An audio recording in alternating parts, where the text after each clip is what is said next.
Happy silence. Right click. Oh, misses the right click. For surrounding, and he gets it on the DK. There's no TP for him anymore. He's got it. That's locked in. Oh my god. Get built a farm. This is not a fight that Kiwikaki can win here in the upper right. Can he win it somewhere else? Oh, but this is enough moon. Does he have enough damage to be miscalculated? No way! Are you serious? Town on deck. Right click, happy. How can you save this DK? You have no resources for a potion. Trying to nuke. Doesn't work. Step out. Funny composition, not the right one by Johnny Cage. Stormbolt. Don't Perfect shockwave. You don't have much time. Shockwave. Here we go. One more right click. Lin. Guagua. Oh!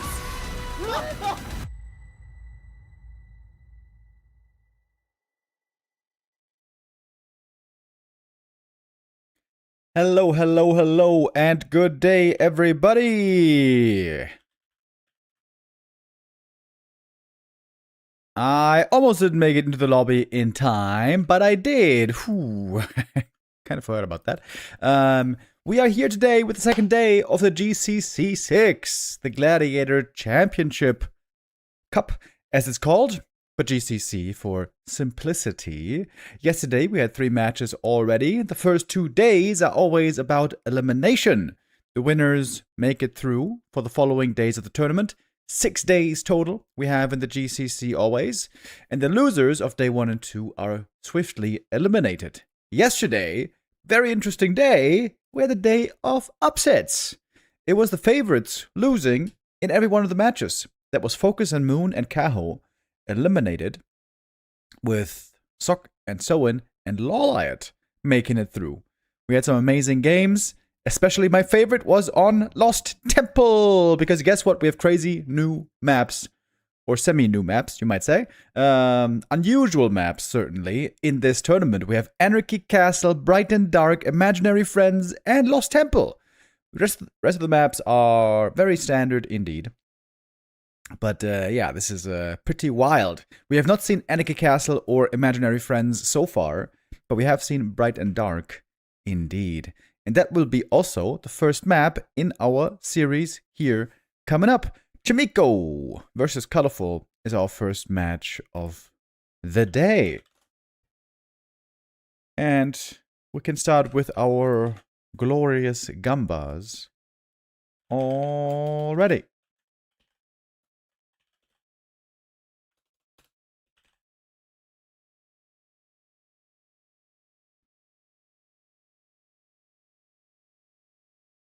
Good day, good to see you all in the Twitch chat. Yesterday I was asking Twitch chat how they felt about the new maps, or especially I asked about Bright and Dark, because with Lost Temple 2, I left no doubt. I'm such a big fan of that map. I will not allow any slander about LT2, but Bright and Dark, it's a bit of a wonky map. It's a bit weird. I would say it has some issues, but chat was saying they liked the map quite a bit. Of course, novelty is always appreciated, especially from a spectator standpoint. From a player standpoint, it can be a little bit more stressful. It can be a little bit difficult to get used to all the unusual things. Looks like we had a little join bug here. Yesterday, it was running perfectly smooth. Absolutely no join bugs all day. I couldn't believe it. We are here on War 3 Champion since we have these very unusual maps that are not on KK platform. Yeah, I said before, I feel like this whole tournament, we're not going to see Anarchy Castle once. I think this is going to get vetoed every single time. And Imaginary Friends, I made my prediction. I'm going to stick with it. I think we're going to see this once or twice only. For Bright and Dark and Lost Temple 2, we have better chances. And here indeed is Bright and Dark coming up next. We're doing this normally in alphabetical order. We don't exactly have losers pick in this format because it's a play all 5 format where we play all 5 maps. It doesn't really matter in which order they're played.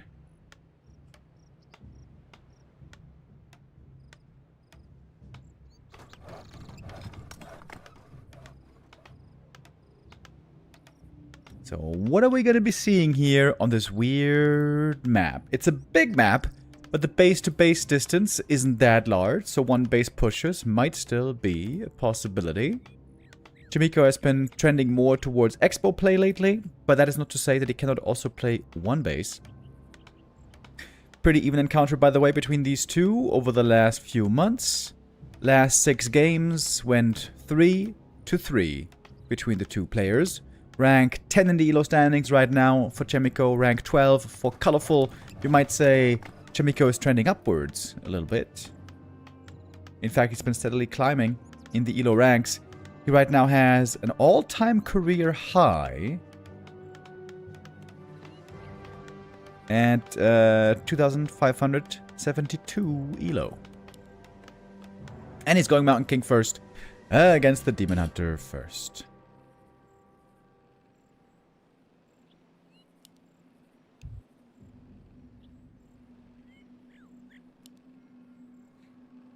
Twitch chat saying Bright and Dark was a janky mess, but a beautiful one. LOL. Yeah, I feel like there's some really weird things about this map. Like, this whole area is so ugly, and this is way too narrow. We haven't seen the portals used yet. And there's this weird high ground up here. This is criminal. This is criminal. This is like a tiny ass ramp. But hey, I said yesterday I wasn't gonna flame the map too much. We also have to remember this map was made a long time ago.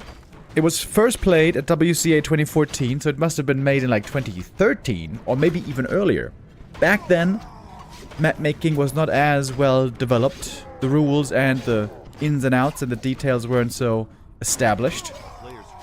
The map making community, of course, has since then produced many masterpieces, some of which we will be seeing today.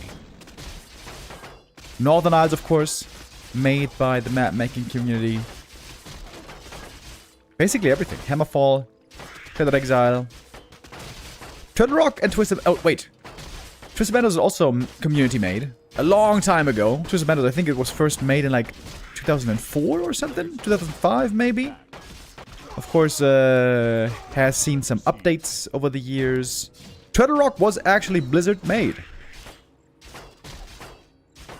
Turtle Rock, one of the few really good maps that Blizzard ever made. Of course, that also had a couple of changes over the years to make it even better. It's still better than Amazonia. My dog. The town thing. Wholeheartedly agree. I think Amazonia might be the worst map we ever had in competitive. I think Ancient Isles was better than Amazonia. I think Plunder Isle was better than Amazonia. I hate Amazonia so much.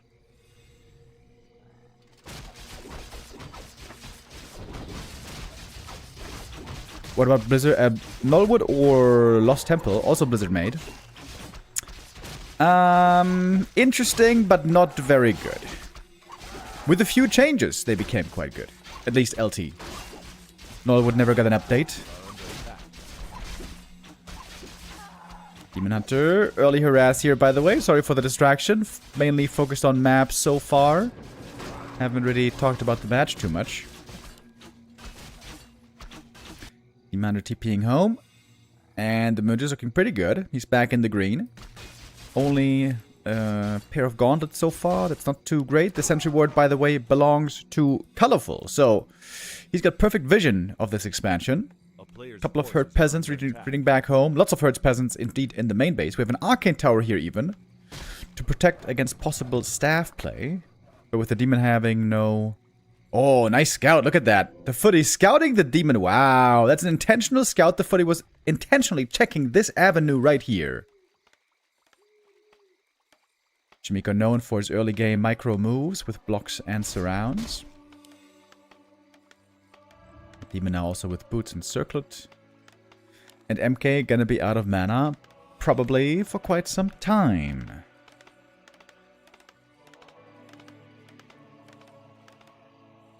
Anke says Amazonia was an uncut gem. I'm about to cut your gem, Ankes. Get the hell out of here. It's a piece of shit of a map.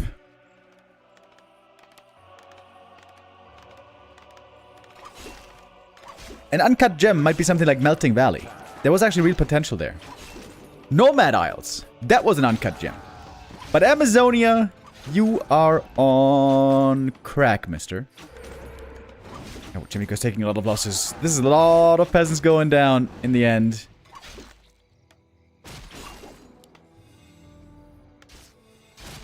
Only a single one left at the expansion. At least that one was saved.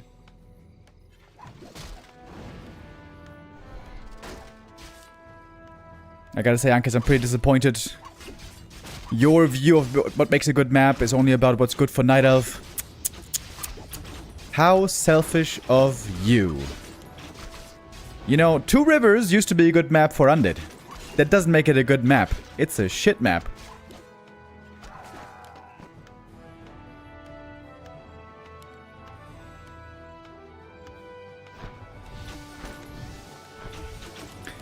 Big delay on the expansion. Another peasant goes down. Oh, man.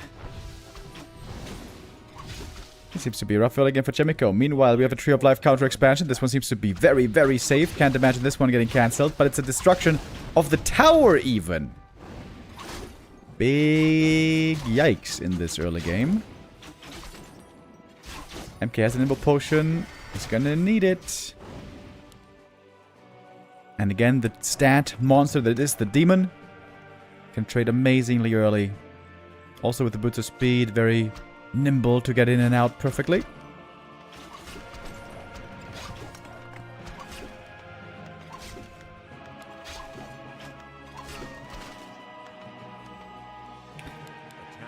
No tech yet. Chaemiko's gonna have a long way to go to win this game. Kind of interesting about this map, by the way, as the name suggests, the name being bright and dark. There's a bright side and a dark side. And there is different creeps on the two sides, like more normal Lordaeron creeps on this side, and like more undead and outworld creeps on the other side. It is mostly the same drops, but not everywhere the same drops, which is kind of weird and probably not very balanced. Here, for example, you get sentry wards, and down here, you get claws.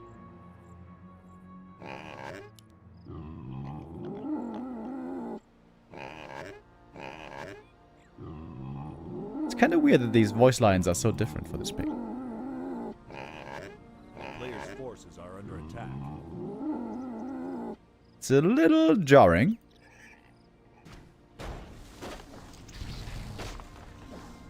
Okay, Ankas, what are you saying?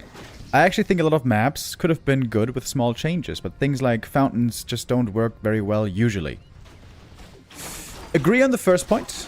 Many maps could have been made pretty good, as we've seen from Lost Temple, I would say. Secondly, I think fountains are not as big a deal as people make it out to be. Simon B with the resub. Thank you very much. Yeah, I think fountains are way less of a problem than people make it out to be. If they're well implemented. Of course, they have to be, you know, approachable by both players. They have to be heavily protected by a strong creep camp. They can't be too easily accessible early on, all that. But one of the best balanced map ever had two fountains. Concealed Hill. Say what you want about Concealed Hill. One of the most balanced map of all times. I think... Thank you, Lieutenant Frank Drebin, with the resub. For years and years, Concealed Hill was like the one map that would almost never get vetoed anywhere. I might be forgetting one or two matchups, maybe? But it basically was never vetoed anywhere.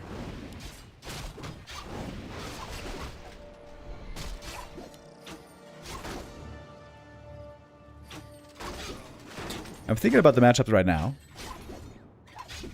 I feel like it was kind of bad for Orc versus Undead, because the item quality there was pretty low. But we still saw it played a lot. Yeah, I think Concealed Hill was always balanced for everybody. Let's see if anybody's gonna disagree with me in the chat.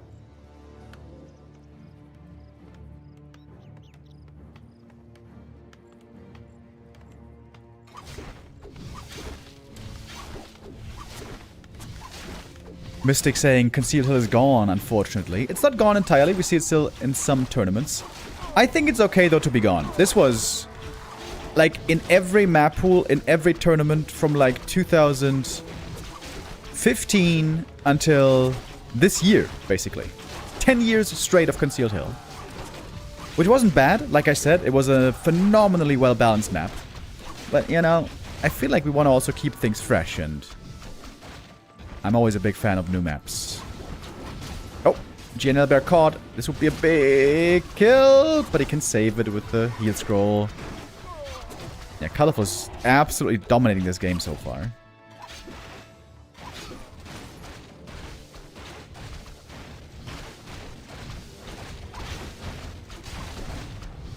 Chat saying Secret Valley used to be fun. Carson agrees with you. I think Carson's a big fan of Secret Valley. I hate Secret Valley.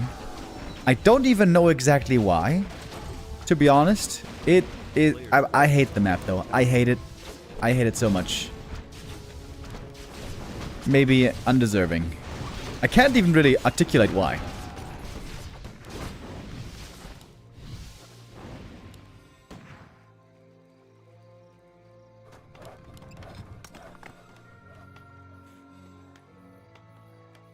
Yeah, this game is looking absolutely amazing for Colorful and absolutely terrible for Chaemiko.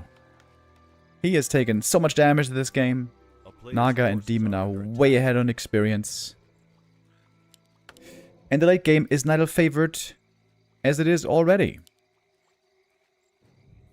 Doesn't matter what the human builds. If it's tier 3 casters, tier 2 caster rifles, triple hero, dual hero. Night Elf can always make the same thing.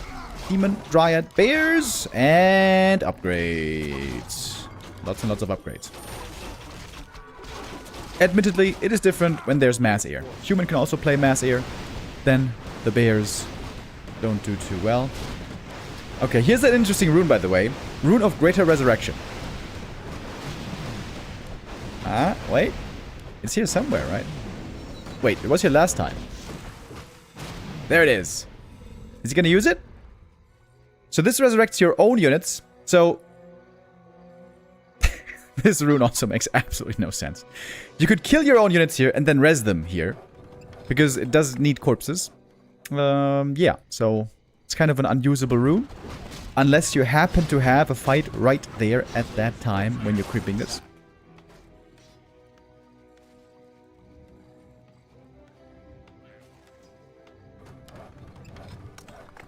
Nice Ultra Vision advantage for Colorful right now. It's going to be another breaker picked off.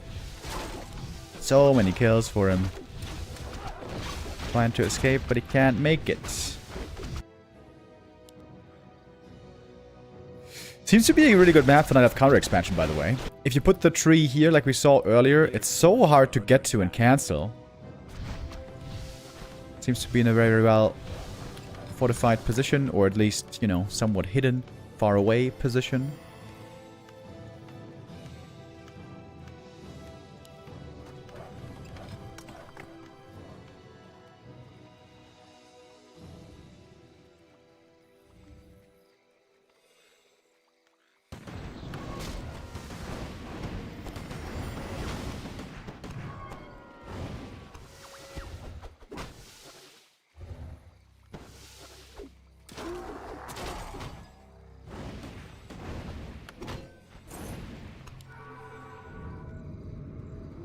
MK with a Tome of Retraining. Clap Blizzard indeed has high potential, but that's where the Demon Hunter comes in. He's gonna have that wonderful, wonderful mana burn to stop a lot of those spells.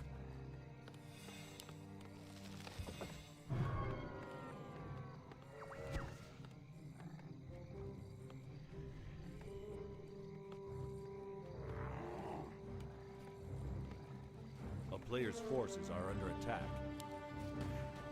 Upgrades are kind of low so far for Colorful. Ah, he's doing it well though. At nighttime, again, Ultra Vision advantage. Looking again for the Creep Jack. Oh, there's no TP here, by the way. This might be GG right here, right now. MK gonna get in one clap. Has to use the Immo Potion here to not get burned. Oh. Did get burned though, unfortunately. One more clap is in. MP had lots of mana actually from these items. Ooh, look at the militia getting absolutely rocked. Have any bears died so far? I don't think so. There doesn't even seem to be any slow. Where's all the slow? I guess the Dryas are dispelling it. The Dryas are keeping up with the Sorg mana. That normally never happens. Of course, it all comes back to a very bad early game for Chaemiko, obviously. This game was doomed since like minute 5 or something.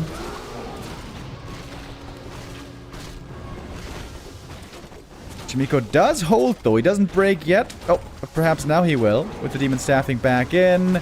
Full HP, full mana, baby! Let's go for the next round.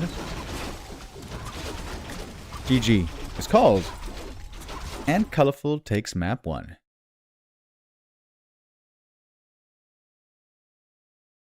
Yeah, I feel like knowing exactly when and how to expand, to do it with a good creep route, and to do it safely, and taking minimal damage against the Demon Hunter aggression, that's very hard to manage on a new map, a fresh map that you don't have much experience with.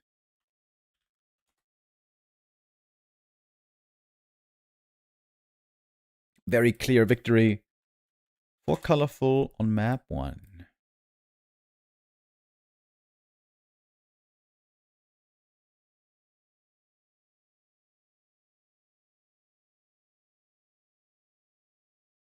What's the name of this map? Need to know so I can auto-ban it. It's called Bright and Dark. It's not on the ladder, and I don't think it ever will be on the ladder. It's a little bit too crazy. Like we saw yesterday, and like I remembered from 2014, on that map there's also a creep camp that drops the glyph of fortification that gives your building 20% more HP and more armor. So it's like masonry upgrade for anybody who picks it up.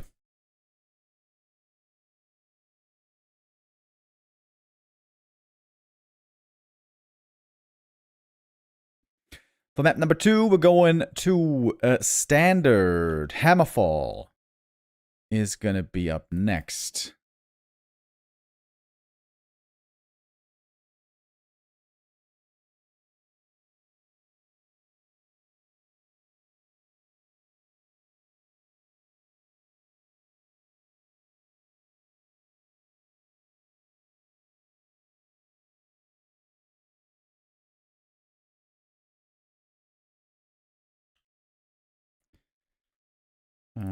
Just remembered something. I need to show Lawlight a special creep route on Lost Temple. Lost Temple used to always be considered impossible to play for Night Elves, especially because it's so bad for Ancient of War creeping. But with a special Remo creep route, maybe that can change. We saw Lawlight victorious on LT yesterday in the Elf Mirror against Kaho. Victorious also with... Dude, that was a crazy game yesterday. That was a crazy game yesterday. Ankes, did you see that game yesterday? Brother, if you don't want to get spoiled, look away now. But yeah, yesterday, Lawlight versus Kaho, it was the Hammerfall game. Fire Lord Fast Expo, right? Kaho, though, played very well. Quick counter expansion against it. He played Mass Talons and Archers, Marksmanship, and Glaive Throwers. And in the end game, pushed across the map with Ancients of War and the big ranged army behind. And he kind of owned that fight. It wasn't even close. This one is incorrect, by the way. It was Lawlight playing Demon Hunter, and it was actually Kaho surprisingly playing Keeper on LT. But Lawlight did win with Demon. Indeed.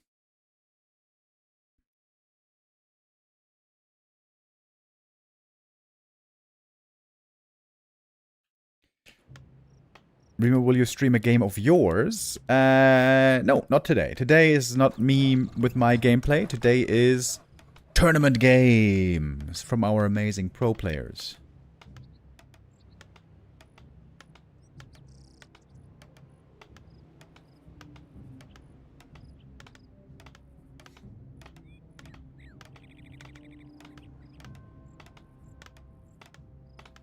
Do you know that in ROC, human used to militia creep the Ogre Lord Laboratory as the first camp? Are you talking about Lost Temple, I imagine?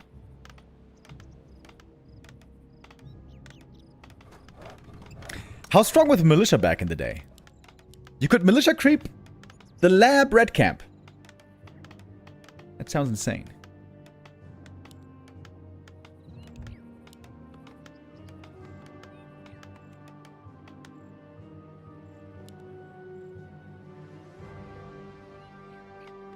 Archmage Fast Expo is certainly a staple on this map. Quick level 2. Quick expansion. Big money.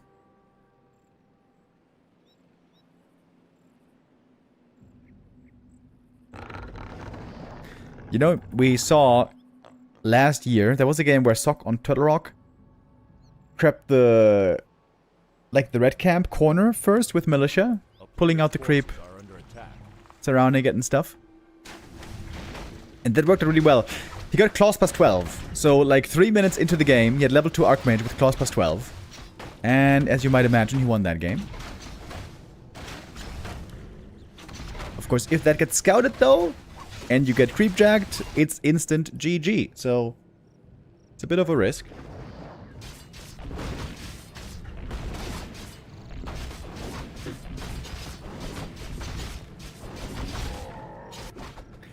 Demon going for the fast level 2. Crippin' 2 camps quickly. Ooh, the footy. If he stole the last hit, that would have been amazing.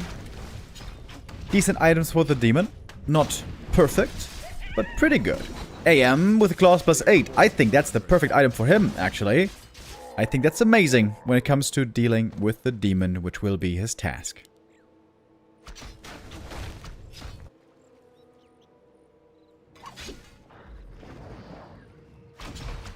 Rima, do you have a favorite player? Yes, I have 2 favorite players, Happy and Lynn.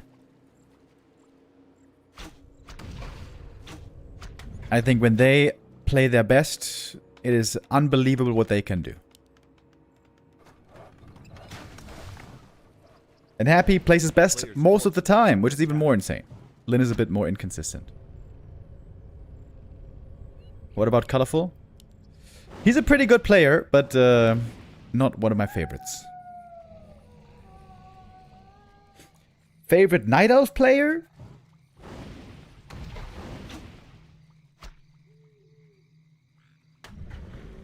Moon.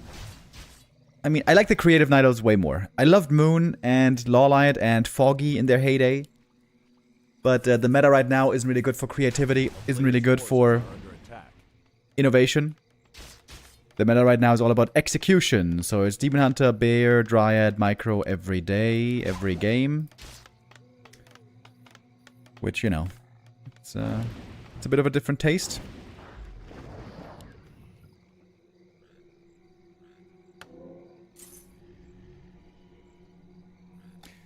There was also this orc that was promising, but then he quit. Yeah, his name was Hug.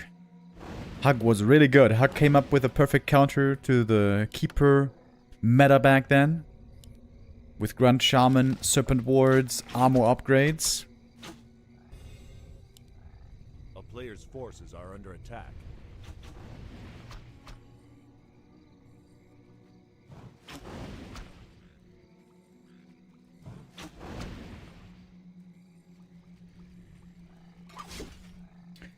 Pretty early counter expansion by Colorful.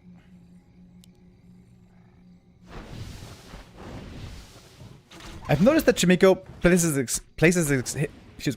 his expansion different from many other humans. Every other human puts the expo here, and then builds a wall here. Chaemiko does it the other way around. I'm not saying this is worse. For real. I'm just saying it's different.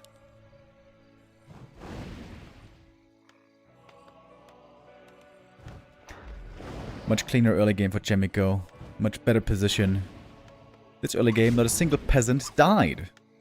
It's great news for the human.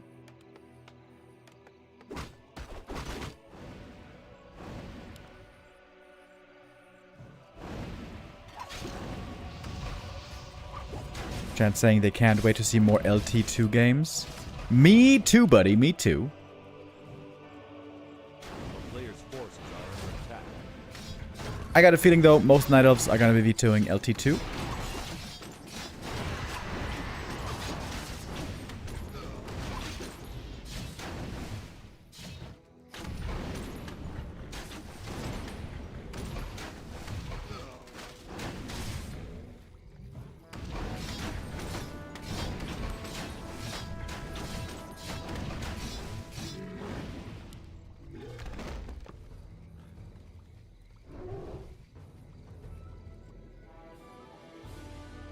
A player's forces are under attack. Now we got the Tree of Life moving. Expo cleared already. It seems like it's very safe early Expo plays by both players. Good builds by both of them. Not exposing themselves to any kind of real danger.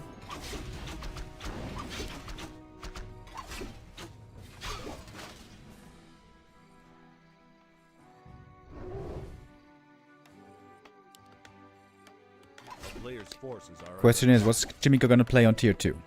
Is it gonna be tier 2 all-in rifle caster? That would be the most common follow-up.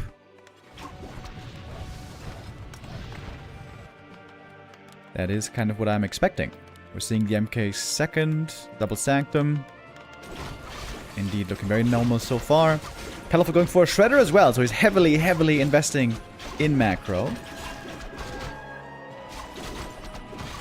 1,000 gold. No, wait, that's not true. That's not true. More like 750 gold for the Expo and Shredder. under siege. Thank you, the Crestfallen, with a bit redemption.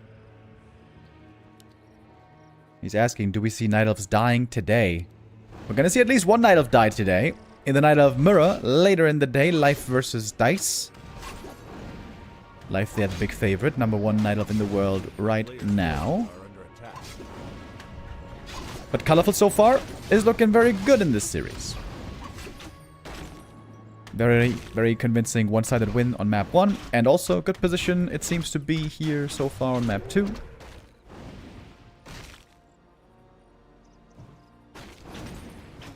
Protecting the Entangled as well. No danger of that one going down.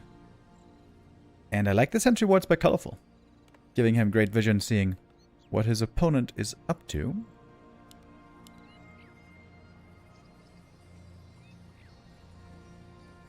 I think if Chaemiko wants to fight here in the middle, he needs to bring Militia. A player's forces are under attack. None have been called so far.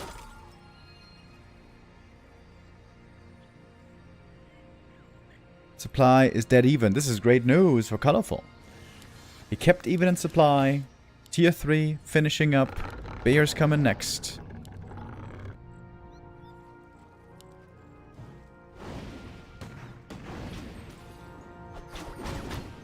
Seems to be a wonderful position for the Night Elf. A player's forces are under attack. Now Chaemiko starting to take a supply lead. Big item right here. Big item. Big last hit. Has to use the Stormbolt on something. Oh, Fork Lightning for the steal. Very nice. That's level 3 for the Demon. Here comes the Militia now. Stormbolt on the Demon Hunter. But not much damage really against him here. Militia could try to do it, but they would be taking lots of damage from the Immolation in turn.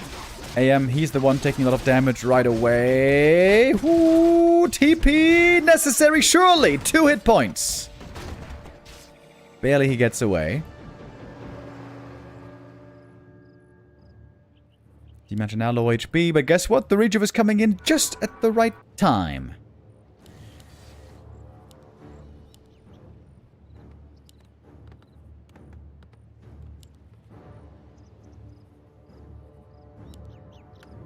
MK has the big mana potion. That's pretty good, but the levels for Chaemiko are still terrible. 2 and 1 only. Looking to change that now with 1 or 2 more camps.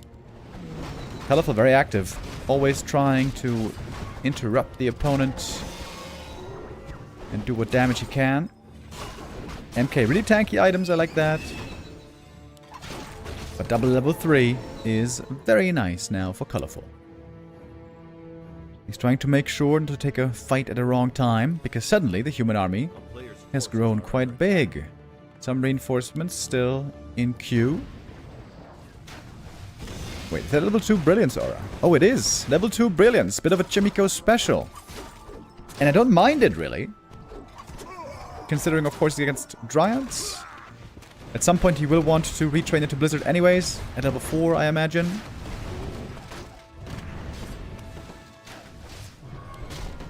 The Magic even coming in for a cheeky mana burn.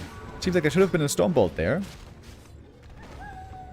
Breaker trying to steal the rejuve, but not quite in range.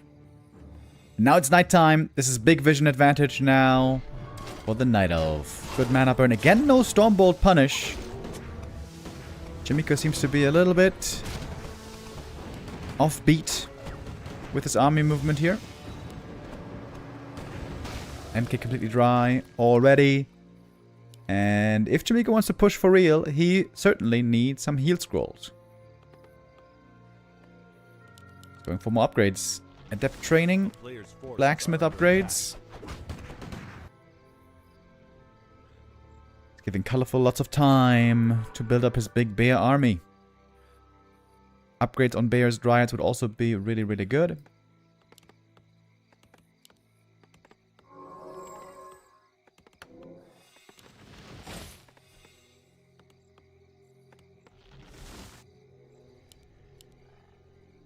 Colorful going up to the shop to make sure he gets the heal scrolls. There's no really big other reason to go so far from the expo right now, I would think. Alright, this is it. 80 supply, death ball, push. If this push doesn't work, then Colorful should be far ahead in this game. Militia coming from the main base. There's the Tome of Retraining. He even has a mana potion for the AM. Very rare to see. But only a single heal scroll. On the Night Elf, we have also only one heal scroll, which I find very surprising.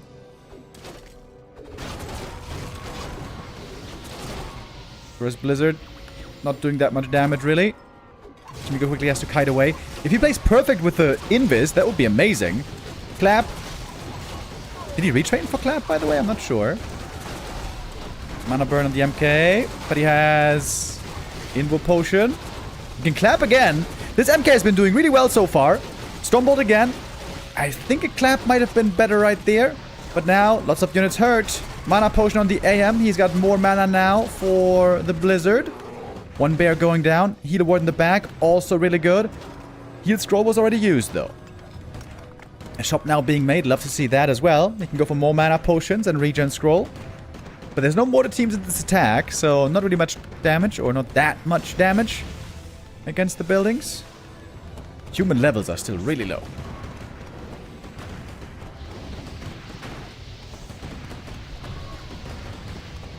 Thank you very much to Flip with the resub. Very kind words. Wonderful to have you here. Don't worry. We're not going nowhere. I am now out of mana. There's no Blizzard anymore. The bears all looking very healthy. Good mana burn again. Mana burn over and over and over. Here's a Blizzard. Caster is too far away.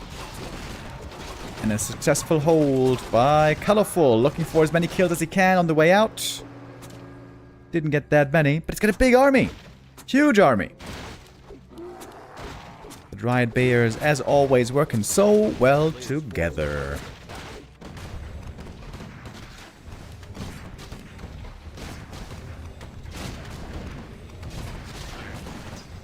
Honestly, Colorful is looking so solid at the moment. Looking very superior to Chaemiko so far. Oh, Chaemiko did start tier 3 though. That might change some things. Got level 3 MK as well.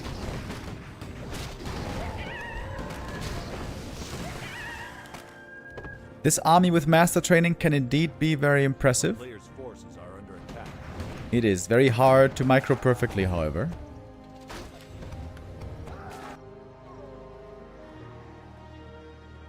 Colorful again, out on the map. Honestly, he's not even that high level. Have you guys also heard about this trend that when people use ChatGPT to send messages, ChatGPT says honestly all the time, honestly and honestly. Now whenever I hear and honestly, I'm wondering, is that ChatGPT? Am I casting with ChatGPT? I hope not.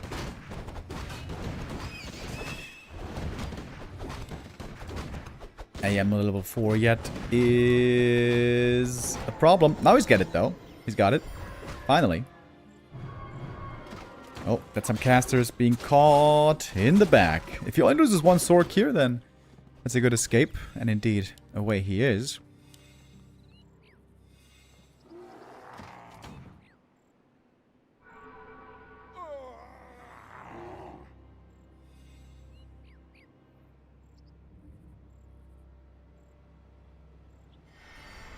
Oh, misclick on the Invo Potion. I guess he was... what was he doing? I think he was trying to use the crystal ball. Yeah. Oopsie.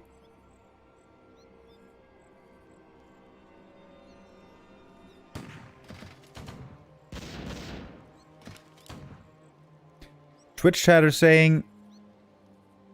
Enough fire plus staff plus pally is GG for the human.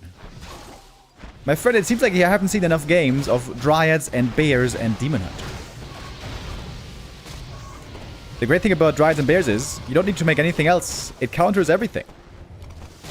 Just Dryads and Bears and upgrades and mana burn. And that's all you need.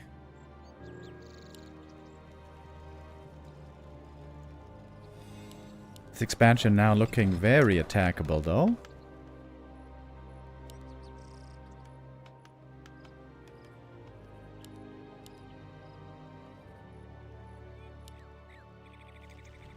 Colorful also rich. Hasn't lost anything in a long time. He's gonna have 3/3 upgrades soon.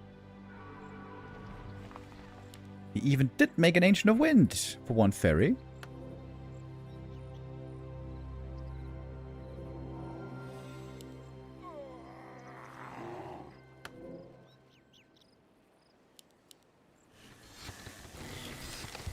And guess what he's making? More bears. Yes, sir.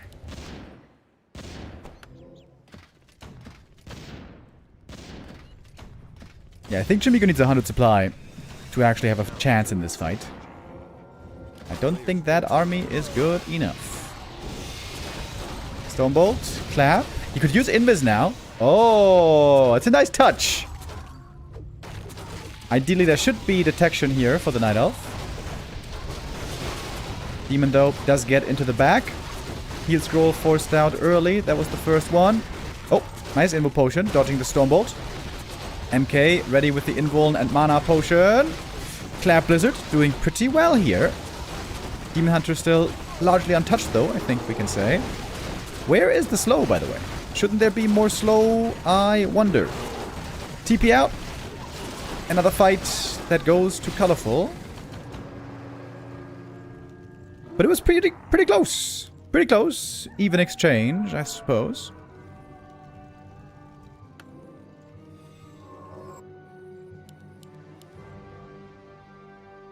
The thing is, this expo is running out sooner than the other one.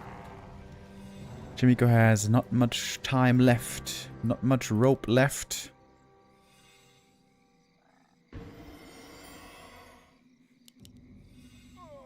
Wait, he turned off slow on the Sorks? Really? I mean, they are full mana. The Sorks are full mana! Girls! Is he trying to use Polymorph, maybe? Okay, that's a gigantic mistake.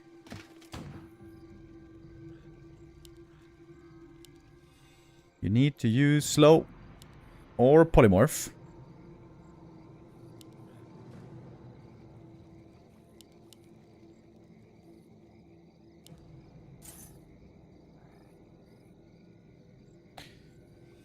This is the last try. 2 more heal scrolls. 1 more round of invulns. 3rd attack upgrade, by the way, for the rifles. And mortar teams. Breakers with 2/3 upgrades.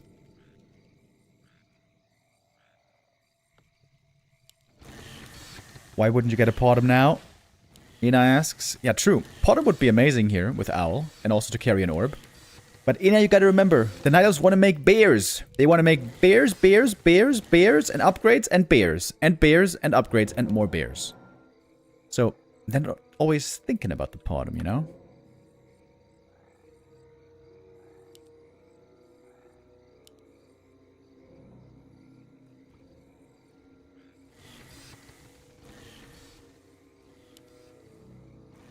Three upgrades now on the bears. We got them maxed out.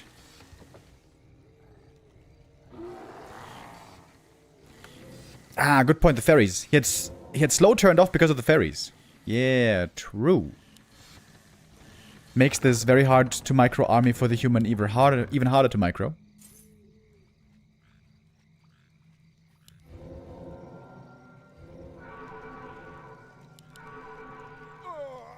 Preemptive rejuve on the ferries. That's pretty cool. They're healing up now, and they're impossible to kill, basically. Oh, I say that, and the first one dies. Lamau. Clap. Blizzard. Big damage here now. Rifles have to kill this ferry. MK, they're also very hurt. There's so many things to manage for the human. Of course, this fight quite a bit easier to take for the Night Elf, but if the human does it perfectly, maybe he can out-sustain this Night Elf army. Demon Hunter hurt, by the way. But the staff must surely be ready for him specifically. Shredder also about to fall. AM level 5. Hold on. The last breath for... Wait, Demon died! He didn't staff him? How did he even die? What the hell? Man, Chaemiko. Fighting with everything he has. The last bit of money. I thought Colorful had persevered. Town is under siege. Losing the Demon Hunter, of course, very big mistake, but he is back from the tavern, and thanks to the Moonwells, he heals immediately. That's nice. Expo goes down, big kill. Now we're on even footing. MK level 5, but he's got no mana. And now what? Supply lead on the human. Oh, Moonwell kills here would be so big. The mortar shots are not doing that much damage here. He's trying to hit them all, but ends up not doing any damage to any of them. Demon Hunter surprisingly low level. We're used to seeing the Demon now in level 5. That would be much stronger. Blizzard doing decent damage again! And killed again! Mana potion clap. Demon dead again. Still no staff. B2W rip. And GG. Damn. Chaemiko was kind of... Okay. He wasn't losing for 20 minutes, but it seemed like from minute 6 on, Colorful was in a really good position until suddenly he wasn't. Guess what's next? Guess what's next? Guess what's next, guys? Oh, shit! It's Lost Temple next. Oh, hell yeah. Hell yeah. Oh. I love this tournament. I love this map.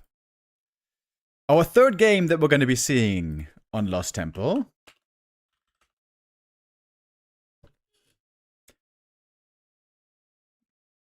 That has to be a Warden map, right? Such a big map, so easy to expand.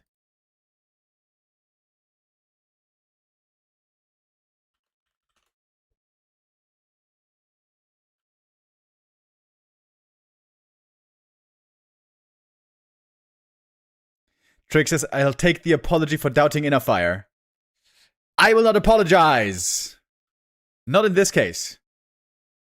I've seen many, many times Tier 3 not being enough. In fact, most of the time, Tier 3 is not enough. This time, though, it was. Amazonia Remastered, let's go. Okay, Ankes, that is a 10-minute timeout.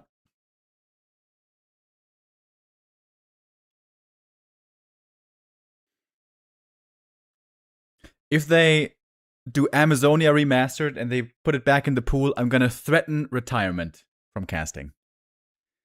Now, some of you might say that's double amazing, but that hurts my heart. And I sure hope we don't get to that day.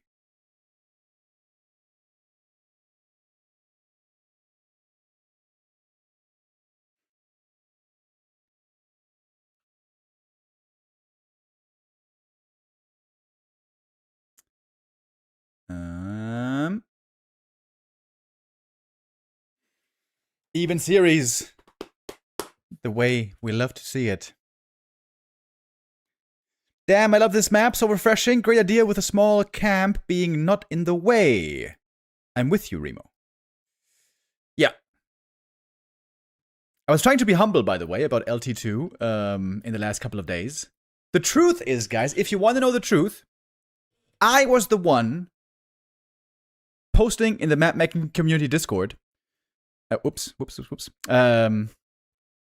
Putting the idea forward that we should do a remake of Lost Temple, that it could be greatly improved.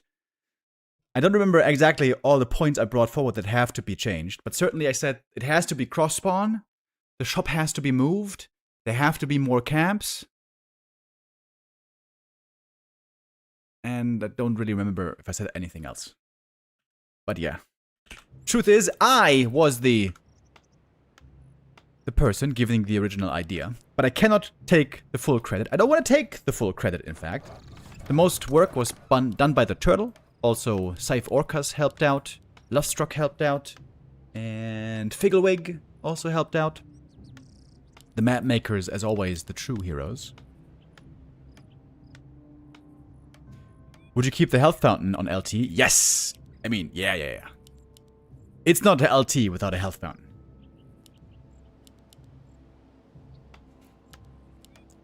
Yesterday, by the way, we saw a game where the health fountain was crept by the orc.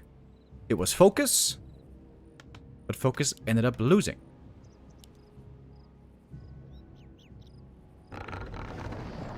So, by the way, the special creep route that I'm suggesting for Lawliot, I'm gonna send him later, is you make the Ancient of War here, right? Not here, but over here. You pull the camp, you creep the camp, and then it's very close to the next orange camp. Oh, you could maybe even creep the green with the Ancient of War, but you don't need the Ancient of War for the green camp. You know? It'd be nice.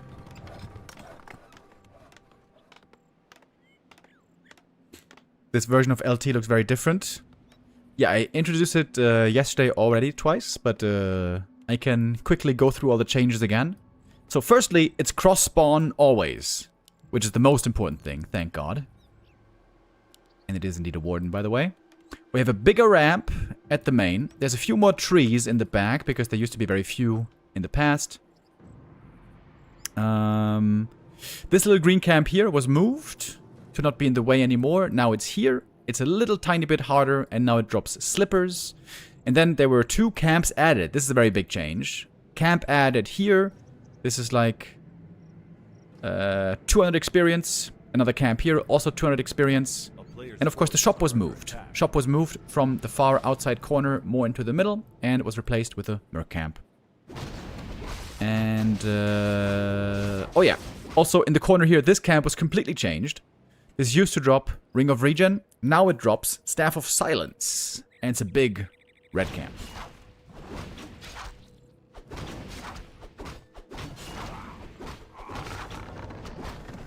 Have you ever seen pro players fast expand and tech on their expand instead of the main base? That way they can use militia and expand on it too.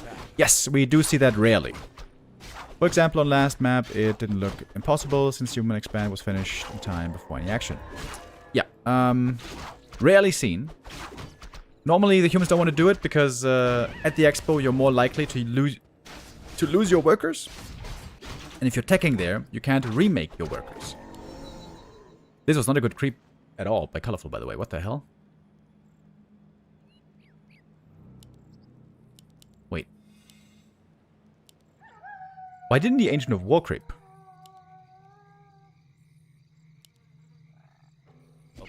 I think he doesn't know if he can Ancient of War creep or not on this map. The answer is he can. We tested it many times on all positions. Yeah, that's a pretty bad start for... Excuse me?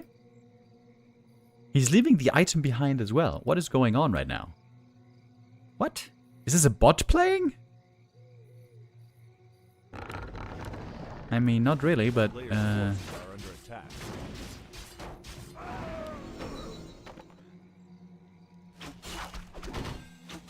It's very strange.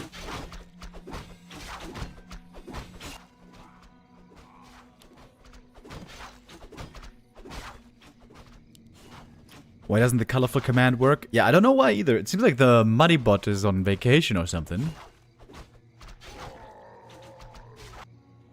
Human Expo, of course. Up nice and early. Tree of Life will be finishing.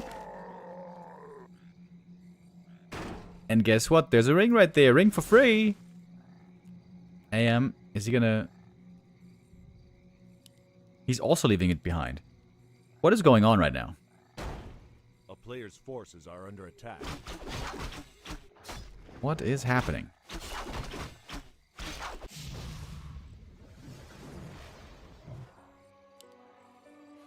Full inventory? Yeah, sure, but the ring is way better than the little ring. Ring of protection. Warden trying desperately to get level 3, and she's got it now, finally. Could TP home now. And needs to.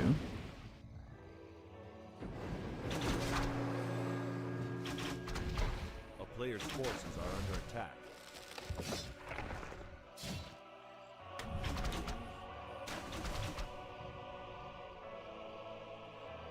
I feel like humans need to figure out how to get the Shredder here safely. It's not that easy with the red camp there protecting it.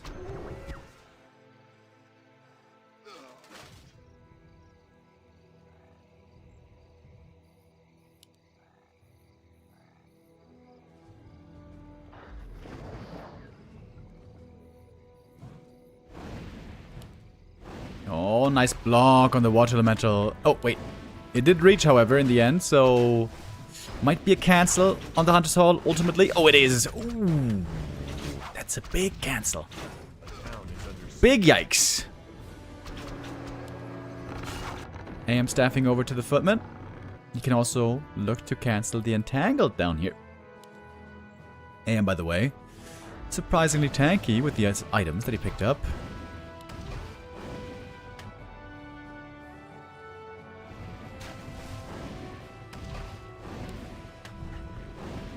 Forces are under attack. Not a good start for Colorful so far, but he has a great comeback hero. If there is a hero that can come back from almost any position, it's the Warden if she gets level 5, if she gets level 6. Her potential is almost limitless.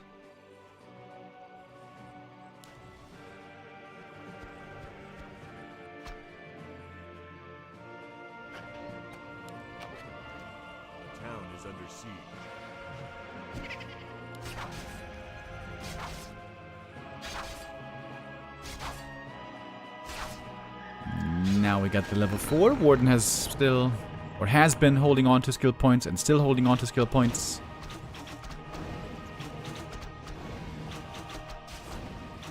But Chaemiko is dominating this early game so far. And part of that has to do with the fact that this creep was so poor for Colorful.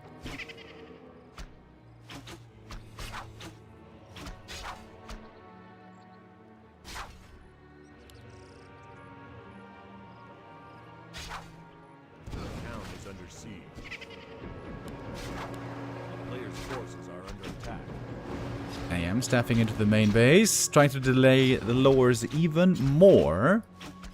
But he is now very hurt. This will have to be a TP out in the end. Trying to get this cancelled for real. Ooh, dangerous now. Warden ready with a blink. Shadow Strike. Pump fake in that case. Alright, AM playing on the edge. Get the shop up. Healing immediately.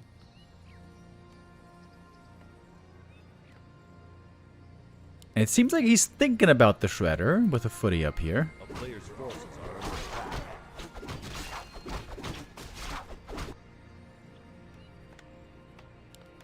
Yeah, we're going tier 3 already. Oh, this might be a long tank game, fellas.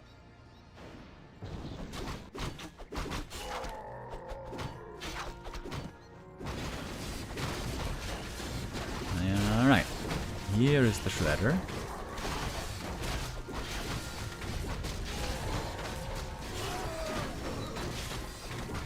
MK level 2.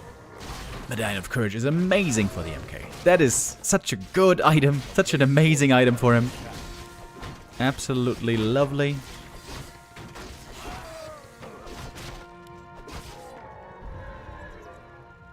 Going for a Zeppelin as well. Warden continuing on with the creep.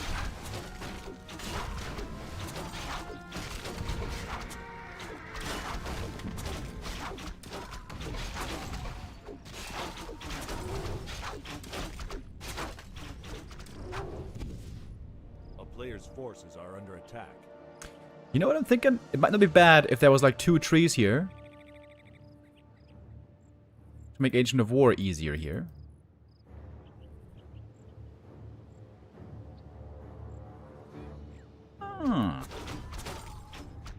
Yeah, that would be nice.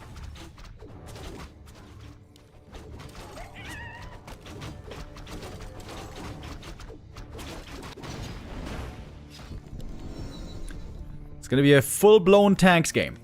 First 2 tanks on the way. Already we have a Zeppelin in the main base trying to protect against the Warden. We're going for double Zeppelin. Okay. We as casters call for this often. Double Zeppelin to have counter against the Warden. It's rarely seen. Of course, it's pretty expensive. Oh, it's Shadow Strike so far. That is a TP required. TP. Oh, Invuln first. Okay. I mean, Invis. Okay. Alright. I guess TP not required in the end. The most important thing for Night Elf, excuse me, against human when facing tanks is to not allow a third base. This third base is the crucial thing to prevent, while also defending the tanks. Forces are under attack.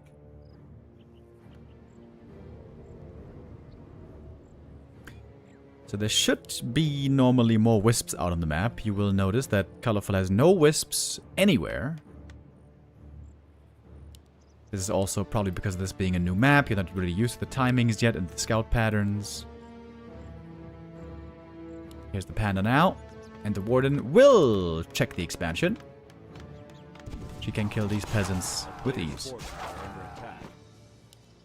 But some towers will finish.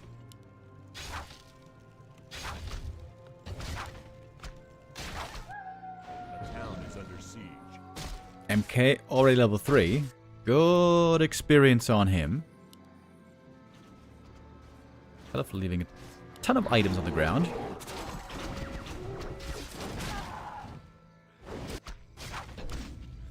Warden by herself. Stopping the third base so far. We got a pally coming. We got some knights joining. Middle fountain hasn't been taken yet.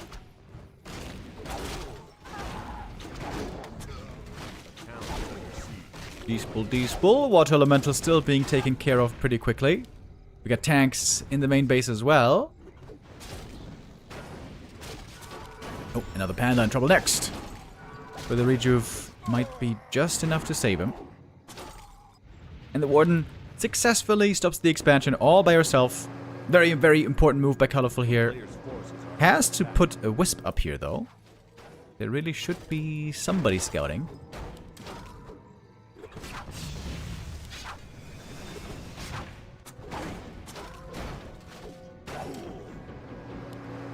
Staff being used. If this game goes long, 3 staffs are absolutely a possibility. Normally I just want to keep some bears in the main base to protect against tanks. Colorful isn't really familiar with this map playing against tanks, but he's very familiar with playing against tanks on Twisted, which is fairly similar. The player's forces are under attack. Town is under siege.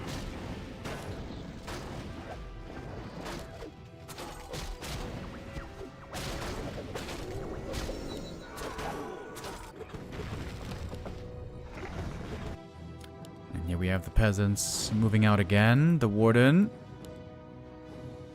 Now gonna join into the middle. If the warden joins, this fight easily goes to the night elf. Might give him the fountain as well. But meanwhile, tanks are doing damage to the infrastructure. A player's force is under attack. The warden is now in. This is the time for Chaemiko to back away. One would think, at least. Tanks so far, not well upgraded. They're trying to create space, of course. Trying to get that third base started. It's all about the third base. Oh, the warden. Pretty dangerous. Can't you get the kill? One more fan. Oh, Stormbolt first. A player's forces are under attack. Blink. Where's the fan? What the hell? Oh, Bash! Oh, but there's Blink, of course. But she's far away from the Moonwells here for a long time. A town is under siege. Panda has to cancel the expansion. Somebody has to do it. The warden right now just running on home. A couple of Mooners went down. Oh, even the Entangled went down, in fact. And by the way, the lumber is low for Colorful. He never got that shredder, Under attack. which is a problem. Cannon tower being upgraded along with some other towers up here.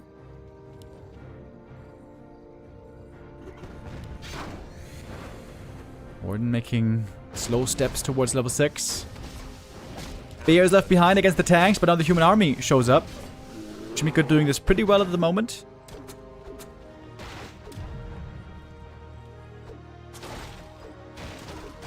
Towers cancelled, but the peasants... Ah, one bear left behind. Not sure if this was intentional, but if it was, then very well done. Organ Haze, a Breath of Fire in the main base. Still more tanks. Where's the warden? There she is. Joining the effort. Almost killing the pally. Gonna force that staff and TP out. Good escape by Chaemiko. Few losses for him here. And immediately healing again. And going for that second staff.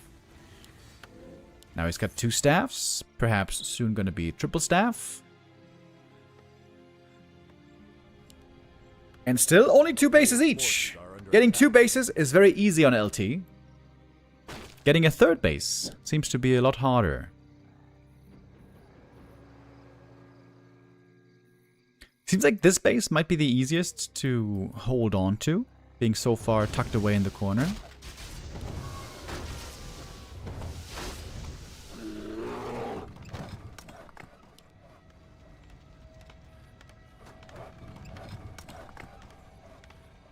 A town is under siege. Oh, Warden getting caught with a Stormbolt, taking quite a bit of damage. Feather Knives, though, killing both peasants.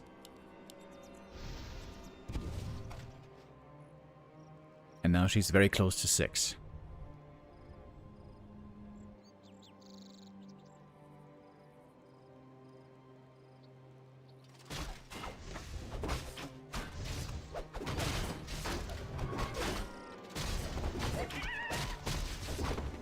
Good level up for the AM. Now we get the level 2 Brilliance for all the heroes. Cheeky little steal on the rejuve. The Warden... I mean, somebody has to cancel these towers. Surely. Gonna be double Arcane up here. This is gonna be very annoying for the Warden. If Chaemiko gets up to 3rd base, I see him as favored.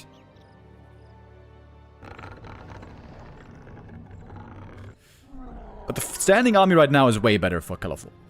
Way better. Of course, much of Chaemiko's supply is also tied up in tanks. We got 1 over here, 2 over here. It's not that many tanks, to be honest. A player's forces are under attack. Do you guys remember when tanks used to be 3 supply? And they used to give 60 experience only? That was some BS.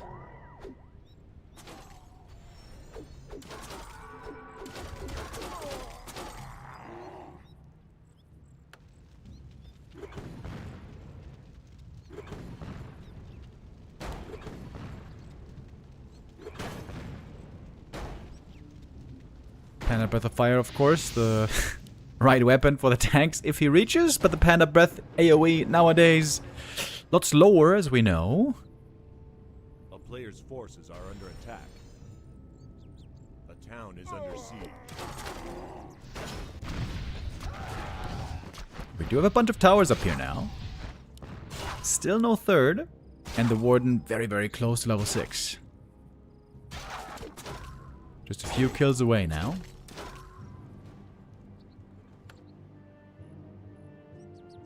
But more peasants coming in. Is this gonna be finally the third base finishing? A player's forces are under attack. Chaemiko very low on peasants, but still has decent lumber. Needs to make some more peasants here, by the way. He's only mining with 2 at the moment.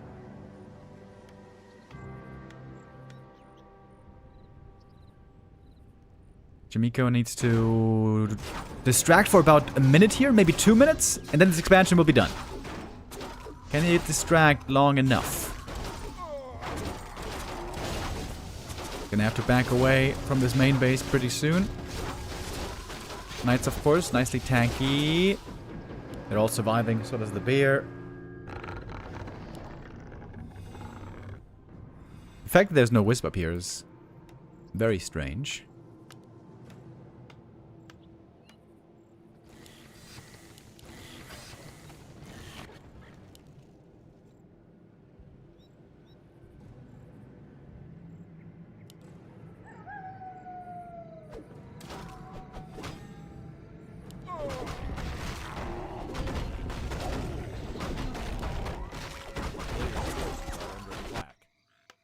Expo not done just yet. Ooh, having the Zeppelin here though is great. This is a great touch. How quick is the reaction? Very quick, actually. Warden can't Shadow Melt either because we have Arcane Magic Sentry. He might have made a Sanctum just for Magic Sentry, actually. Ooh, a little damage at the Warden. Wait. Wait. Is she dead? No. Okay. Orb of Slow doesn't last long. Wasn't quite sure how long it lasted. Now we get the Panda creeping up here in the corner. Like I said, this is the Staff of Silence drop. Pendant of Mana would also be crazy good for the Warden. Gem of Health would actually be pretty good, I would say.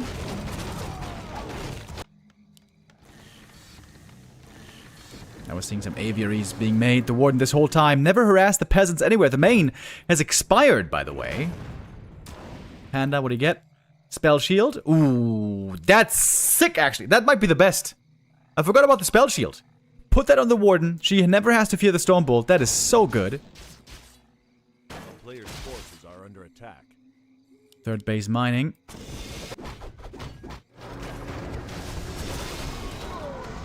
Grenades with the fire. Big damage against those knights immediately. The Warden still no level 6. Such a long game. Warden still no level 6, but she's about to get it. Blink. Fan. Oh, those knights taking so much damage. Triple staff and TP out. Chaemiko trying to keep his units alive. Back to the expansion he goes. Needs to go back to a shop, however.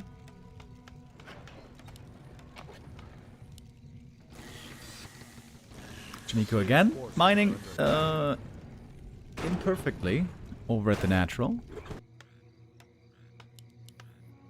There's another shop coming, like that. Yeah, it certainly seems like Chaemiko needs some more damage, some magic damage against the bears. Wait, he doesn't have clap. He doesn't have clap! Surely you need clap. Nice Zeppelin play, by the way, saving all those hurt peasants.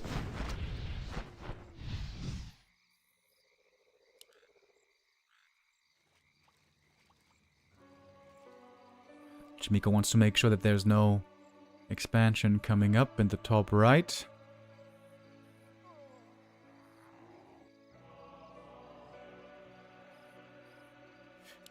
What are the other two gold mine camps?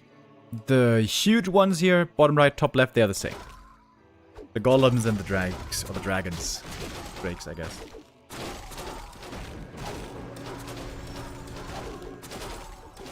Chaemiko can certainly not take a fight right now. He's trying to buy time again. TP out. Breaker's magic immune. Good escape. He's missing a big level up on the pally. No level 3 on him yet. A player's forces are under attack. Oh! One knight caught. Little careless there by Chaemiko. The rally point. Not properly placed. And all the staffs on cooldown at the moment.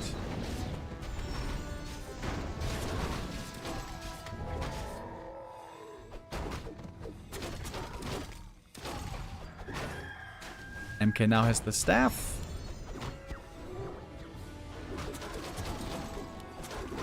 And the Warden trying to finally find some vulnerable peasants, but she never can. She can use the ult though. She can take out the tower, and she can't stop the mining. Okay. That's one mining base down. Both players down to only one mining base now.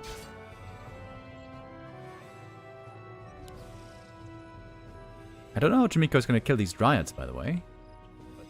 That seems to be a bit rough at the moment.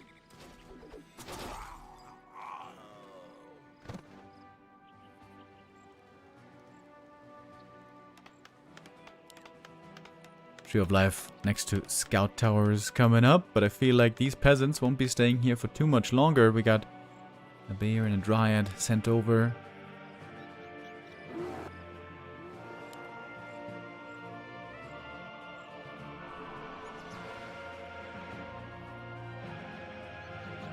The town is under siege.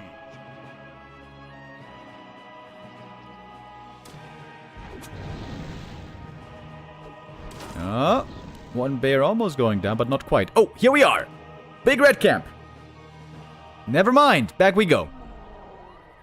This camp has crazy drops.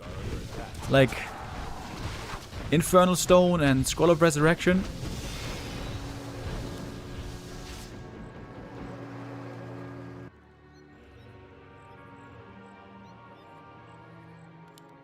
We have not seen that being taken yet. Avatar Vengeance still over at the expansion. Peasants cannot start the mining. If Chaemiko fights next to the towers, he's gonna win that fight. But fighting away from the towers, don't think he will. He needs that pally level 3 very bad. And he also needs Clap badly, doesn't he? I think he does. Clap is amazing against bears.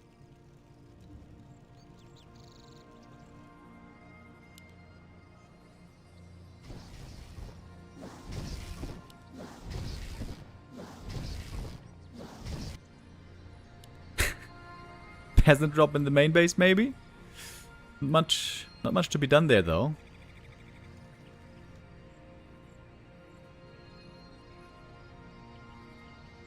Oh, colorful, ready to chase all the way to the island. We call this an island because once upon a time there used to be no path here. And you could only get to the island with a Zeppelin. This was changed a long time ago, not with LT 2.0, but even before that. The town is under siege. A player's Natural is going down. Chaemiko trying to set up a base up here again, where the Tree of Eternity is moving next. Okay. Big experience. Should be enough for Pally 3. Wait. Maybe not. What's the item? What's the item? What's the item? What's the item? Scepter of Mastery. With that, he can steal a bear. It could be kind of sick, actually. With staffs to save the bear as well. Importantly, it was not enough for Pally level 3, though.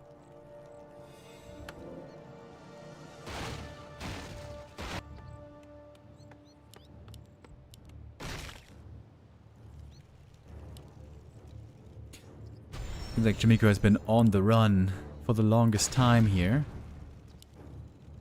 Losing lots of infrastructure at the expansion.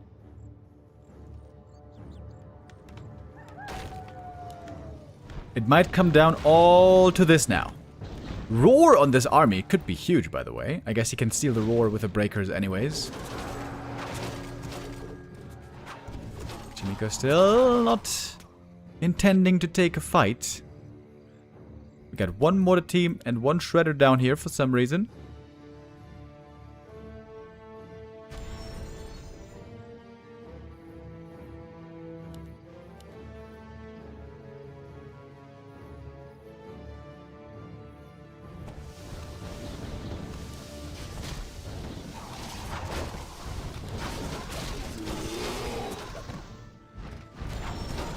Forces are under attack. Still a very big Night Elf army. Still very well upgraded.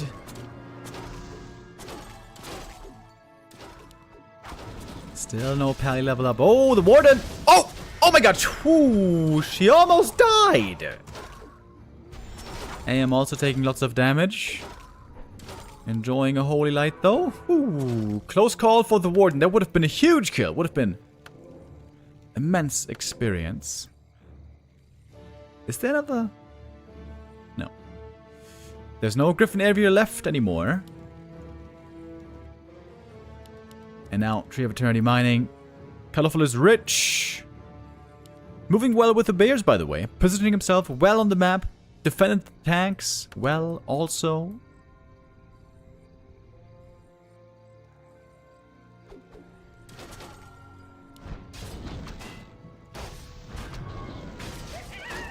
At long last, we're gonna get Pally level 3.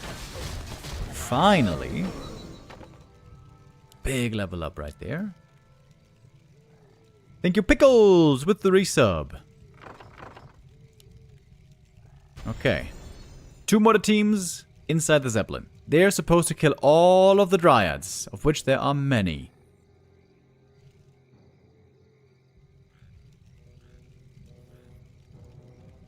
Colorful with the huge bank. Chaemiko doesn't have one. Not having clap, I gotta say, it seems like a big mistake. Players' forces are under attack. Oh, whoops. Mortar team and Griffin kind of getting caught here, middle of the map, sort of. Colorful, is he gonna TP to the expansion? I would certainly think so. Warden checking the corner, no expo there. Panda TPing, Warden staffing. Is this gonna be it? Blink fan immediately coming in. Frag shots can be doing some decent damage here. Pally a bit late on the Holy Lights. He needs those Holy Lights. There's one. Shredder in the fight as well. Everything being brought for this big attack. Some Dryads are missing. Second heal scroll used, but the Warden has an X-Found Eyes ready in a moment. Nice Zeppelin play as well. By the way, he stole a bear, but he didn't live long. The Warden, so hurt, by the way. 20 hit points, barely gets away. MK, meanwhile, he's full mana still. The Panda got level 6, and we have Earth, Storm, and Fire as well. The big ultimate towards the end. Bears seem to be all gone, but the Dryads are still here. The Night of Heroes are still here. The Tree of Eternity is still here. Warden back in the main base. Of course, she easily healed up. Ooh, Archmage. Low HP. Man, imagine if he had Clap, by the way. Clap would have been so sick here. He's trying to kill the Panda Brewlings. Stormbolt on the Warden, but she should be okay. She can still blink away. Panda ult over. It fully ran through. Panda now low mana. Warden blinking in. Warden in trouble. Warden is stabbed. But she's over here. She's very hurt. She's staffing away. We're beaming all over the place. Oh, and wouldn't you know it, we got a bunch of moon juice down there. TP home by Chaemiko. He kept the heroes alive, but everything else is dead. Still mining from the expansion, but that was insane losses. Even we got Triple Agent of Wind meanwhile, by the way. Hippogriffs, which are not needed anymore because the ear is now gone.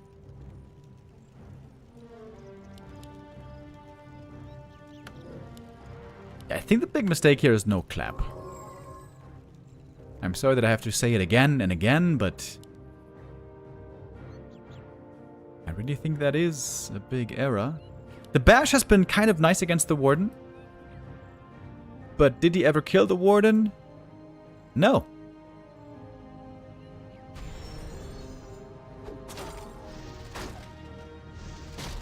Against the Dryads, it's also nice, I will admit.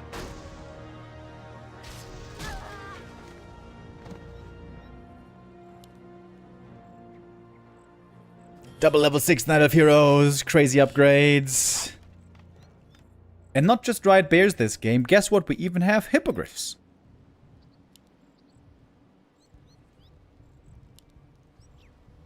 Phenomenal position now for Colorful. Especially considering how bad this game started, remember? He crept this camp without Ancient of War creep.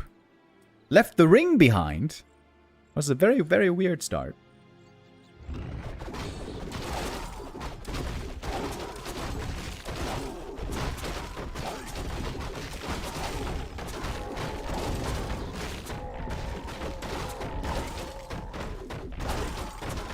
This gold mine also being cleared. Big item, lion horn. That's decent.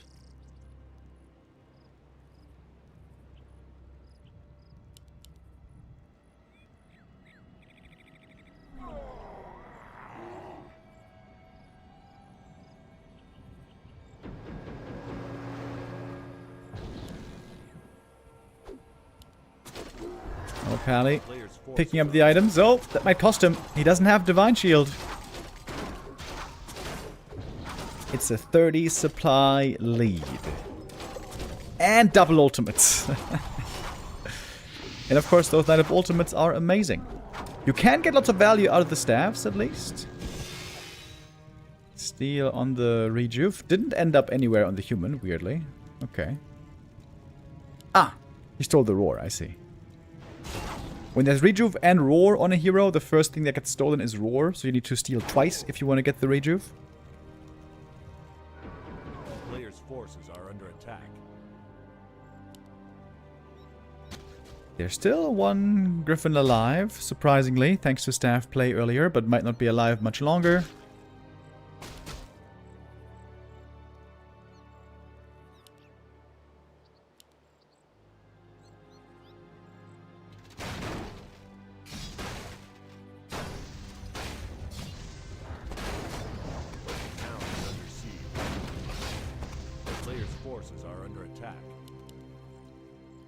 And I was thinking about his own attack, but he's actually coming home for the defense. Both heroes about to hit level 7. If the AM was level 6, with mass teleport, you never know what could happen. By the way, meanwhile, we did get an expansion up here. 36 minutes we are into this map. And we're not done yet. Player's force is now under attack.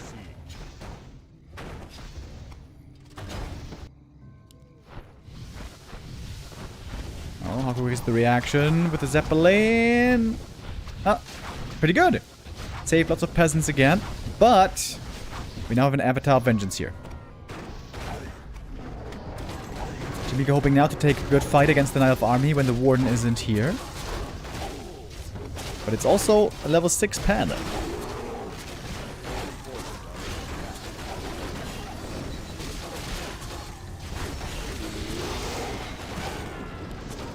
Archmage has to TP away. Holy Light was on cooldown there for a moment. And he did in fact make some more tanks. Oh, the Hippogriffs though, they know what's up.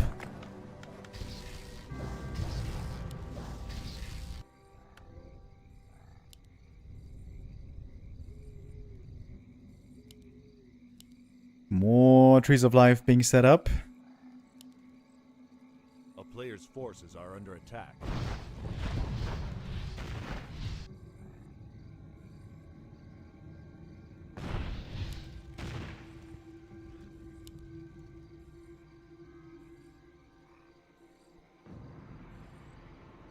And for once, up here, there is no Zeppelin to protect the peasants. Chaemiko did a great job protecting those peasants for so long, this entire game, but now they are free fodder.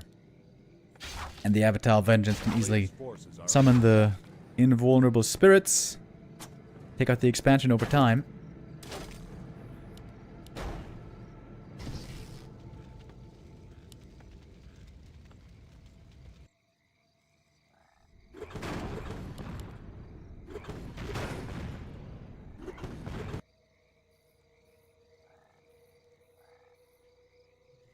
there's still some money for Chaemiko. He's making more tanks.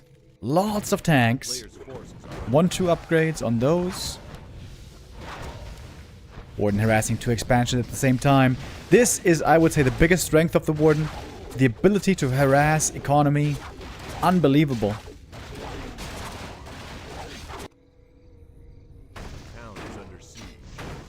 Thank you, Request Fallen. He says humans should get a tier 3 upgrade that turns their peasants into mechanical robo peasants.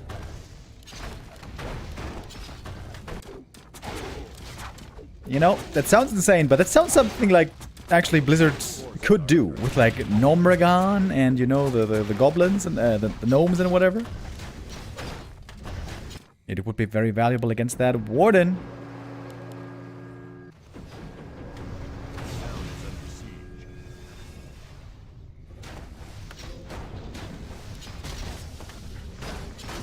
The AI taking over even in Warcraft.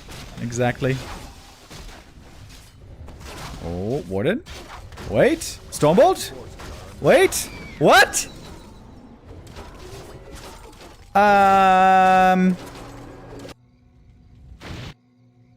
Okay, I think it doesn't matter in the end. There's no mining for Chaemiko anymore.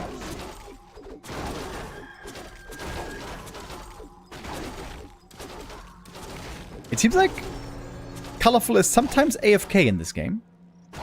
In that moment and also at the start of the game. A player's forces are under attack. MK does have Cosmodan. Dude, he would have almost 2000 HP with Cosmodan. Town is under siege.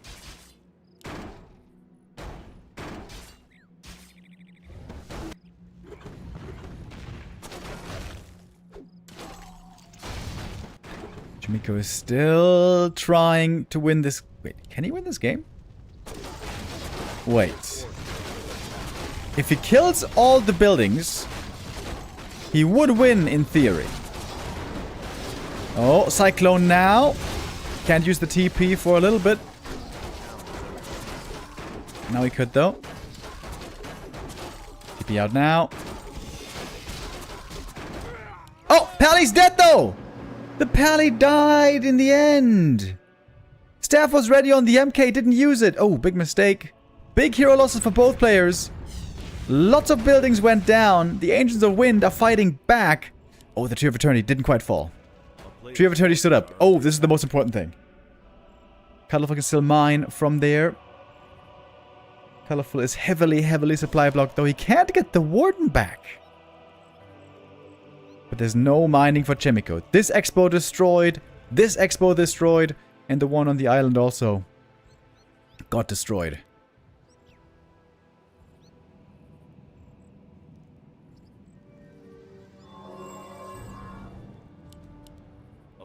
And the Pally is back. It's about base killing now. Building elimination. Oh my god, if Chaemiko wins this game. There's no way he should though, right? It's a big Night Elf army, but it's triple hero human. Dude, if he had mass teleport... By the way, why is the MK so much higher experience than the Archmage? Oh, because he got solo experience from the Warden kill, I guess. AM wasn't in range for the Warden kill. Imagine if the AM was level 6. I think then he would win. Maybe. I don't know, man. This is a crazy game. Panda level 8.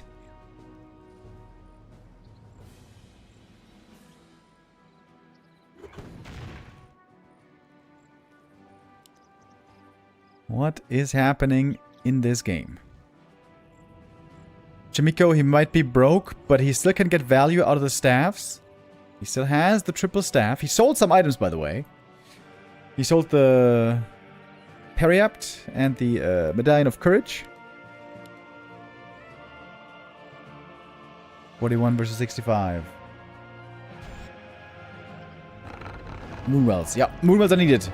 With those 2 Moonwells finishing, he can get the Warden again. Okay, Colorful has to protect those Moonwells, and then it seems like he should be fine, finally.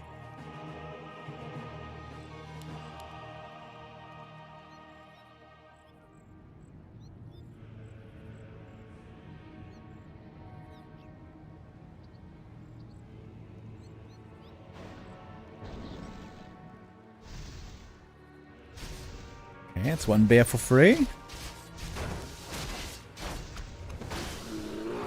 I am still far away from 6. A player's forces are under attack. Such a weird game.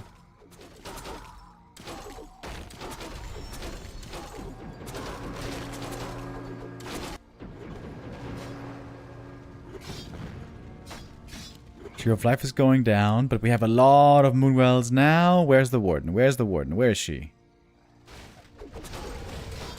If the tree dies, it's going to be supply blocked again. But the tree is nicely eating into the forest.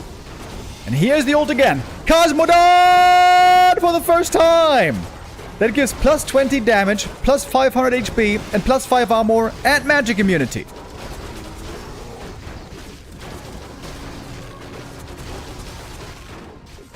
Trying to kill the bears first. But also breakers going down. Breakers that cannot be remade. Cyclone on the pally. No holy light at the moment. Bears are going down. This is certainly lifting the supply block for the Warden. So that's good news. Cyclone again. How much mana even is Cyclone on this guy? Is it 150? I don't even know. I am now getting pretty close to level 6, by the way. MK out of mana, getting kited by the Dryads. Panda back in normal form. Oh, he's gonna get one more Dryad. No, staff. Okay, ult over. Cosmodon over. At some point the pally runs out of mana, surely. At some point.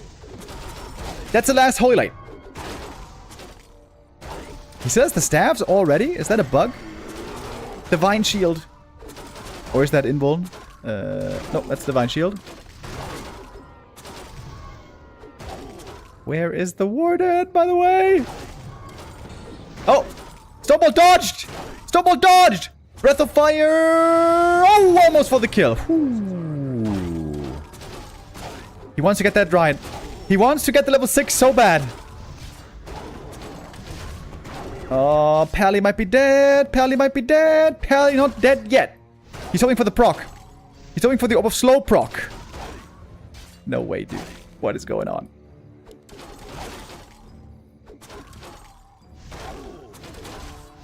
Hold that again. Where's the Warden, by the way? Bro, you got 1,300 gold. Where is the Warden? Dude, colorful. If you lose that game, seriously.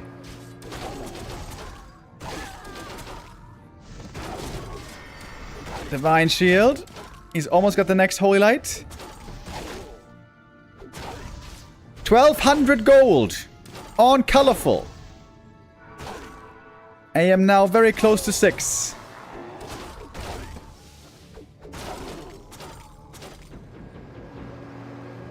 He's building the altar. Forces are under attack. Yeah, why didn't you just go for the tavern? There's a tavern.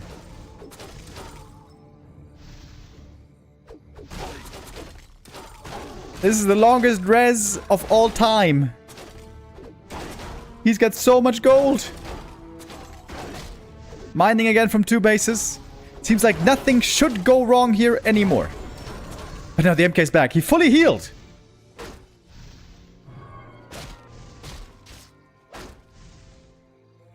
Panda should have the staff ready. Maybe. Maybe not.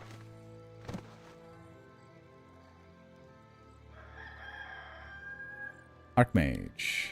1 kill for level 6. A player's forces are under attack. He scans the expo. He sees the Warden coming back. He sees the Moonwells. He's making a second Hunter's Hall. What is this game, dude? This is it, right? Level 6? No, it's not! No, it's not! What the hell? 1 XP away! The Wisp, the Wisp. The Wisp would be enough. Stormbolt? He needs the Stormbolt. He needs the Stormbolt. Bro! He's not paying attention. Ah, that could have been level 6. A player's forces are under attack.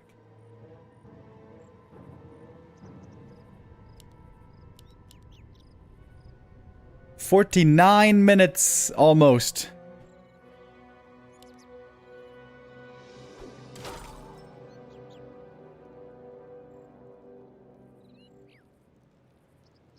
Panda ult is ready again. The Warden is back. And her ult is also ready. Last bit of money. He's going for an invul potion here, the Paladin.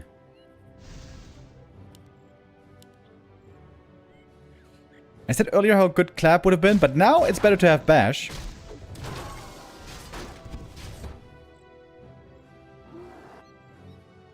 Another Expo coming top left and up here.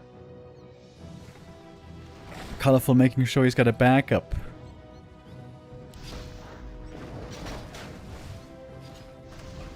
player's forces are under attack.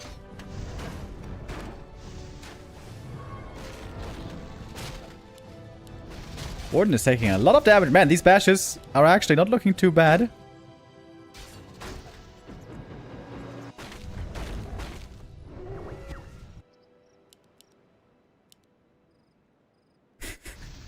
Colorful is taking a sweet time. Feeling no rush. Oh, anti-magic now in the Warden. In she goes. Final knives. Some good damage. And here's the Avatar. The human army now seems to be cornered. Drunken Haze, Breath of Fire, Fan of Knives. Huge damage. AM, very low HP immediately. Spell damage is enormous from the Night Elf. Now he's going for the AM next, it seems. He might get level 6 at the very end. No, he doesn't. MK now out of mana. No Stormbolt left anymore. And the Dryads can kite very well. Even against the Mountain King. Doesn't matter that he's magic immune. The slow poison still works. GG is called. And Colorful takes map 3 after 50 minutes. 50 minutes plus. The Warden and Colorful successful. Man. Kind of a crazy game. A couple of very weird things happened here as well. Colorful seemed to be a little distracted, to say the least, at some points.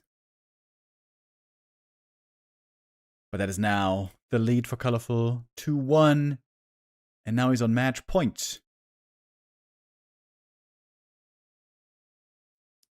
Only needs one more map in this series, and then he's going to be advancing to day 3.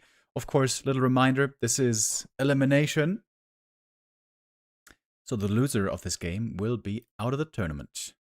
Yesterday, surprisingly, we saw lots of favorites being eliminated. Yesterday was the day of surprises. It was Focus and Moon and Kaho all losing.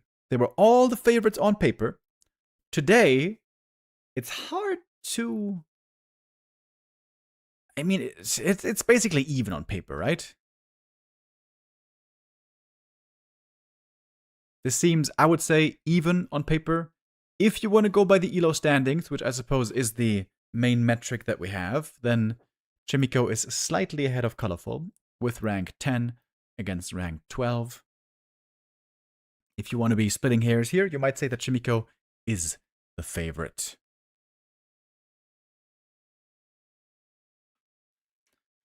Whew, long game. Players might need a little bit of a break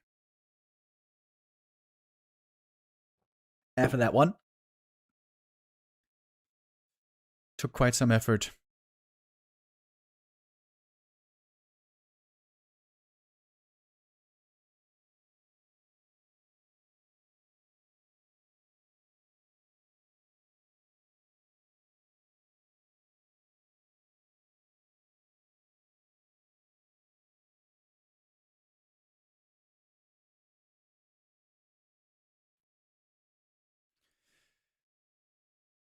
On Northern Isles, we're going to see a return to a much smaller map once again. This certainly shouldn't be a 50-minute game, but it could still be a Warden game. Quite a few Night Elves have played the Warden here successfully in recent times. Like I said before, I think Kaho is by far the best Warden player in the world right now.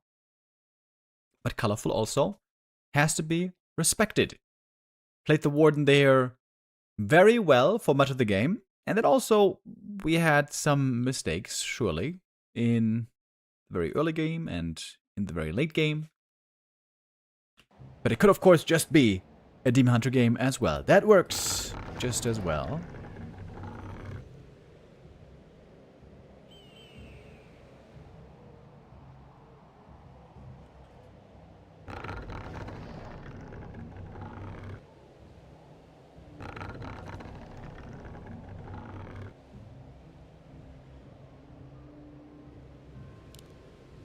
And with the Ancient of War over here, this indeed looks like that Warden again. If you're going Demon, then it's normally this camp first.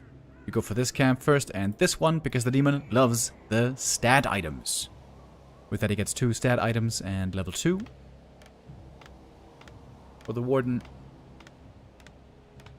it's also a lot harder to creep these camps, since she doesn't have Immolation, weaker stats. But with this camp here, she gets a nice big consumable.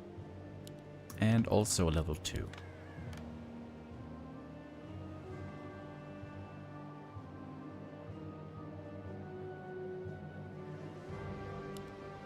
It is the MK first for Chaemiko once again. Like on Bright and Dark. I wonder if he's anticipating a Warden here. I would think against Kaho, he certainly would have expected Warden. If I was Chaemiko against Colorful, I would be expecting Demon here. But you can't be sure, of course, of the Demon. You gotta make sure that you're also considering a Warden.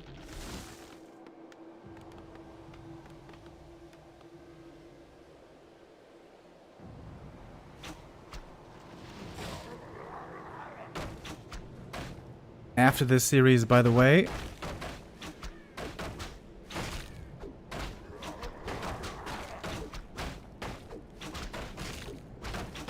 wait, I'm trying to look it up right now.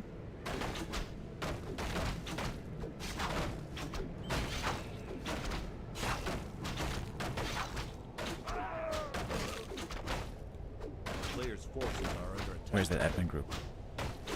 After this series, we're gonna have Life versus Dise, followed by 1-0 versus Hazy. Oh, what do we got here? Second Ancient of War, okay. This is gonna be a quick game, fellas. This should be a mass hunts play. But where is the Hunter's Hall?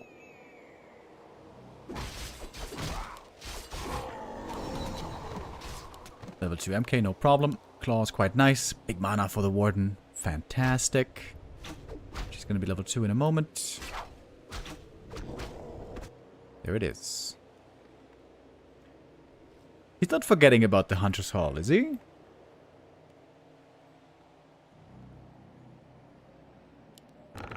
There it is. Okay.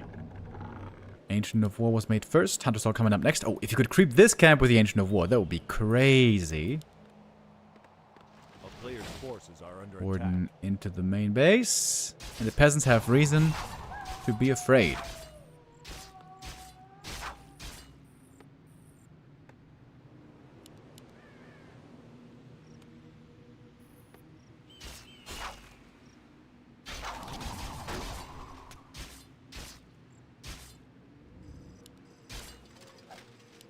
Warden being annoying.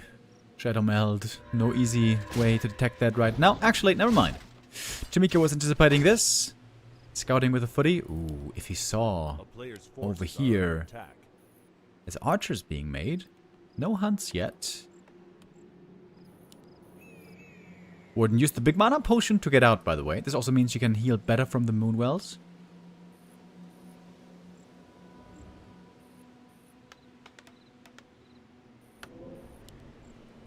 Telestaff. And he is gonna creep this camp with the 2 archers. Damn. This is cool. Does she have a staff? Yes, she does. Dude. This is a sick build. Peasant harass, and then backing off. Back home she goes. Healing up. And then in a moment she can join the archers. Do the footies see the tech? I'm not sure that they do. MK's got the dust. 1 kill. How? Oh, I was about to say, how aware is Chaemiko? He is not aware. If you expect to get Huntress pushed, there's no way you're teching already. You would go heavy defense, right? Surely. He needs a shop. He needs towers. Yeah, this early tech might be very painful soon. The town is under siege. No towers in the main base yet, and no wall off either. The Warden gets in easily. MK now TPing home, but he's got no mana anymore.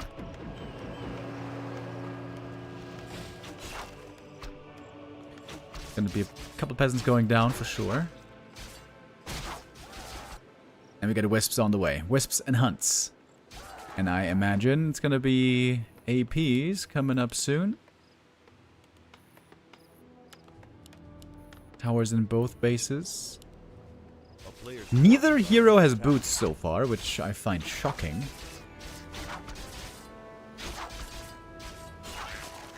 Warden about to get level 3. Big level up right there.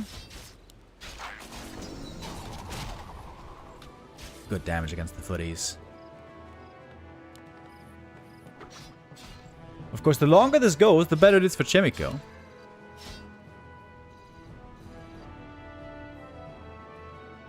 Colorful is on a timer here.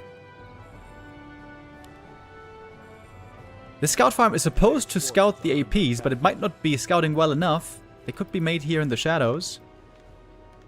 Oh, yep, I think that's in the shadows. I think now he knows. Yeah, now he knows for sure. Okay, Chaemiko knows. Can he stop it, however? If he runs in with the footies and militia, he's gonna get Fano-knived. He could go for a counterattack. He could just go for the Tree of Life. And that seems to be where he's headed. More and more footies. Masonry upgrade, I love that. And I think the counterattack is smart. We got more wisps moving out, more hunts moving out. And the tower defense in the main base is looking pretty good. Okay, how many footies is this? 8 footmen plus MK. That should be enough to threaten this Tree of Life. Now a workshop being made as well, trying to get ready for mortar teams. Well, well, well, this is looking like an interesting game now indeed.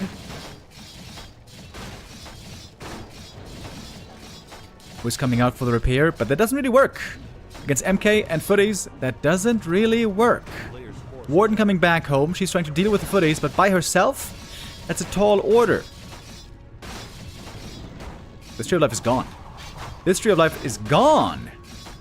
There's not enough wisps here anymore for the repair. Chaemiko with a smart play, realizing the weakness of the Night Elf back at home. And that is Tree of Life dead now. And level 3 for the MK. And GG. We had a long epic game on LT. This one rather short and sweet. 8 minutes. Chaemiko ties it up. Brings us to a tied series. Exactly the way we like to see it. Smart play. Good defensive play, right? Chaemiko here knew what he had to pay attention to. Very important not to face those hunts head on. If he had fought the hunts with the militia, with the footies, running into APs, running into Fano-knives, he would have gotten eviscerated.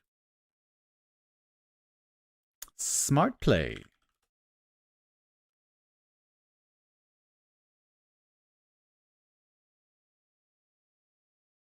If Chaemiko is defeated here, there will be only one human in the top 6. Of course, Sok made it through already. Chaemiko would be number 2, and the only number 2 if he makes it through. Actually, if Hazy makes it through, he might be the next one, because Hazy has also been playing lots of human lately.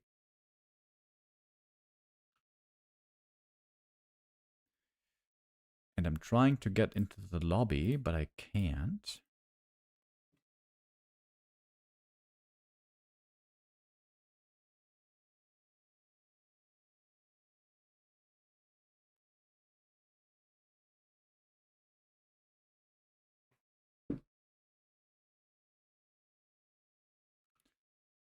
Are we switching to KK?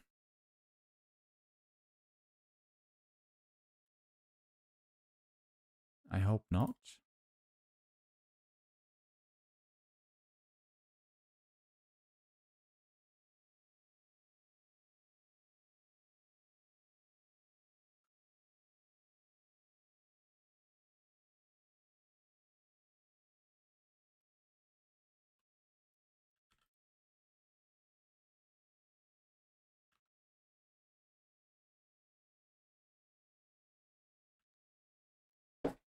And what's going on here?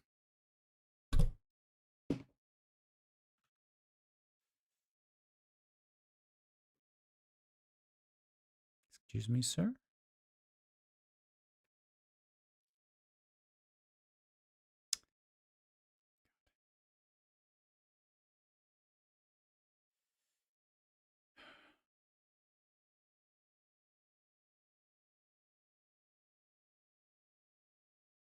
Wait, they already started. Shit, guys, sorry. For some reason, I didn't get into the lobby on time.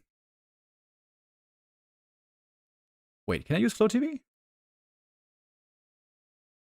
I should be able to, actually. Okay. Then we hope that that is not going to be bugging. Okay.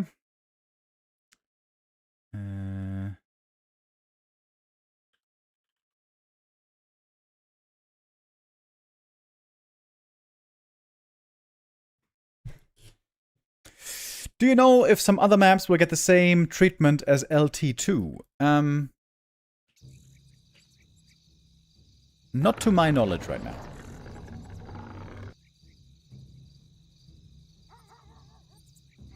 Wait. Overlay bugged. That's the good thing about Flow TV. If the overlay bugs, we can just restart real quick.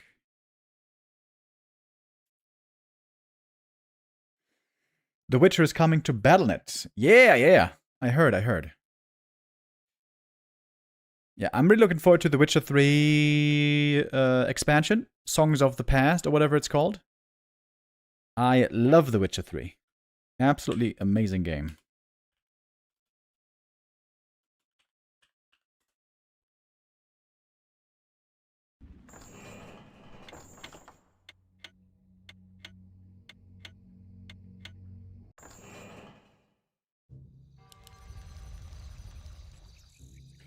What are happy pigs and what is... happy PCs. That's our OperaGX sponsorship, of course.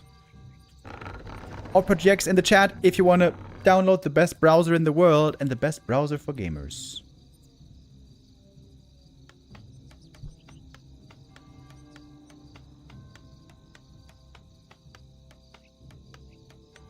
Alright, man, I love this tournament. We got LT2.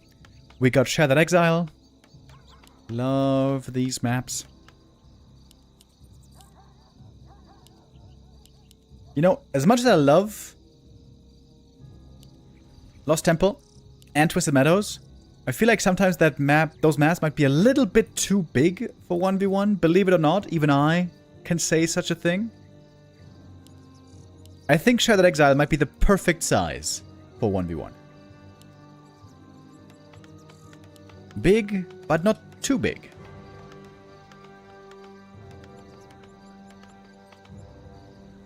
That's what she said. Okay, now no MK anymore. It is Archmage against Demon. On this map, we certainly will be expecting 2 base play.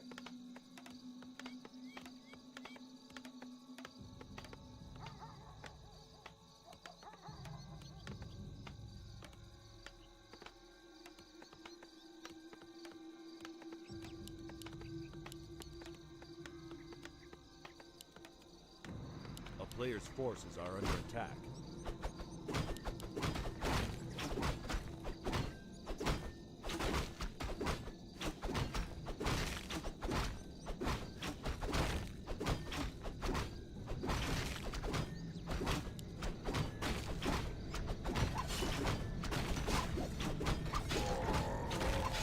Ring of Protection, that's a good start. And over here, Chaemiko, we have Going for the Expo pull. Very nice. This pull makes it so that these Kobold Geomancers don't use their ability.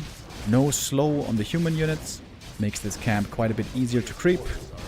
But it still, you know, still does some decent damage, so there's going to be some HP lost on these peasants. Certainly an opening for the demon to get active.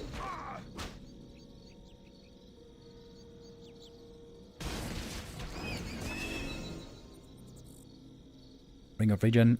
Nice item for the AM early game, but it's not as good as against Undead, because normally in this matchup in the early game, the AM is the last thing really that takes damage. It's more the peasants and the footies that do. Big last hit! Stolen! AM with the first. Exclamation mark. Item, of course, going to the demon. He's got gloves and mantle. Those aren't so great for him, but the ring, of course, is wonderful. And those other two items going to be really good for the Naga later. And now, I guess I have to eat my words. AM did take quite some damage, and now the Ring of Regen is nicely kicking in.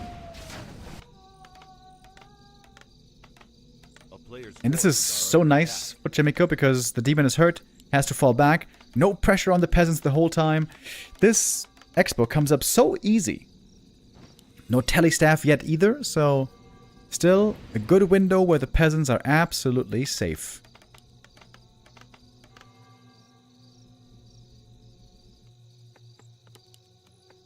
No Arcane Tower in the main base. Maybe the demon there can get active. He's got the boots. Circlet. Staff. Oh, here we go! Staffing in. But the footies saw it early. So Chaemiko can try to react quickly. There's going to be some peasants dying here for sure. 2 so far. Chaemiko known for his blocks and micro moves in the early game. Arcane Tower does finish, and the archers don't have a chance to cancel it. That's also big. AM taking more damage, but look at that Ring of Regen! Oh, the Ring of Regen! How could I ever doubt you, Ring of Regen? I apologize. Now the demon is extremely low HP. Look at that Archmage. Look at that Archmage! He almost got the kill there! What was that? Like 15 HP or less. It almost feels like Colorful didn't anticipate the Ring of Regen and thought he was going to bring him down. And so, it was what? Only 2 peasant losses? AM now level 3, way ahead of the Demon Hunter.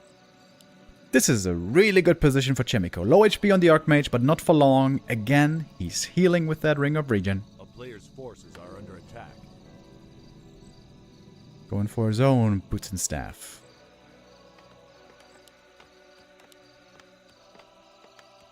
Of course, the human tech is a lot slower. Ooh, does he find the Tree of Life? Oh, he's so close to spotting it! So close to seeing it! Surely he must see. Yes, he does. It's an easy cancel. Mortal Elemental bringing in good damage. A player's forces are under attack. Is it an easy cancel? Well, it certainly is a cancel. With some more right clicks coming through. Footy also in the main base. Stressful moment for Colorful. There's fires seemingly everywhere. Ancient of War goes down. Oh, that's really bad. Perfect creep check timing for Chaemiko after a perfect start into the game. Huge lead now for the human. Not only was Colorful's expansion greatly delayed, but now also he leaves the game. Alright, I'm a Flow TV, so I can't see GG. He called GG. 6 minutes! Chaemiko with the perfect early game, the perfect item as well. Colorful will lose map 5 and the decider, and with that, Chaemiko is our second human in the top 6.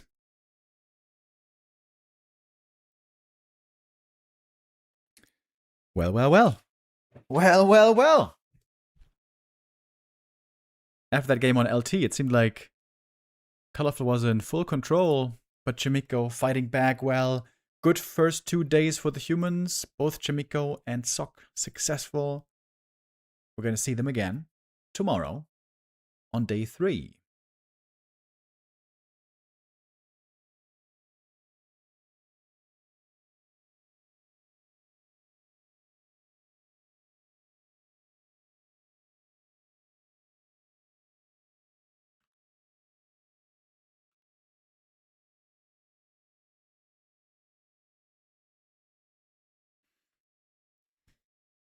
Life versus Dice. Coming up for our next map. I am this time in the lobby. I did make it, indeed. Quickly enough.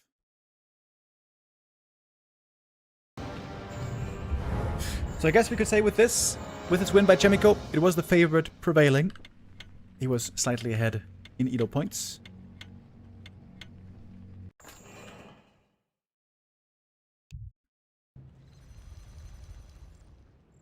Wasting no time today, I see. Next game already up. Okay, I gotta really make sure to have the colors correct here for our Night Elf mirror. Hammerfall will be our first map. You know, every single series so far, we saw at least one of the new special maps. Either Bright and Dark or Lost Temple 2. But we might end up in a situation here in this series or in some of the other ones to come where it's just the standard maps. There absolutely is a possibility that it's just Hammerfall, Northern Isles, Shattered Exile, Turtle Rock, and Twisted. That would mean all the unusual maps, the other 4, would all be banned.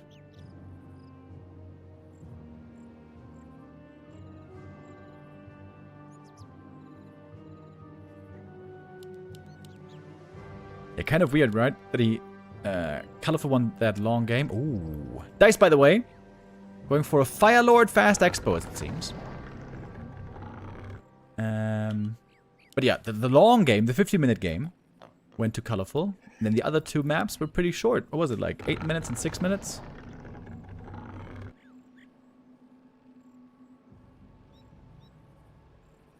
Fire Lord Fast Expansion. Fairly popular on this map. Because you get this camp right away, get item and tome, you can go for level 2 quickly at this green, and then you can go for a Tree of Life normally over here, very safely. If you handle the Demon Hunter in the early game well.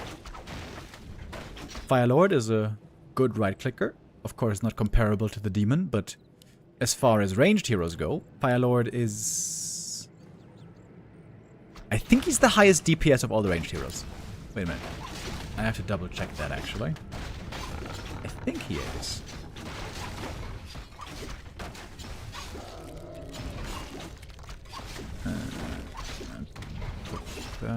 Oh no, the Naga is actually higher. The Naga is actually higher than the Firelord.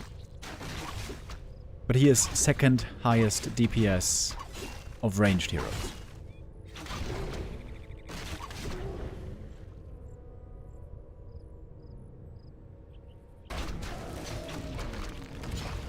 And that's Naga without Cold Arrow. So with Cold Arrow, the Naga is way more DPS, right click, level 1 on ranged hero than anybody else. Firelord a bit unlucky with the first item. Ring of Protection, not really what he wanted.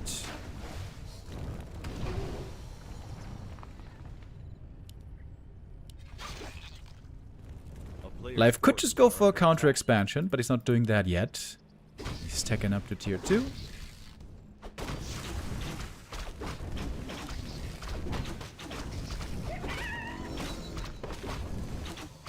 Dice gets level 2. Items for him indeed not that amazing, but good experience.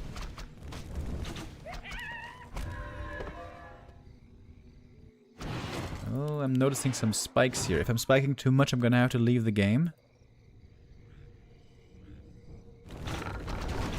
Ooh, Expo on the spot. Wow, that seems pretty greedy if you ask me. Firelord now. Oh, detonate could be insane. Look at the lava spawn. Good split by Dice though. Ooh, imagine if that's if that was detonated on all the lava spawn, that would have been crazy.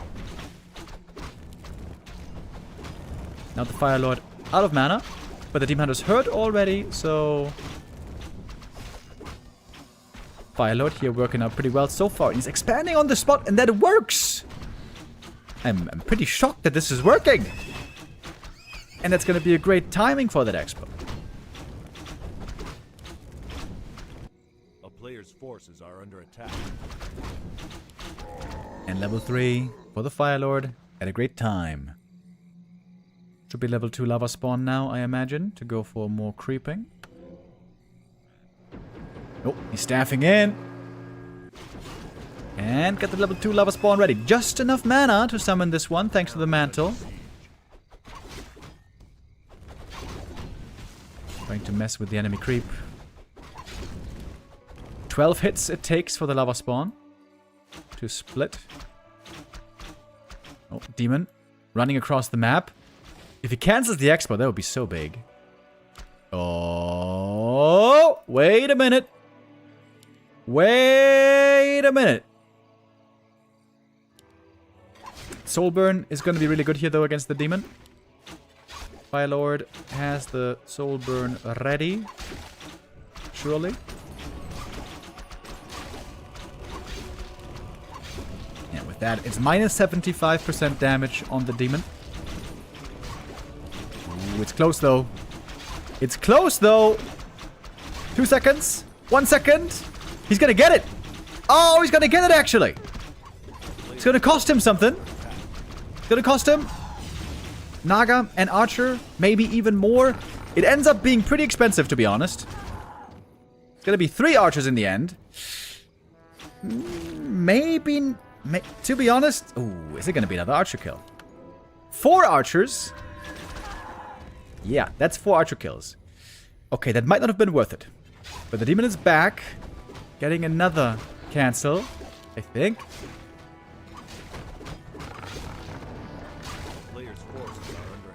Oh, never mind. This time, 3 surely should be finishing.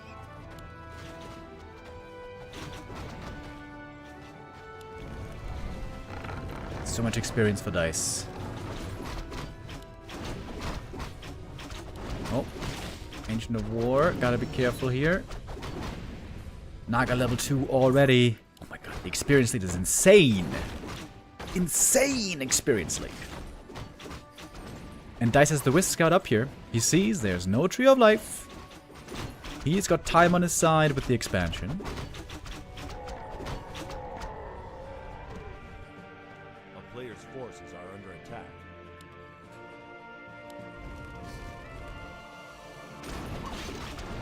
Life in a rough spot on the first map. Dise also recently had a really good Night Elf Mirror against another top Night Elf, by the way, in the Taigu Cup recently. It was against Kaho, a very close series that he played. So maybe the Night Elf Mirror is a bit of a specialty strength for Dise right now. Big heal potion, by the way, really good pickup.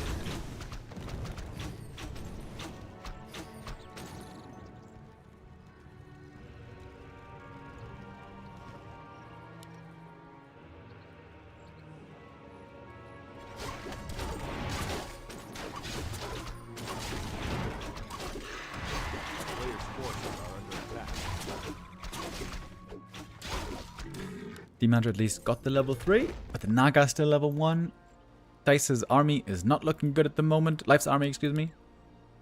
He's rushing tier 3 for bears. He's gonna go for the all-in bear bust.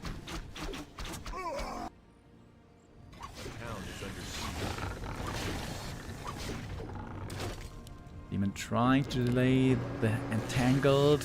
Not really gonna happen. A player's forces are under attack. Cool base build here. Expo being fortified heavily by Dise, with shop and moonwells and lures. Main looking a bit empty. And as long as life has no expansion, it's pretty straightforward for Dise. You just make dryads, mass dryads with upgrades and heal scrolls. And then you defend, and then you win. That's the plan, at least. Oh, item stolen! Oh, heal wards! Heal wards stolen. Oh my god, that would have been so good for Dise! Dise here with a big mistake. And it's a huge creepjack.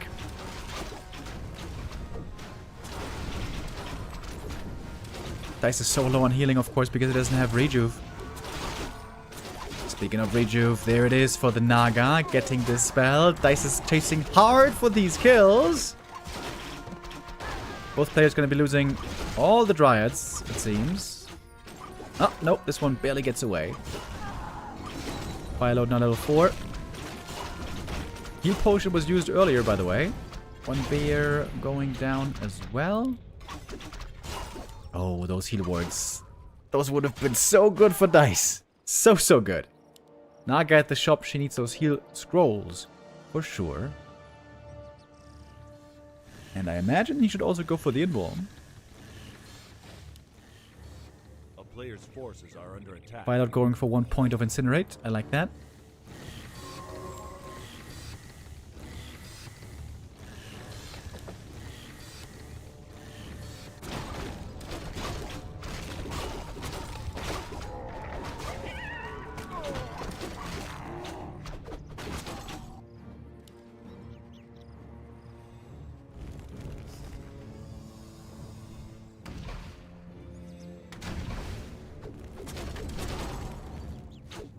Follow Jirash with the resub. Thank you very much.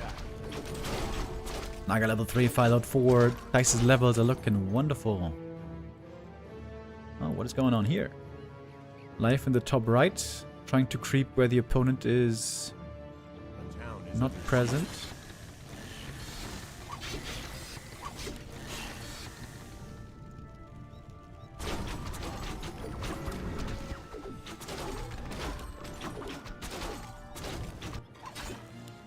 Dice did even start tier 3. I feel like that's a little bit greedy. But he's got so many resources, I guess. He can afford it.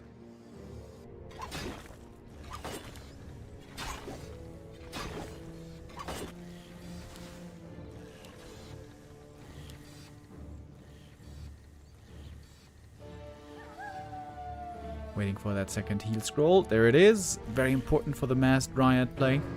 The town is under siege.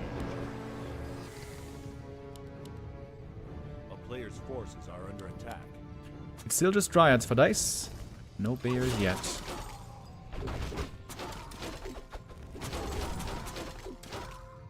Fighting for the Rock Golem. Life's army is looking pretty good, actually. It's only 50 supply, in quotes, but that 50 supply is very strong.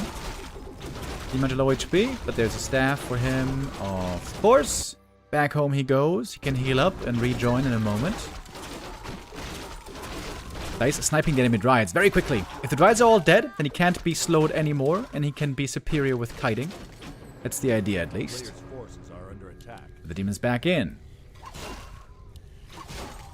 Oh, both heals have been used by Dice already. That seems to be a concern. The town is under siege. That's very high on supply, but it doesn't exactly look like it at the moment. Right, has to take out that heal ward. Imagine if Dice had the heal ward. Imagine if he was the one with the heal ward. That is such a big, huge steal that we saw there earlier. Demon Hunter. Oh, the heal ward. Heal ward taken out, but Demon did get it in some crucial healing. Little bits of healing. Moonblade going down, by the way. This means supply block on Dice. Dice standing still a little bit too long. Oh, maybe Life is still winning this game. He's just not losing anything. He's not losing anything. The triple rings on the Demon Hunter are so good. I thought Dice had enough of an army to win this fight, but maybe not. Maybe not focusing the bears was the wrong call. I'm not sure. But now Dice seems to be falling apart. Losing more and more units. Trying to stabilize, trying to save himself with the money of the expansion. But he lost so much. Almost losing the Fire Lord as well right there. I can't help but feel that Moon would have won that game, but Dice couldn't quite manage. The bear bust for Life actually working out. Seemed like he was far behind on gold, and indeed, he was far behind on gold. But he had enough. Strong bears, strong Demon Hunter, amazing demon items there. Triple ring, really good for him. And of course the heal ward steal. The heal ward steal. Does Dice win that game if he's got the heal wards? He might actually. That would have been so good. You pull back the Dryads, you put in the heal ward in the back. Lots of healing on those mass units.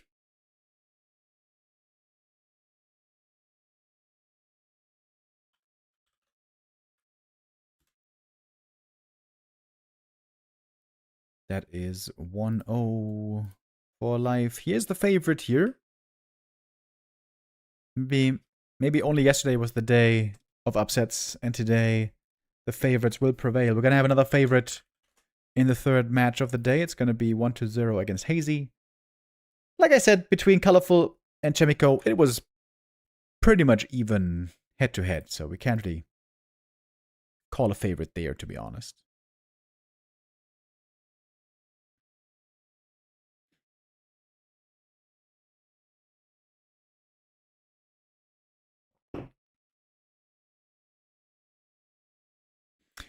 There's only one Night Elf in the top 6 so far. Kind of surprising. We started out with a lot of Night Elves ahead of this tournament. Colorful and Kaho and Lawlight and Life and Moon and Dise. It was supposed to be even more with Elegant as well, but Elegant had to decline. But then yesterday we saw Moon being eliminated, Colorful being eliminated, earlier Kaho, well, yesterday, I mean, Kaho being eliminated as well. So Life or Dise will be one of 2 Night Elves in the top 6.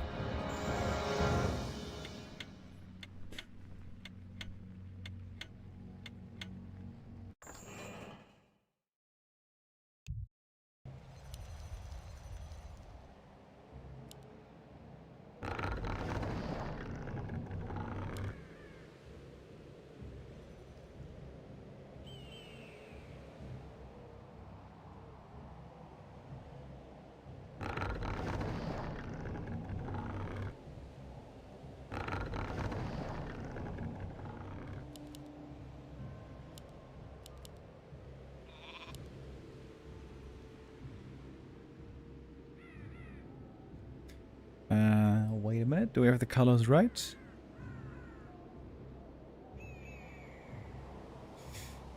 Yes, we do.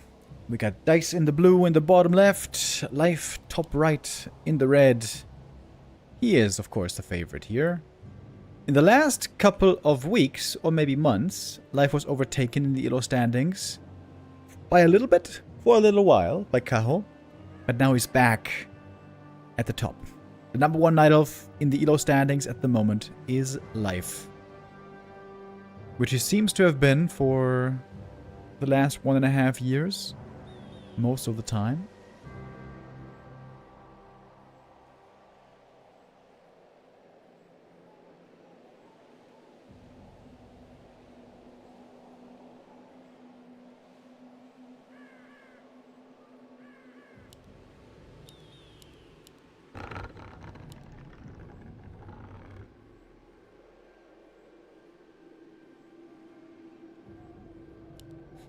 Double Demon Hunter play. The player's forces are under attack. I was trying to remember if in recent times we've seen any unusual strats on this map, and I don't really think so. I think it's Dryad Bears basically all the time. There are some maps, like Autumn Leaves for example, where sometimes we even see something like Talons.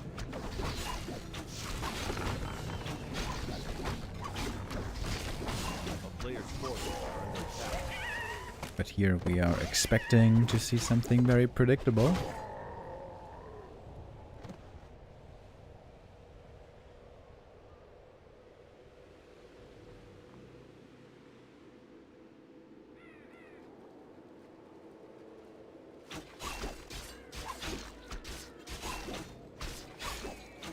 By the way, it is now official. This series only features the old standard maps.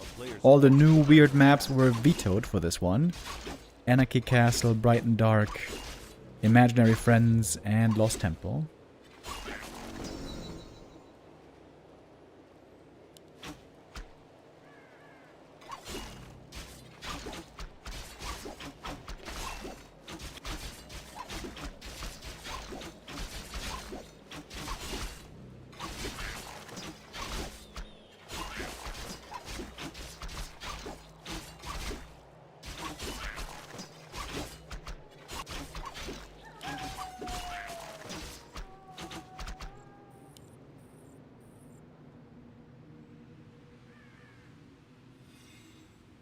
In that mirror, pretty much always at the start, we just creep up.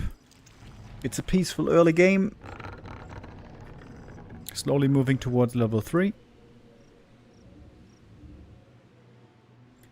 And then it might be time to pick up some boots and go on a hunt.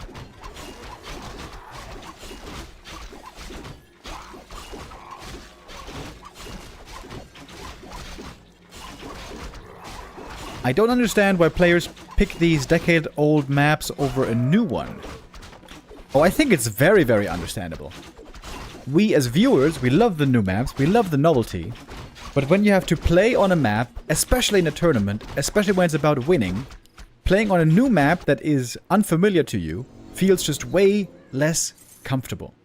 These players are so familiar with these older maps, like Northern Isles, like Hammerfall, like Twisted Meadows. It feels like home. It feels like a place you've been a million times before. You know exactly where to go. You know what to do. You know what to expect. You know what to look for. On a new map, especially if it's a new map and a big map, all of a sudden you are thrown in the deep end. You are lost. You don't know what the priority is. You don't know where you need to go. You don't know what to look out for. It is a very insecure feeling. So, psychologically speaking, I think it makes lots of sense that pro players try to avoid the new maps. Which is why sometimes they have to be forced to play the new maps.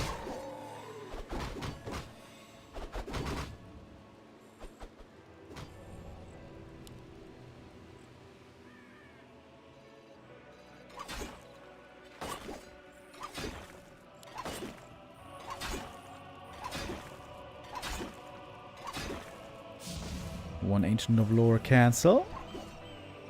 And a Naga for Dice, by the way, so this is the first deviation. Not going for the Keeper standard that Life is going for. Life is going for the most standard build that we know.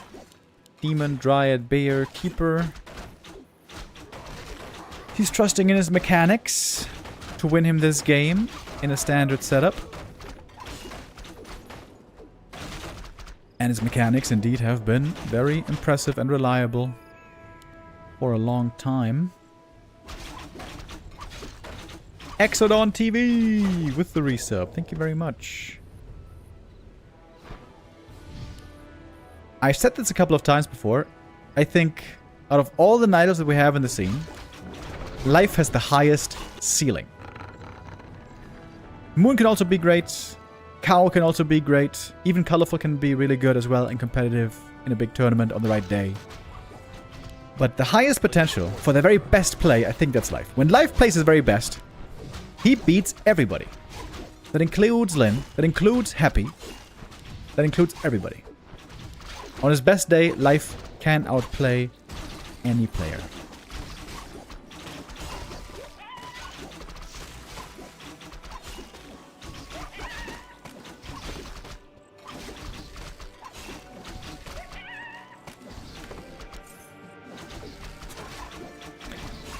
Anarchy Castle and Imaginary Friends are basically FFA maps, which mostly only are popular on FML and Rue Battle Party. It makes no sense to have these maps in 1v1. Yeah, I also asked the admins how we landed on these maps, and we are playing with unusual maps here because the sponsor of this tournament asked for new maps, and the sponsor didn't just ask for new maps, but he wanted to have new maps in the pool and 4-player maps in the pool. Now, Bright and Dark is not a 4-player map, so I guess there the qualification didn't really hold true. But that's what he said apparently. He wanted to have new maps, 4-player maps, for this GCC version. GCC edition.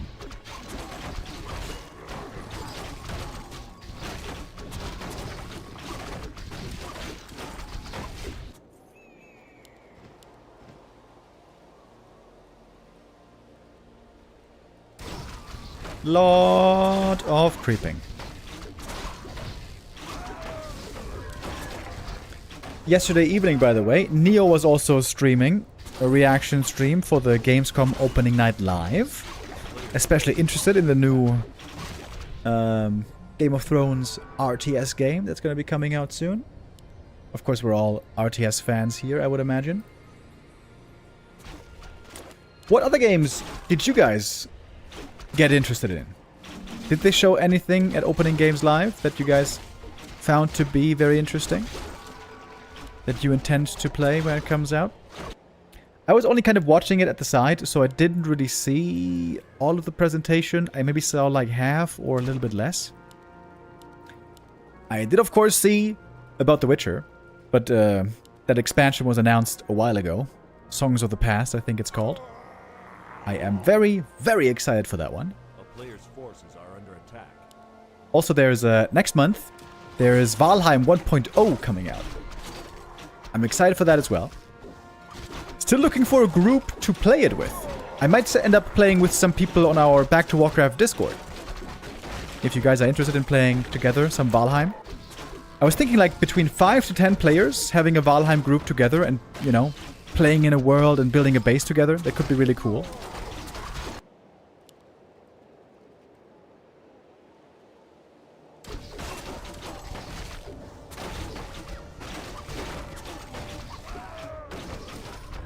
The Witcher 3 is going to be worth revisiting after all the new features, but I will wait until it gets cold. Can't play games in this heat. Oh, is it still very hot where you are? Here where I am, the summer is coming to a close, thank God. It is now pretty temperate. Okay, we got the first big fight of the game. Heal scroll by Dise right away. Keep her on level 3, but Dise also has a nice aura with the Unholy. Naga in the back, taking a lot of damage. She's going to need to TP out pretty soon. There it is. Forcing that with the Entangle. TP out. But Dise is way ahead in supply, as it turns out. As it turns out, he's going for Chims. Or Chim singular. It is super hot here in Serbia. We had a ton of wildfires. Oh shit. That sucks, dude.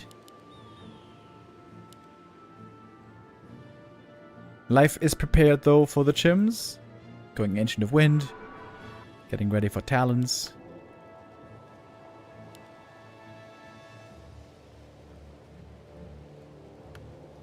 Yeah, I was in Serbia...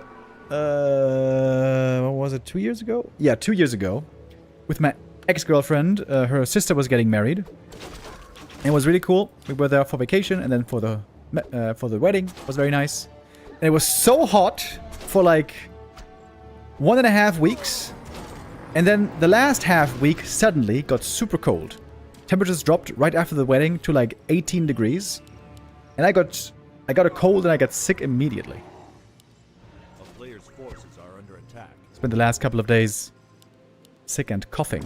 Okay, Chim, how much damage can you do? Magic against the bears, pretty damn good. And the crows aren't here yet. Dise has a pretty good timing here, it seems. Now we got a Hippogriff out. He upgraded the crows, but now it's hippos to counter. The Chim is doing so much damage meanwhile, but also now getting slowed down heavily. Chim seems to be getting... oh, staffed out. Not killed. Dise has 3 bears. Life has 3 bears. Chasing away the keeper. Good mana burn. No entangle left. Looks like the ranged units are dying first. The bears still left over. Oh, Naga in trouble again. Low HP. But with the heal potion. Getting away. Players' forces are under attack. The town is under siege.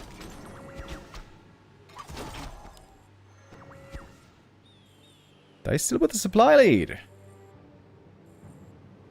Life really tested here. Those Chims around 60 supply have been looking pretty good lately. Also, Kao has been doing this a bunch.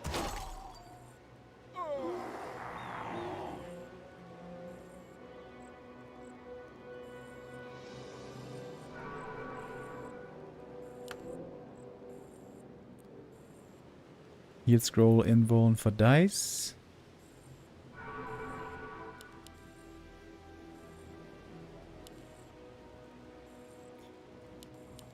One upgrades for life, by the way. This is a big advantage. Being these 2 upgrades up. But now Dise going for his own upgrades. 1-0.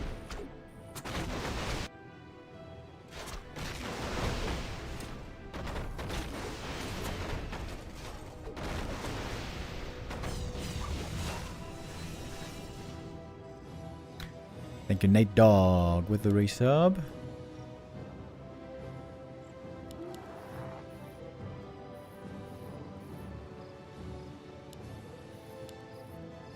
Both Demon Hunters getting closer to level 5. But it's the Naga for Dise who has the big edge over the Keeper.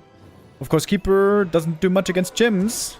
Neither Entangle nor Aura relevant to the Chims.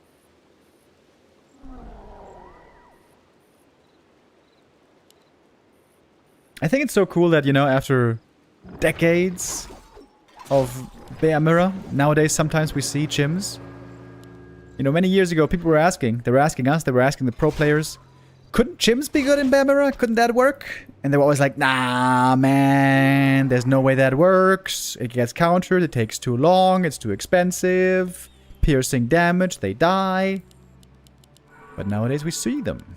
To be honest, also, they are now, they used to be completely unplayable in Bear Mirror when they had friendly fire back in the day. I don't know if you guys know that, but once upon a time, Chims used to do friendly fire in splash damage range on the ground. So that means that if you fought bears versus bears and you attacked the enemy bears, you would be damaging your own bears with the Chims, which was very bad. That was changed in like 2017 maybe? Somewhere there with like the Keeper patch, I think.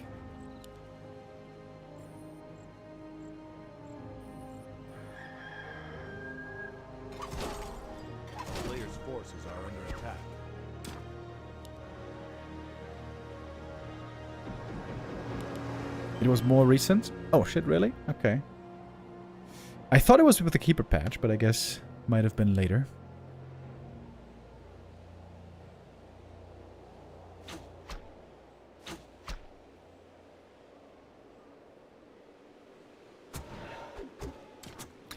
There is nothing left to creep on the map, so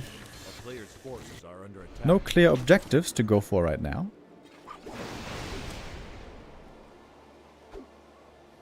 It was in 2020. Ah, okay. With patch 1.32.9.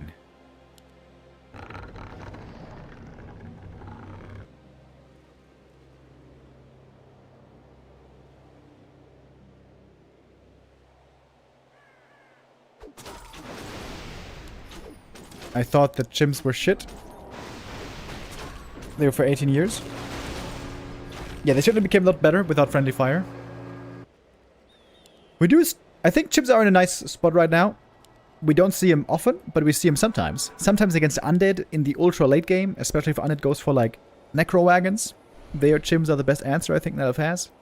And in Elf Mirror, we see them actually fairly frequent. I would say every 10 maps, perhaps, on average, we see them in Elf Mirror. Which is kind of cool, I think.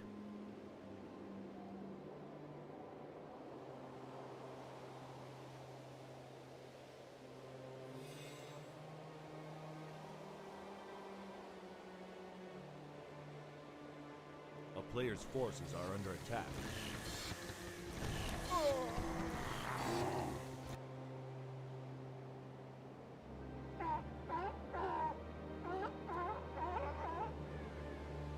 That sound reminds me of Twitch streamer Quinn69. If you know, you know.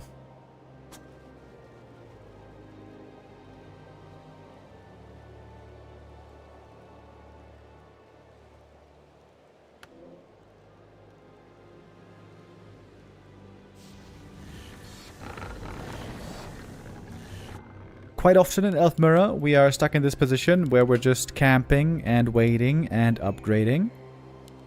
But now Dise is going into upkeep. The Hippogriff Scouts are great here for life. He's actually going to see these bears coming out. Sometimes Sniders go for fake production with MG upgrades. But now he sees the bears, and that should tell life. Oh shit! He's in upkeep! And so, he's going for his own bears.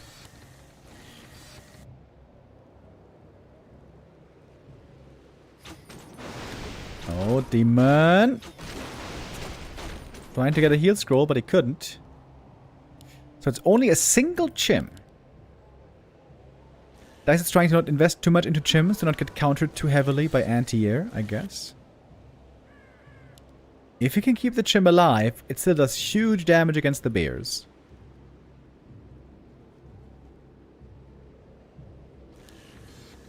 And 2 hippogriffs need a while, I guess, to kill a Chim. A player's forces are under attack. Alright, 72 supply. Here we go. Triple heal scroll on Dice. Wait. How much on... And none on life. Triple heal scroll and supply lead for Dice. It seems like on paper, this should be his game. But then again, he doesn't have Keeper. No Thorns Aura. In we go. Oh, GNL Bear is taking a lot of damage. GNL Bear on the front line. What are you doing there, buddy? Taking too much damage, but the Chim is eliminated pretty quickly. Alright. There was some magic damage, but not that much in the end. Oh, by the way, Dice has no Dryad mana left. He can't dispel anything. Rejuve and Entangle are going to be amazing now for life. Close to the main base. Also, he's got fast reinforcements. He's got the Moon Juice. I think life might be able to turn this right here and now. In fact, he's already way ahead in supply. Life showing why he is the #1 Night Elf in the world. It would seem.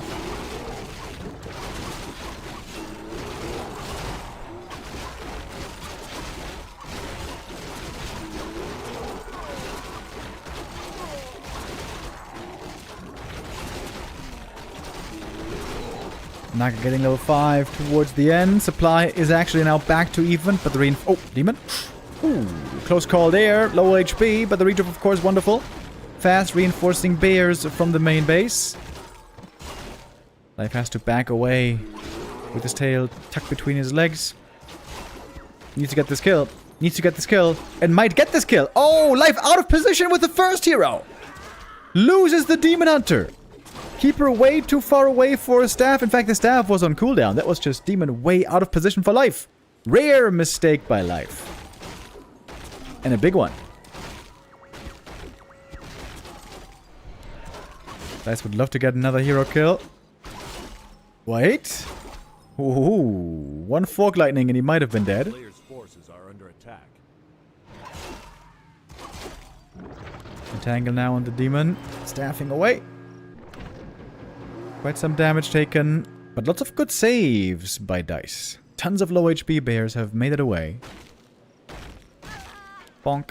Another Dryad taken out.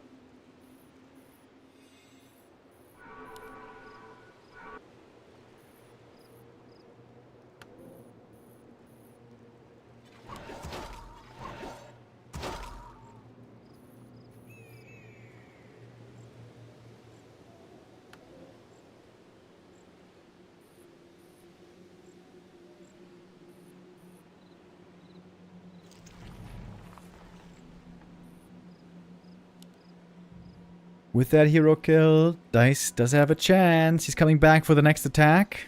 Demon items, by the way, pretty damn weak.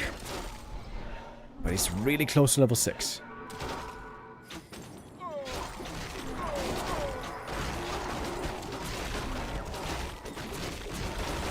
Right click on the Keeper. Demon low HP. Got that invuln.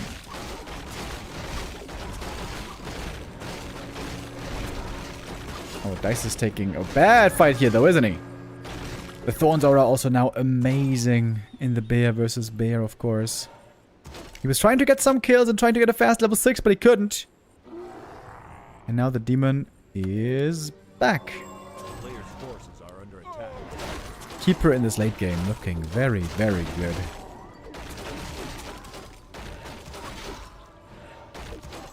As expected.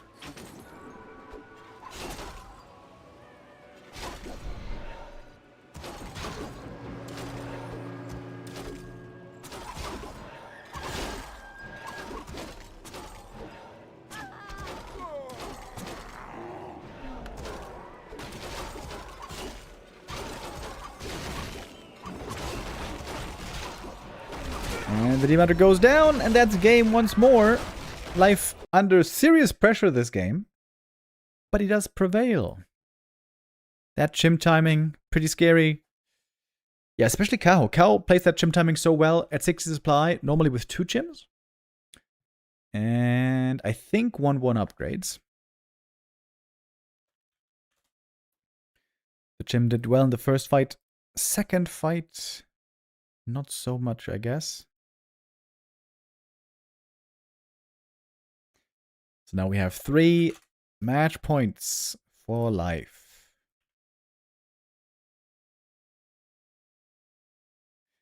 This is, of course, a play all 5 series. We're going to play out all 5 maps regardless, even if a winner should be determined earlier. And a winner could be determined on map 3.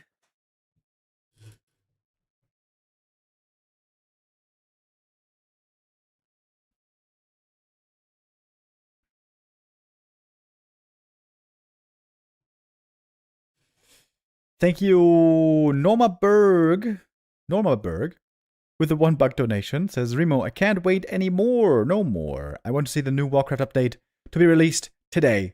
Not even tomorrow, today. Well, I don't want to rain on your parade, but I think there's no big Warcraft update coming out today. We've been waiting for a PTR. We've expected a PTR to come out this summer. Normally, those have been coming fairly regularly in 6-month intervals, but nothing came out yet, sadly. So, if there's a big patch coming, a big update, then it will take more than 24 hours. Of course, the hope is that something's going to be announced, something's going to be said, something's going to be shown at BlizzCon. And that is not far away. BlizzCon happening on the 12th of September. 2.5 weeks only.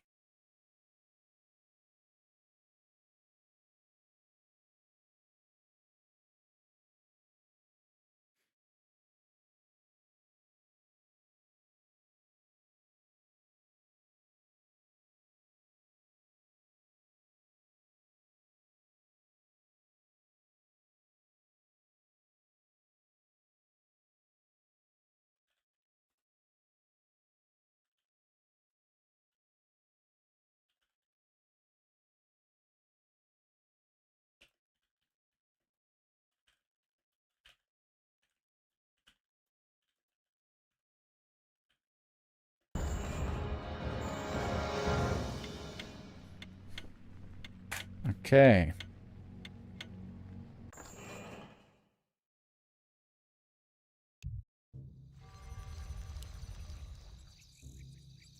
Now we are heading to map 3.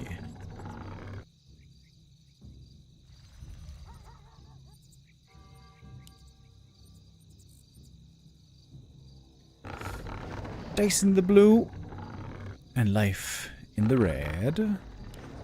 We saw Lawliad yesterday attempt a Firelord Fast Expo here. This did work out well for him on Hammerfall, but not here on Shattered Exile. Oh wait, I didn't update the score yet. There we go.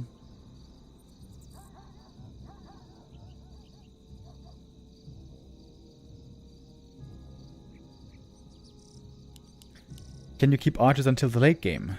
No, not really. In the late game, you want to have bears and dryads and maybe chims. Archers are not worth the supply in the end game.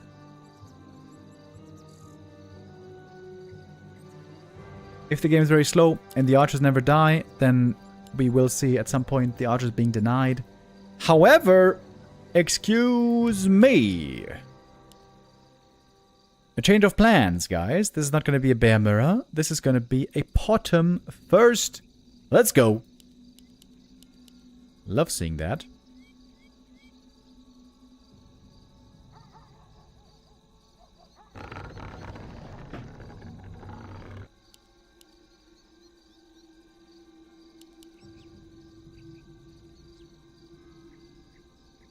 A player's forces are under attack.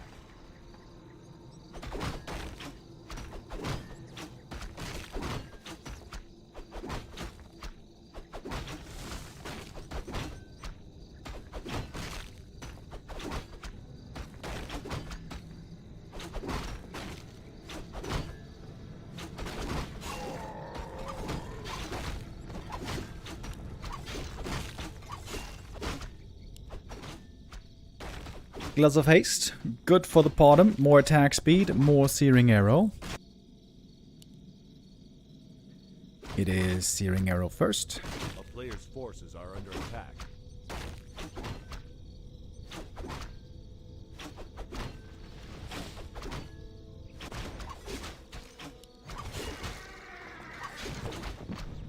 I still wonder if it might not be correct to go Searing Arrow level 3, by the way, when Bottom is level 5. You may recall that the level 3 Searing Arrow was heavily buffed recently.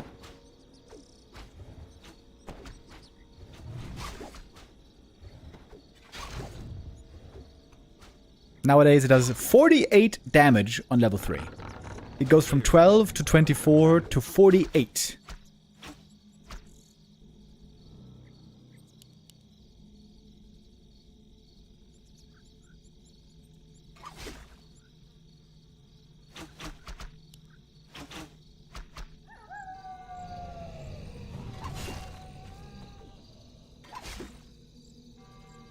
Classic bottom hunts. Recently we saw... oh, wait a minute. It's tier 2 and double Ancient of War bottom hunts. That's unusual. Oh. There should be a reveal. He's got something at the lab.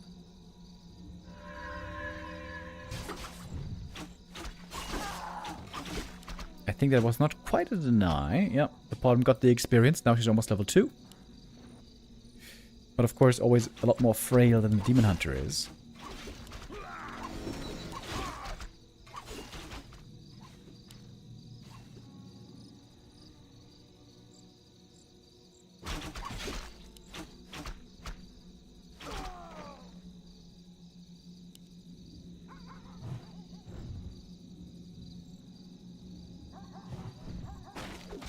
Did life see the creep? A creep jack now would go a long way. Demon Hunter has staff. He's going for creeping himself. There's a big camp being taken by Dise. He could even go for the assassin.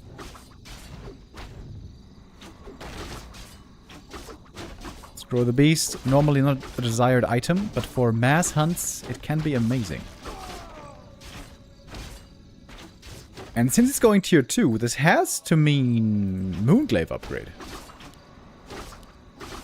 There's no other reason really to go tier 2, I'd say. A Tinker second for life. Oh. Cool. Pocket Factory, right? Yeah. Archer coming out of the shadows, trying to block one of the enemy archers. Oh, nice block by Dise. And that is one archer for free. Even blocking the Tinker a little bit. That's some good damage. The right click, not bad by this bottom. Almost level 3 already.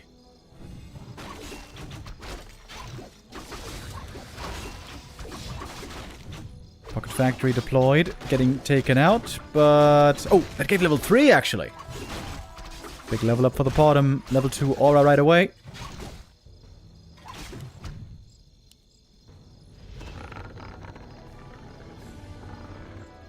How does that work again? If you get one attack upgrade on the hunts, the aura goes from +3 to +4, right? So it's huge value on the +1. I think that's how it works. We now have Moonglaive.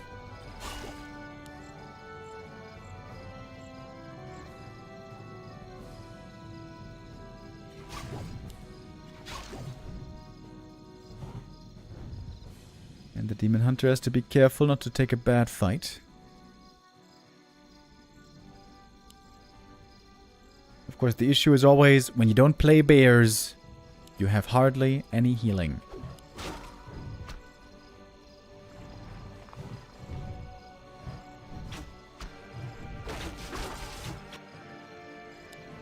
Wait, where's the first stack upgrade? There it is. I want to keep an eye on it.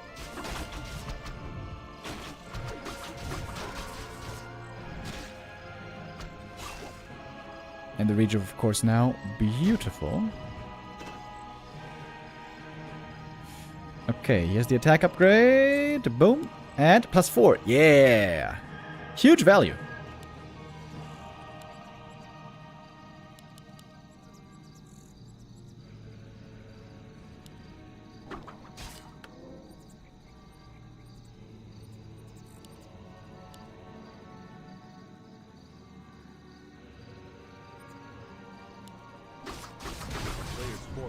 Oh, a Kobold Geomancer for slow against the Demon Hunter. Yo. I don't think I've seen that before. And here we go. Wisp being brought. We got one glaive as well. High damage also on that one. And look at that slow. Dude, the slow is so good against the demon. That is so good. And we got APs coming. Demon staffing home. Okay. Alright. But the bear army is almost ready. Master training 20 seconds. First AP cancelled. Rejuve, of course, absolutely wonderful here. Ancient of War is buying time, but the the glaive is also doing lots of damage against it. The Aether Tree as well to be regenerating a bit more HP here. That's nice. Dude, the slow is amazing. The Kobold slow is sick here. And the Kobold, unlike the Mud Golem, isn't melee and doesn't always run in to die immediately. Okay, in we go though. Scroll the bees, scroll of healing. Beautiful detonates. Beautiful detonates by life. So important. Detonating that. Scroll the beast. 1 AP finishes. The other one might get cancelled, but the hunter is still only level 2. We have a High Priest in as well. In a fire on the bottom. Lots of hunts seem to have died already, however. And the Geomancer also goes down. Level 2 for the Tinker. Level 3 for the Demon. Only 1 AP left. And a lot of hurt Huntresses. Another Pocket Factory. Bottom level 4. A lot of damage now on that Searing Arrow. Dispel on the Rejuve. That's kind of sick. But there will be more Rejuve. Oh, those hunts so hurt. If only the Podum had a healing ability, huh? Wouldn't that be nice? Heal Scroll brings the healing that the hunts badly need. They need another heal scroll. They need another heal scroll bad. 4 bears. Now next to the tower. Might be able to take that one out next. Looks like the glaive is being run down by the Tinker and the bears. The glaive the hunter's HP is still very low. And the Pocket Factory doing nice little bits of damage against the AP.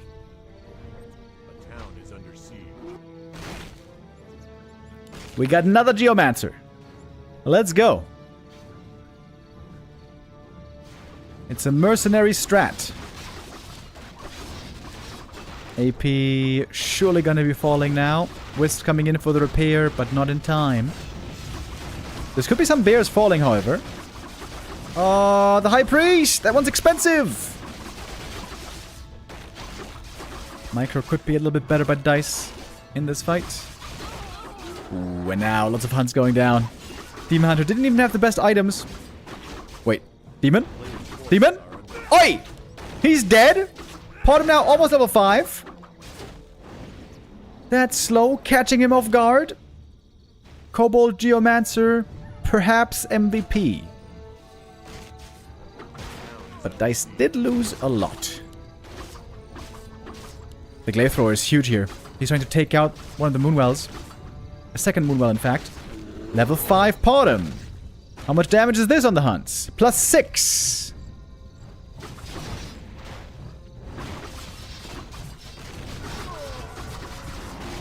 Detonate against the Rejuve as well. Oh, so many hunts, so hurt, but also Tinker now, level 3. And the one Moonwell stays up. Demon Hunter is being rezzed. 60 seconds out, and the Geomancer has no mana anymore. And now he is a lot worse.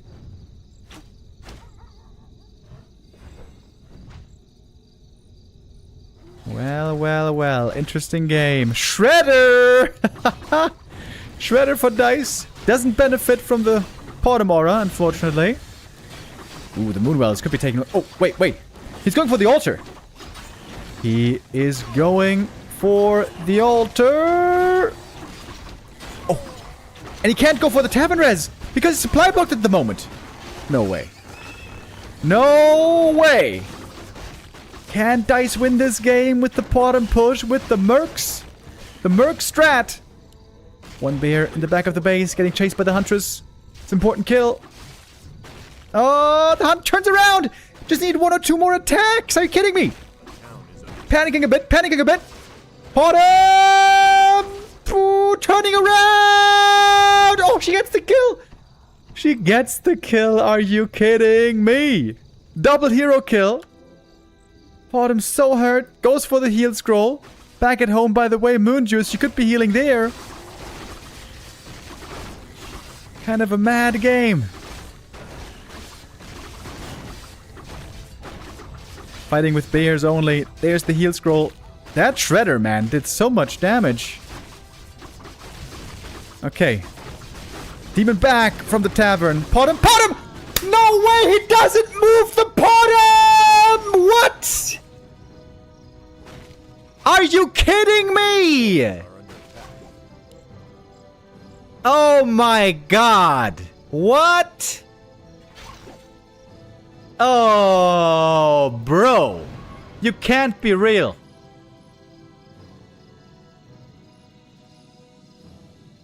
He was at base. Yeah, for what?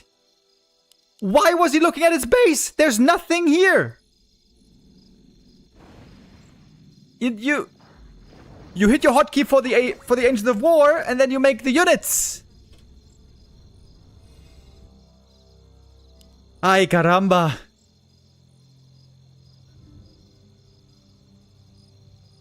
.7 Potom.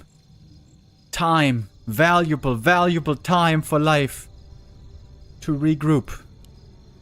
Didn't even have an Orb of Venom until now. But guess what? He has a ton of bears.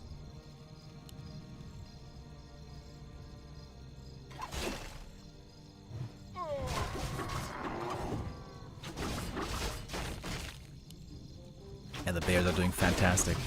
Now. 7 bears! And it's GG!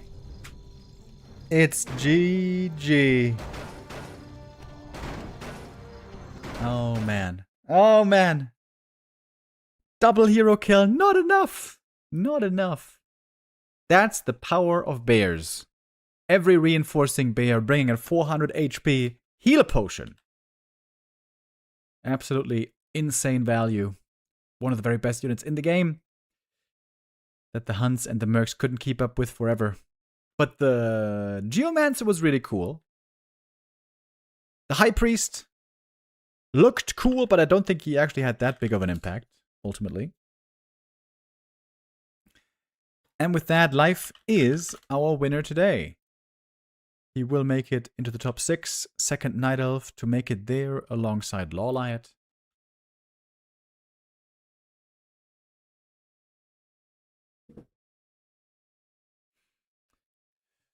And we are still going to play the last 2 maps, as this is indeed a play all 5 series.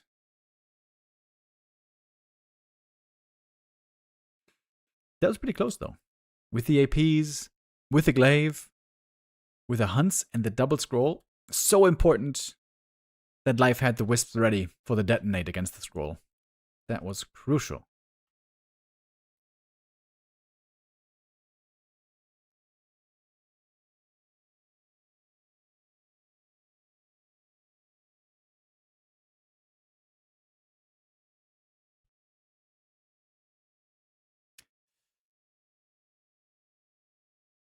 Potom, in my opinion, still seems a little bit weak.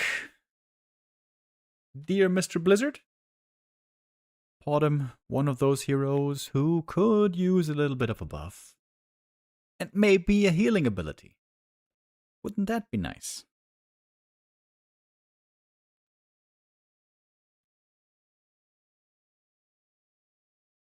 Whoa.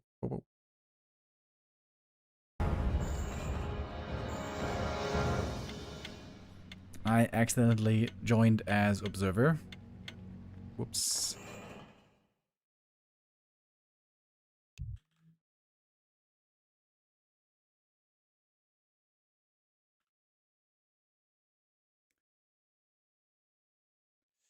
My bad.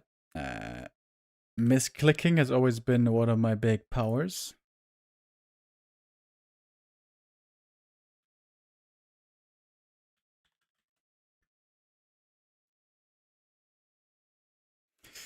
Twisted Meadows is coming up as our next map.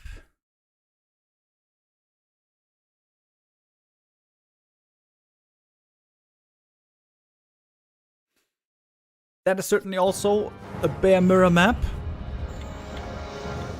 Right? Do we see anything else here ever? Big, wide open spaces, lots of creeping, lots of late game, high level heroes. Not really known to be that great for push strats. Seems like this is all the makings. Ah, shit. Now the overlay's bugged. Damn. A double doozy by me. Sorry about that.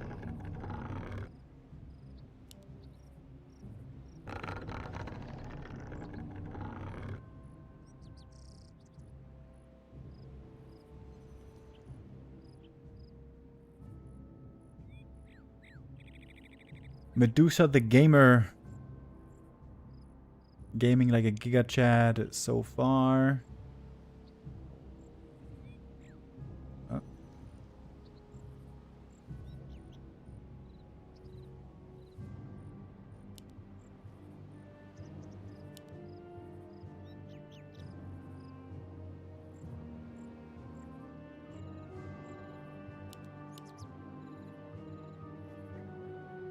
Oh, what is this?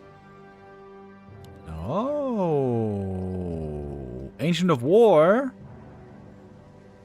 Close to the gold mine.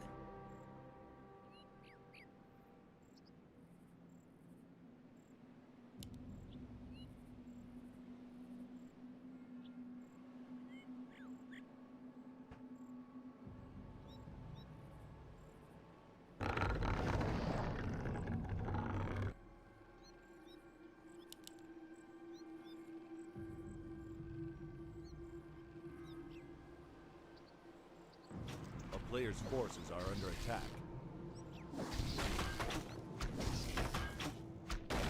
Coming up after the series, of course, we're also going to have 1-0 versus Hazy. 1-0 there, the big favorite. It has been a very successful year for 1-0 so far. Highest earning player of 2026. And the repeat winner of GCC and of WSB. WSB being the Korean tournament.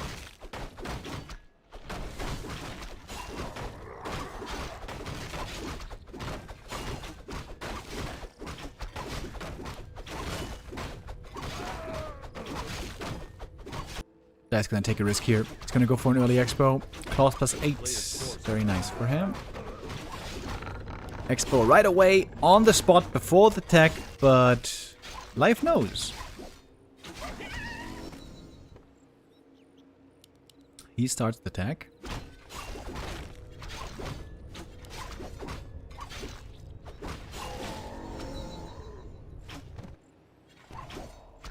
And seems to be not interested so far in canceling the expo. So, seems like this one's going to be coming up. Seems like a pretty good position for Dice so far. Players' forces are under attack.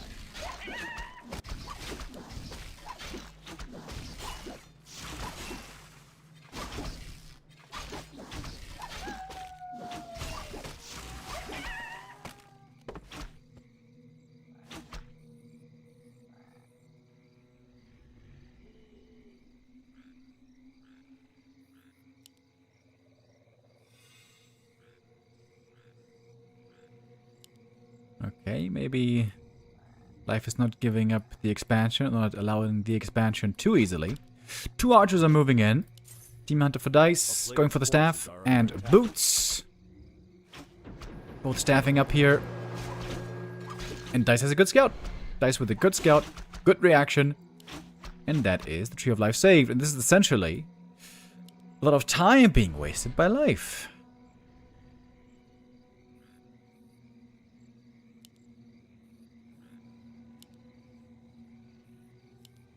Tech isn't even too far behind for Dise, as it seems.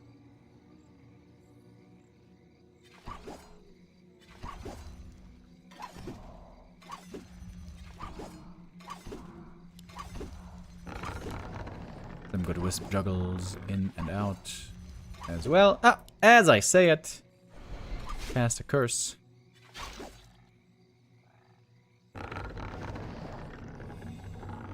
A player's forces are under attack.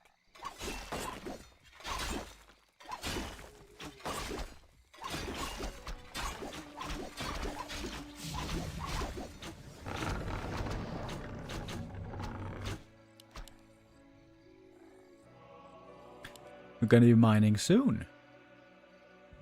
Life-going keeper. That seems a bit weird to me, considering most likely he's gonna be dealing with mass dryads very soon. The town is under siege.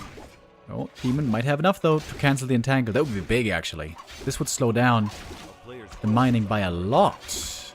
Oh, I think that's a mistake by Dise. Actually, he didn't get the cancel. Never mind. Wait. Couldn't he have gotten it? Maybe he's worried about the Demon Hunter showing up with right clicks and mana burn?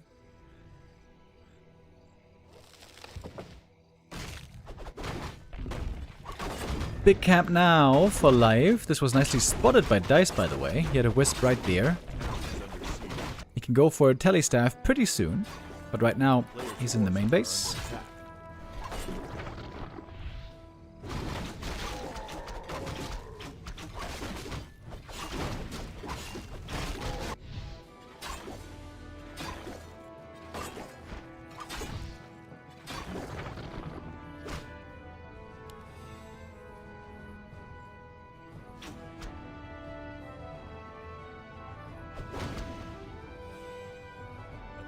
under siege. A player's forces are under attack. Naga second for Dise, while going for the lures. But he is behind on levels, behind a little bit on items as well, you might say.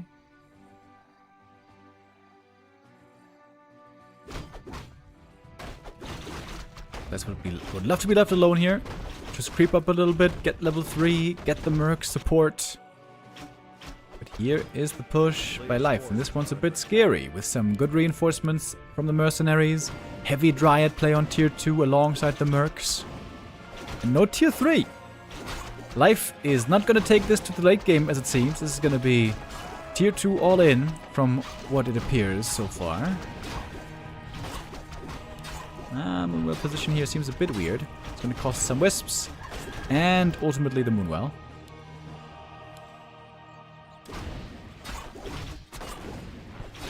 Okay, Dise. Can he hold?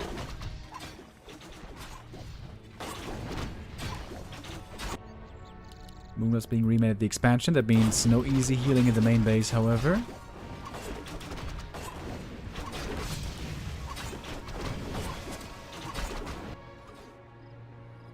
Trying to catch reinforcements, but it's not really working. I like the shop being made over here. And now we're going in. Demon Hunter right away entangle, but also getting dispelled. Berserker, very good against these Dryads. Scroll the Beast popped. More damage for the Night Elf army for Dise. Try to take out the enemy Berzy, and he will, but the Naga is going down fast, and the entangle working out better than I was expecting, to be honest. Life might just have enough to break the opponent before the extra already paid off. Rare to see a play like this. So aggressive, so all in, but so far the push is working out well. With the shop coming up behind, but that I can go for potions in a moment, maybe a staff, and Dice's army is gone. He's got nothing left. Only that demon. That's of course the most important piece.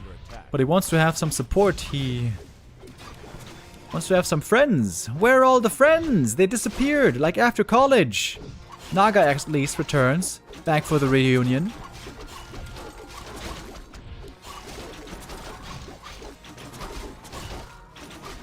Fighting mano a mano, needs to staff away to that shop. Just in time. Demon Hunter going in deep. Willing to take a lot of damage and then staff out at the last moment. He even has a tele staff, by the way. This is going to be a very strong play, power play. Ooh, now taking a lot of damage from the Tree of Eternity. Ouch! The Tree of Ages gets the kill! Too slow of a reaction. Mercs come in. They take on the creeps. Oh lord, what is going on? Life too late with the staff. Is that perhaps the game-losing mistake? It could be.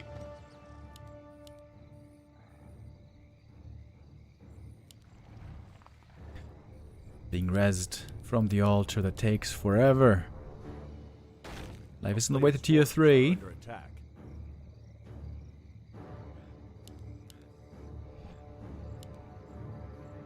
The town is under siege.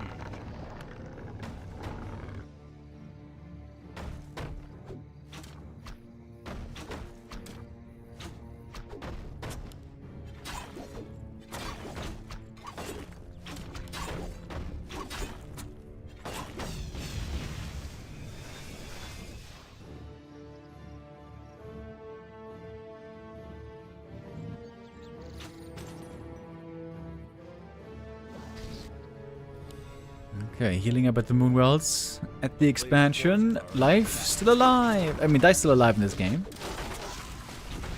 He doesn't have the highest quality army, maybe, but he's got 2 bases running.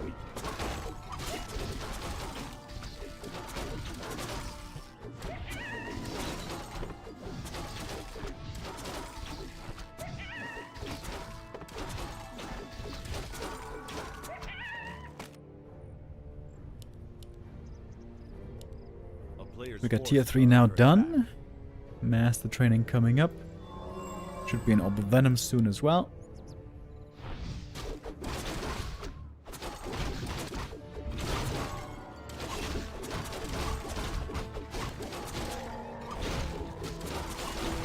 Flute of Accuracy.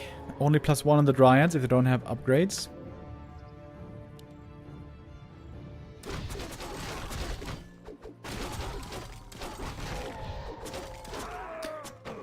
Life opens up the gold mine. Could go for his own expansion now, maybe.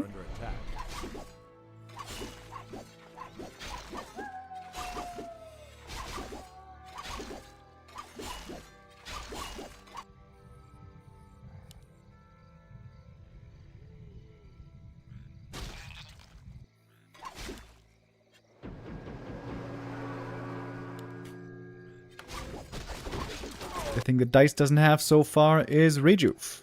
No tier 3 tech even started, it's just mass Dryads. Still lots of gold, maybe he needs a 3rd lore. The lumber seems to be more the limiting factor for Dise at the moment. Going for more mercs. Double Mauler and Burzy and Mud Golem. These are all decent units, but not the most amazing units. Oh, and Scourge Bone Chimes, by the way. Life found Scourge Bone Chimes. Oh my god, that's so good. For the demon and the bears, absolutely wonderful. Dise is first trying to take out the enemy Dryads, but he's taking a lot of damage in the process. Here come even more mercs. Double Mud Golem, double Burzy, double Mauler. With the Maulers, maybe, about to go down. Actually, bears are falling quickly. The slow from the Mud Golems looking pretty damn good, but it can be dispelled. Oh, Keeper. Slow down as well. Low HP. Almost does need that TP. And suddenly, it's a 40 supply lead. What the hell? Dryad timing with the mercs coming seemingly out of nowhere. Dise looking to get on the board finally in this series. Got the Invoke Potion to stay in this fight for a little bit longer.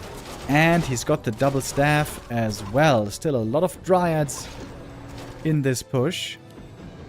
Not that much healing, to be honest. Trying to force the TP on the Naga, and maybe it works. Maybe it works. It almost works. Does he TP? Yes, he does.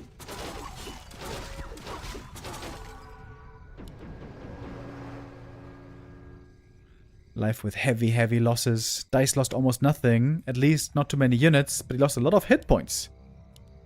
A hell of a lot of hit points.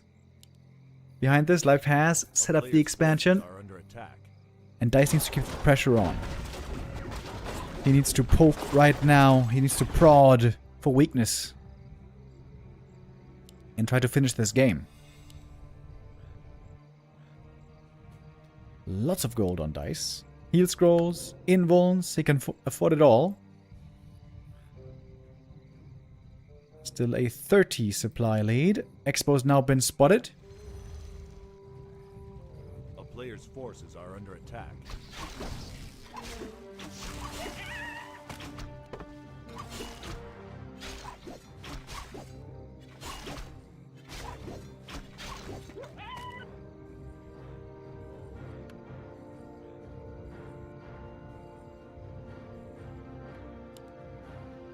Invuln for the demon. Triple heal scroll and invuln. Dice is very ready for the fight. I don't think Life is. I think Life needs more creeping. More items, more levels. Ring plus 5 is great for the demon.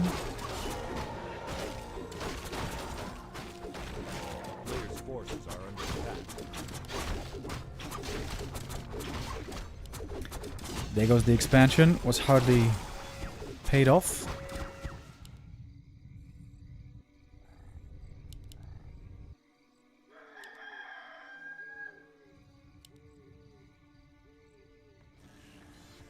Dice gonna have 2-2 upgraded soon. He could easily go for tier 3. It seems like now is the time to do it. He's sitting at 80. He's got the resources for it.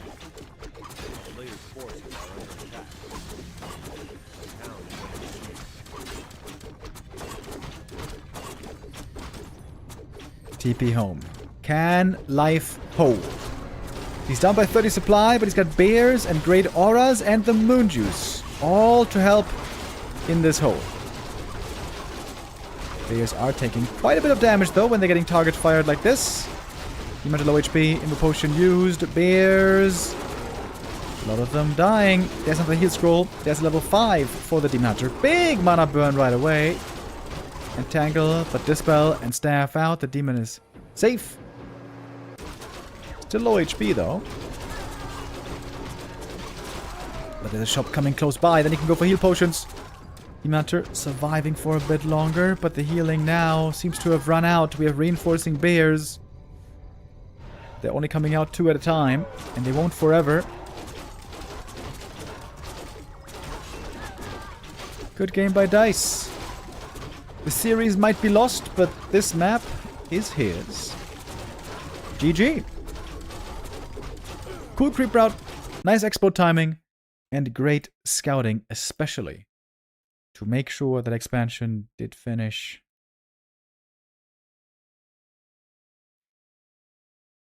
Serious danger when he was getting pressured in the main base.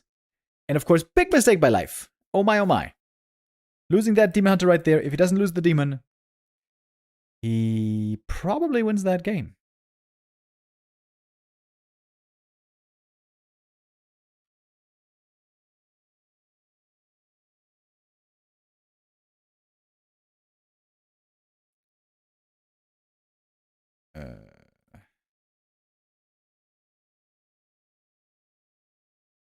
There we go.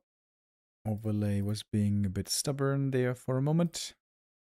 We got one last map in this Night of Mirror. It is going to be Turtle Rock. Of course, Life would still be the winner. That cannot change anymore. But Dice can at least get a bit more prize money. Every map win is worth some prize money in this tournament. We're playing out all 5 maps always.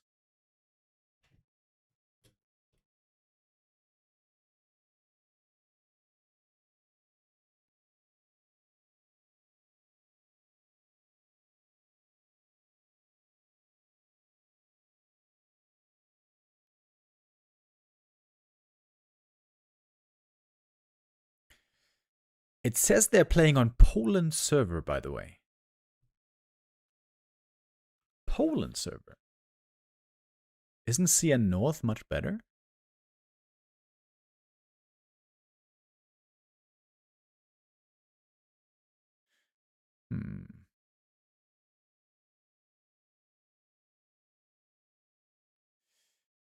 That's a bit strange, but fair enough. Ping here is about 140 for both players.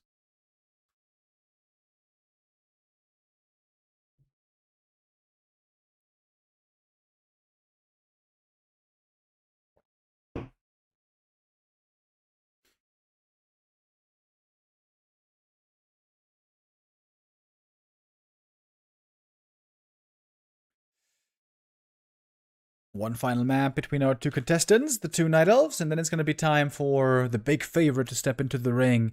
1-0, going to be going up against Hazy in our third series of the day.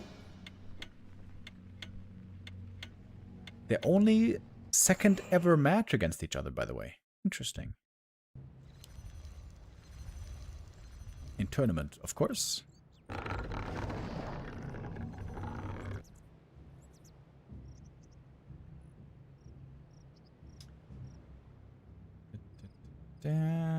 Alright. Let's see. What do we get next? Hopefully the overlay works again. I think it should. Yeah.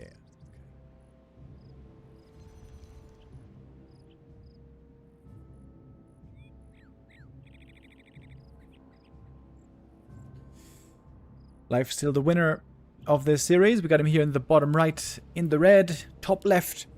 We got Dise, who is not going for this camp, by the way. Which seems strange, because nowadays all these camps are creepable for Night Elves on Turtle Rock 2.0.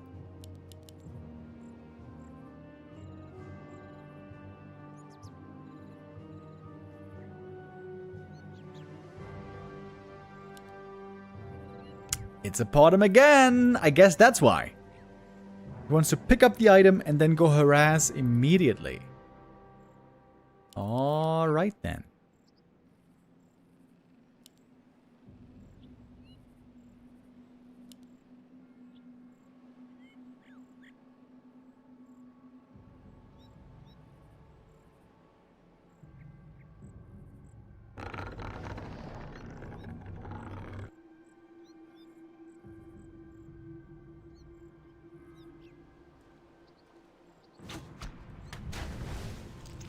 Players' forces are under attack.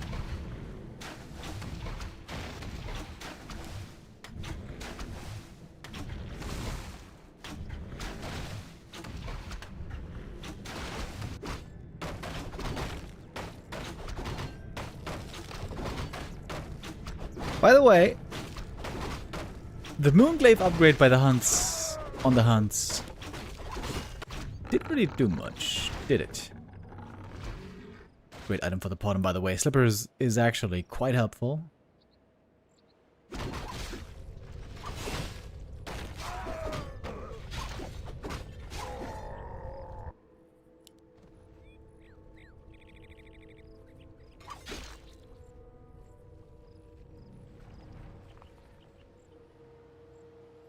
Searing arrow first once again, but we're seeing more archers. Tech archers. Okay.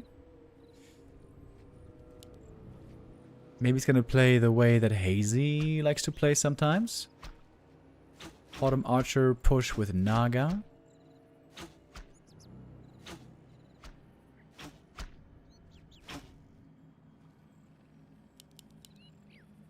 Seems like it.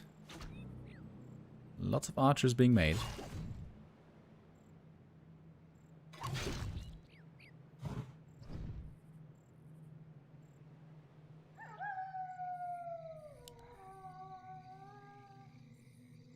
And both heroes only on level 1 so far.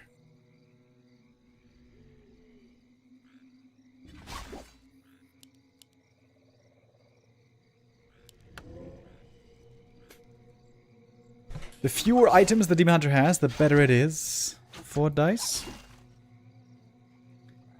Demon gets quite difficult to deal with if he gets very stacked. A player's forces are under attack.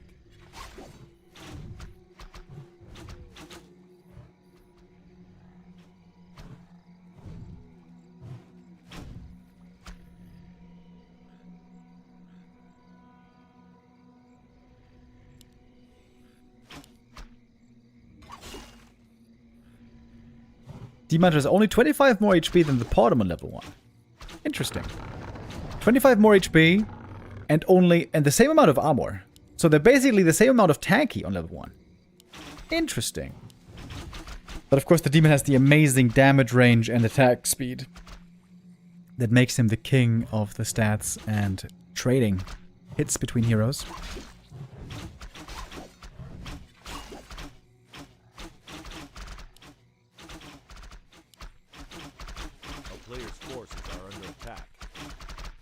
Aggressive Ancient of War, but that one is going to be cancelled. First blood, first archer going down. Now some immolation being shown as well against the enemy archers. 1 for 1, and level 2 on the demon. Oh, the Wisp, trying to go for the second hero. There she is. Naga out. And Ancient of War killed this time. Not cancelled. A player's forces are under attack.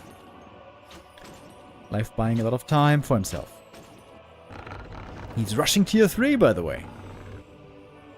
No big worry about this push and feeling the need to stay on tier 2. Nope. Quick tier 3 it is. And the Naga is escaping successfully.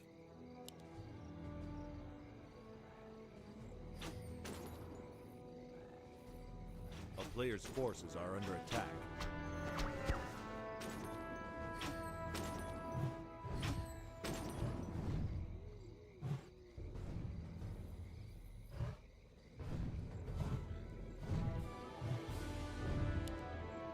Oh. Maybe she is not escaping. But denying herself. Alright, that's not too bad. Should be an easy res.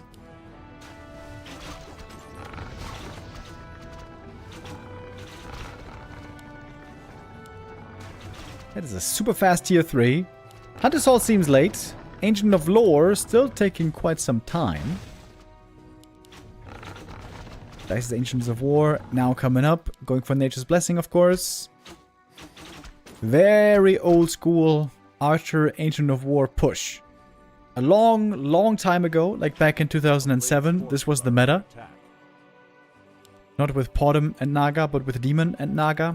And Archers and Ancients of War.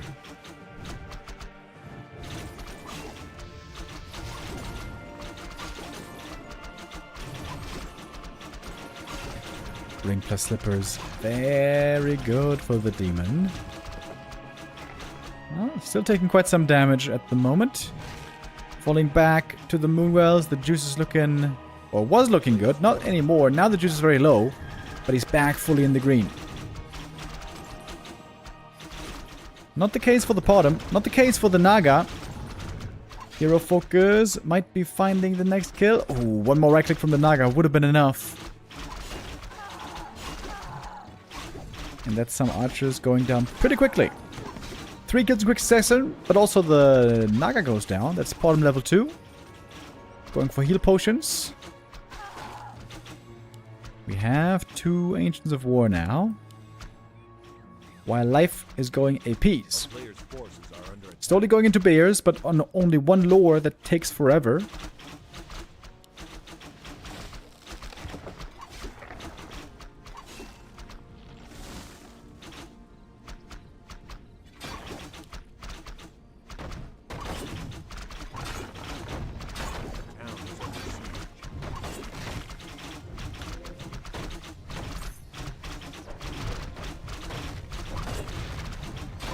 One AP actually going down.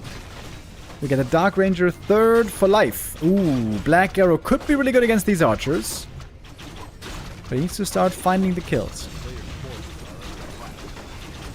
Demon low HP. Oh, he's dead again! He bought the potion, but he was too late. The Potom, though, dies as well.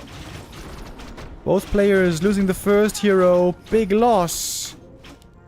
Second AP is now up. Looks like the main base is pretty well protected. Skelly Snowball is very, very dangerous for these archers. Naga with the damage taken. Goes for the Mana Shield. Well, well, well.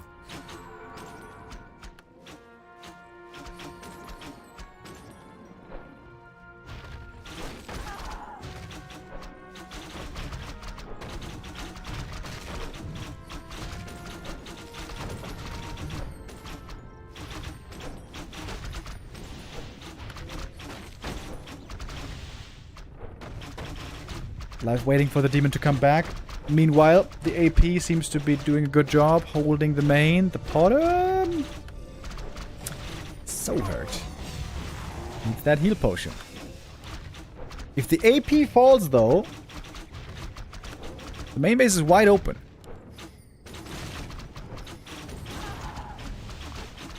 Everything here so frail in Dice's army. Well, except for the Ancient of War. That one is not frail.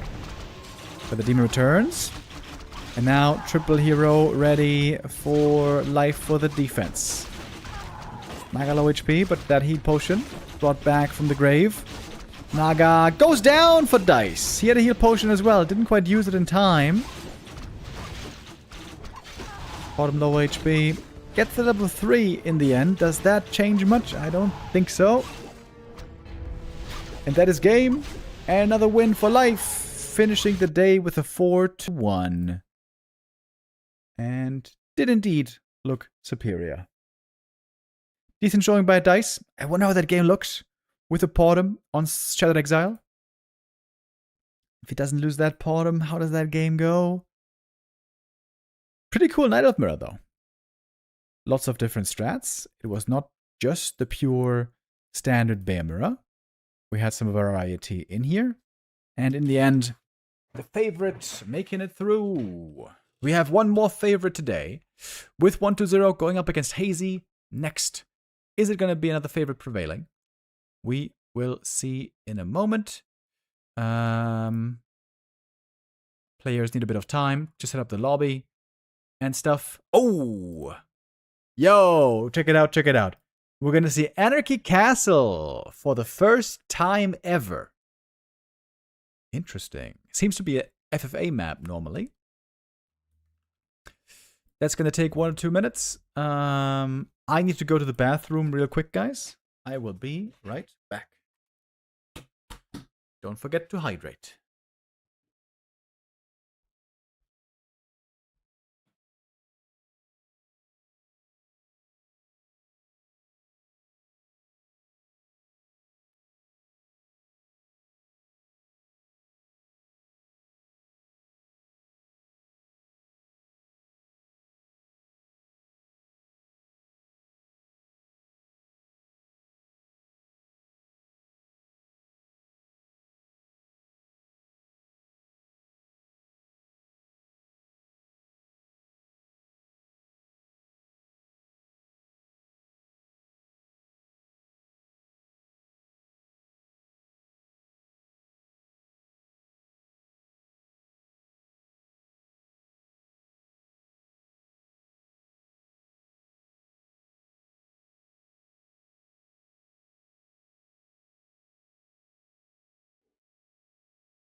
Alrighty.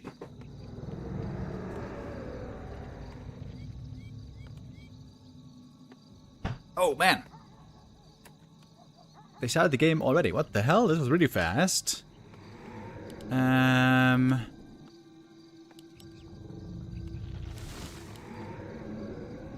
Hazy is playing random. Hazy's playing random against 120. Very interesting. Our last match of the day. Here we go. 120 versus Hazy. Gotta make sure I got the chaos right. So we are on Anarchy Castle. This apparently is usually an FFA map. And we got no clue what exactly is gonna be happening here. Hazy is going Crypt Lord Fiends. Philbot Fiends, you might call this. Oh, is this one of those cams that doesn't even drop a tome? Okay, Acolyte now scouting what's going on. It took a long time for 120 to scout this. He went all the way around. A player's force is under attack. Creeps are protecting the expansion. This is a pretty strong creep, the Berserk Elemental. Altar unsummoned. First attack upgrade for the Fiends coming already. Okay, this at least gives a little tome. DK though, creeping up quickly. That's a fast level 2, I believe, for him. I wonder if they're actually practice this map a little bit. There's a bunch of high grounds here as well. There's a cliff here, there's a cliff here.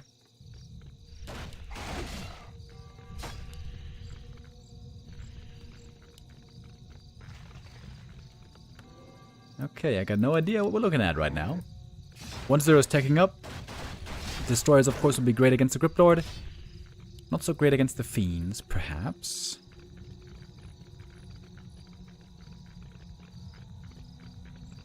Player's forces are under attack. Is this really an FFA map? The map seems very narrow to be an FFA map.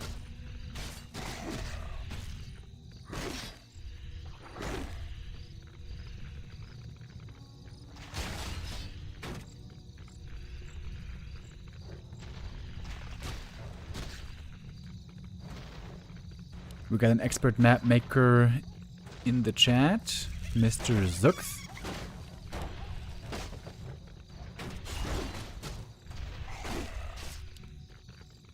Okay, we got 6 Fiends and no tech. And now maybe an expansion soon. A player's forces are under attack.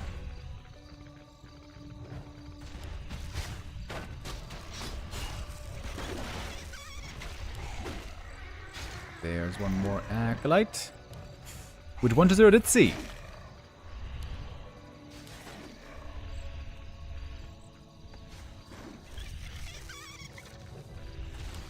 Okay, at last, Crypt Lord gets level 2, but that took some work, took some time. Now we got the Impale, of course, and level 2 Crypt Lord with the item, finally. Okay, he's not expanding. What is going on here? Is he tower pushing?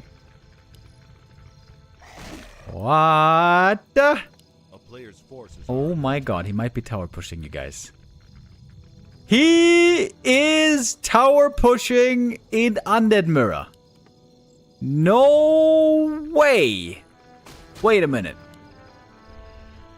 He's putting a Blight Skull over. Man, this is some confusing stuff. Very confusing. Oh, Impale, Death Knight in trouble.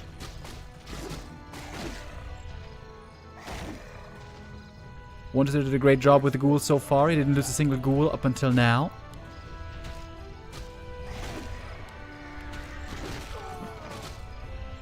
Okay, ring, very good for the Crypt Lord. He's close to 3 now.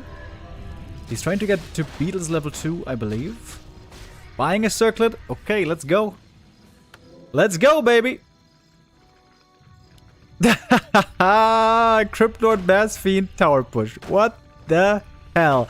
This is like a new ladder game. If this works, that would be amazing. Crypt Lord needs 2 kills or maybe 3 for the level up.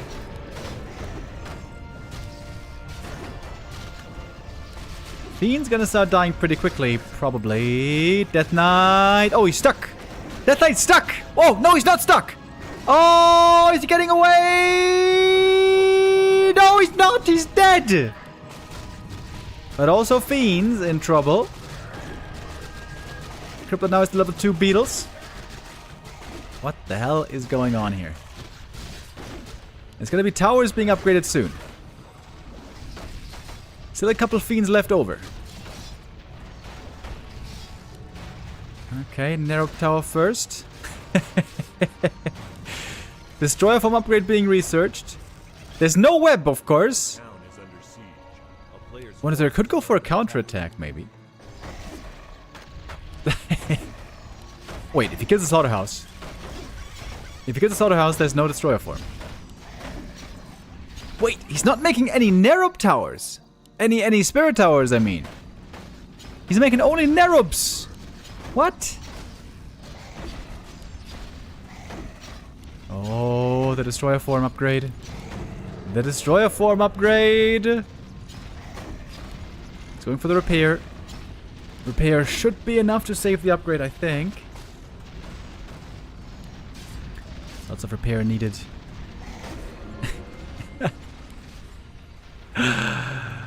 What a strange game. A player's forces are under attack.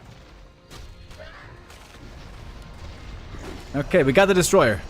And that's huge against the Beetles and against the Skellies. And like I said, there is no web. There's no tech. It's tier 1 versus tier 3. And how is there no spirit towers here, bro? That seems crazy. GG! What? Yo, what? Oh my god. Oh, get your ass prepared on ladder. That actually worked. No way. No way, bro. Oh my god. Hazy is crazy. You gotta love him. You gotta love him. Goddamn Hazy. Is he gonna eliminate 1-0 today? No freaking way.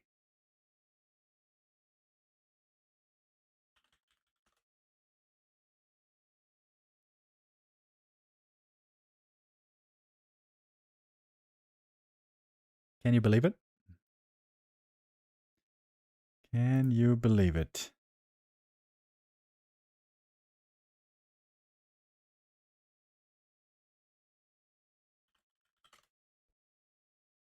Hazy had no way of killing the rest of the base. Yeah, I also feel like this was kind of an early GG by 1-0. The DK was coming back, wasn't it? I think so.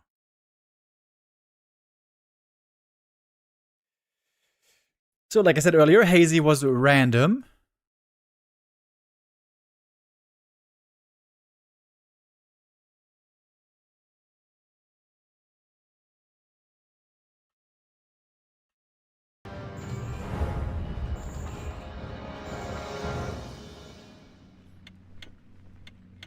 What is coming up next? Hazy, what do you have in store for us?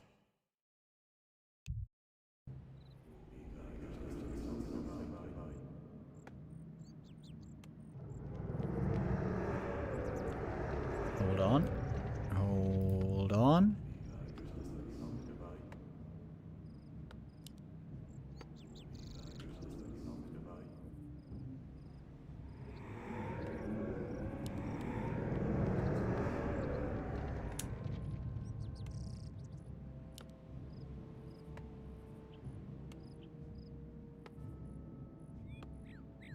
It is Undead Mirror again! Undead Mirror, round 2. Hazy bottom left, he's going for a Tet Fiend build. 1-0 with the Ghoul build. DK Ghoul seems to be the most reasonable build to go. Because DK Ghoul is good against Orc, and it's good against Night Elf. It's not that good against Undead and Human, however.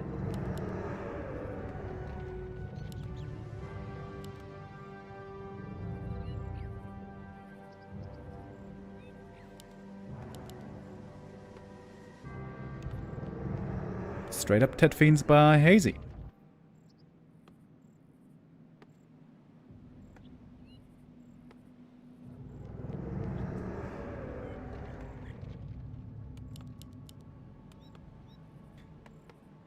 Now this, I imagine, you can't really cheese with Tet Fiends. There's no way you can cheese.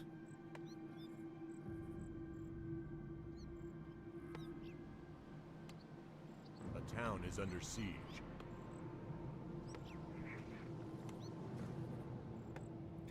Hazy will have to win in a straight-up game now against an Undead Mirror King. Oh, we see a 7th Acolyte being made. 1-0 might be trying to fast expand. Ah, nope, never mind. A player's forces are under Cancelled the Acolyte.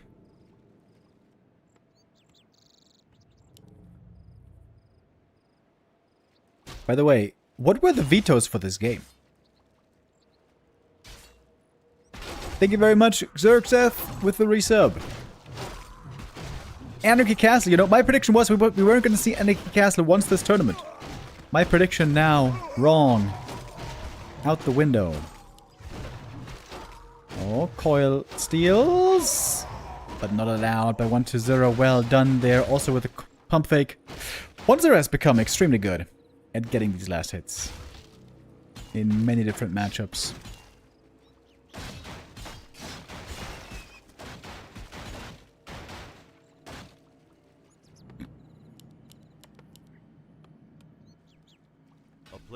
Normally it's 1-0 in this matchup, playing the Tet Fiends, and the opponent... Oh, he got that steal.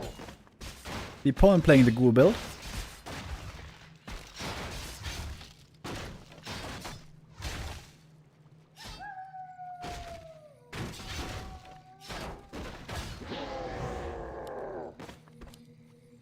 Coil there secures it. And this camp will be level 2 for the Death Knight. This camp also drops Watch Awards and Replenish Potion.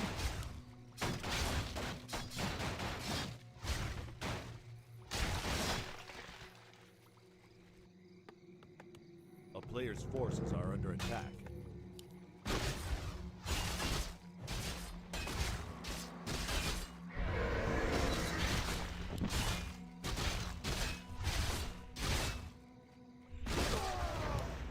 Alright, there's a coil steal at least. Hazy now, though, out of mana. And doesn't want to get too close with the Fiends. If the Fiends get too close to the Ghouls, that's quite possibly a surround.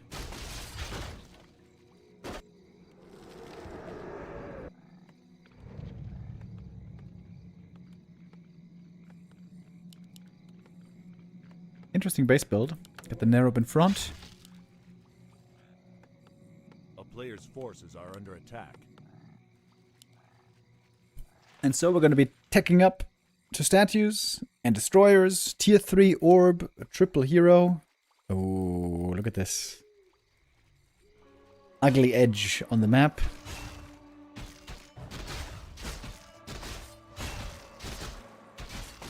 And what is we're getting the next Watch Award? This camp doesn't have a charged item, but rather a permanent item, which is kind of weird. The two sides are different from each other in drops. Aside from that, all the drops on the map are the same, I believe. From one side to the other.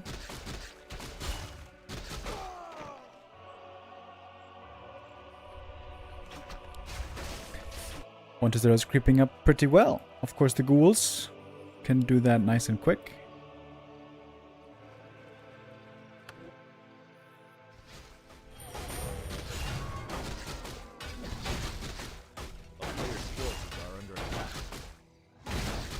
Claws of attack.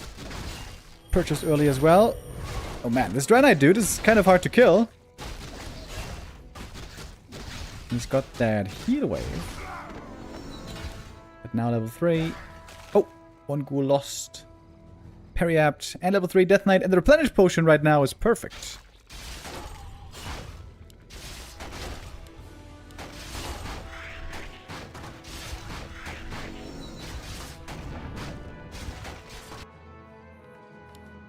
A player's forces are under attack.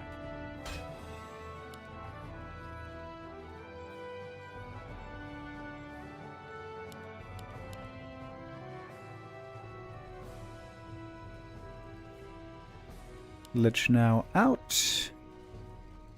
We're still continuing to creep. Lots of creeps, of course, on this map. Wait. Now the red camp is red. What the hell? This was orange before.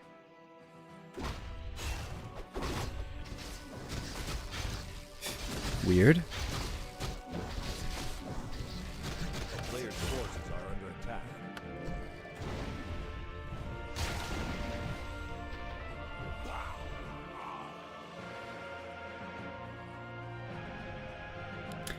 Yeah, this is a flying camp, so 1-0 can't really creep that right now. It seems like he's not really familiar with the map yet.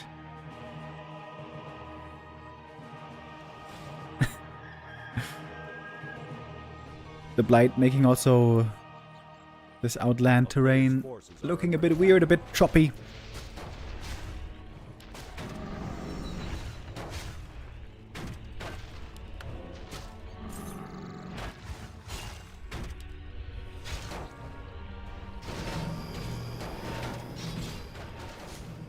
Now both players are going to be building into Fiends and Destroyers. Third hero, Crypt Lord. 1-0 hasn't revealed his third hero yet. Impale plus Nova, really good especially against ghouls. Alright, wait a minute. I want to know how much armor all these buildings have. They all have 5 armor. Every building has 5 armor in the unit base. Okay. Because this camp, this guy here, I think, drops the Glyph of Fortification.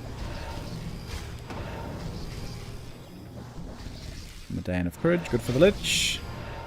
And here is the Glyph of Fortification. If you pick that up, you get 20% more HP on all your buildings.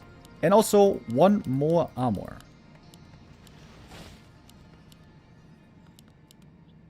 Nice.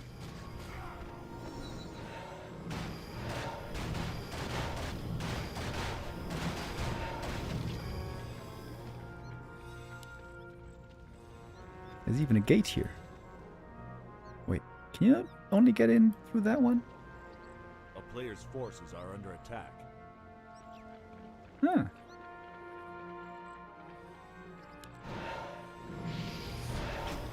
One is with a Dark Ranger. That could be inferior in the very late game compared to Crypt Lord. Crypt Lord has way better stats. Oh! Rune of Rebirth! Now we got Voidwalker. Greater Voidwalker. On 1-0. Can he coil that guy? So, that guy's got Frost Armor, right? A player's forces are under attack.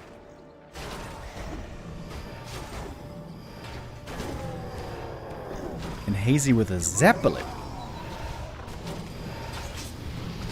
Oh, seeing the enemy there. Oh, if you can steal the item, that would be so sick. Oh, Crypt Lord is stuck here now. Aha! Zeppelin, take it out! Crypt Lord needs to escape. Ah! Yikes! Crypt Lord dead! Chain lightning as well from this merc. Or from this creep. Rune of Restoration. Scroll of Restoration as well. Oh my.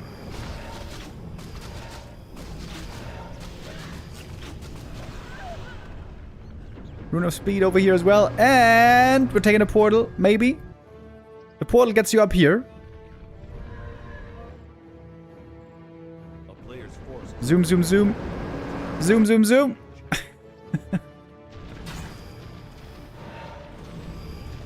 One of those main base getting attacked. Next. But It's a good wall off. The ghouls and the acolytes hiding in the back. Of course, Hazy's gonna have to TP pretty soon.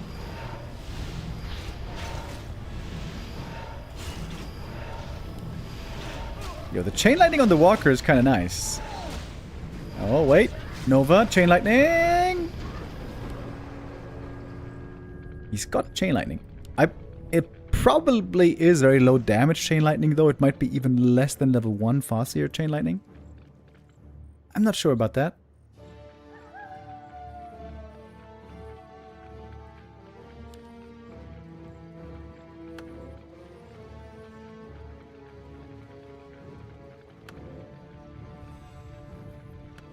Fiend count on 1-0 pretty low at the moment, to be honest. Not much web. Barthel's boots on the Crypt Lord, not a bad item for him. But also lots of gold if you sell him.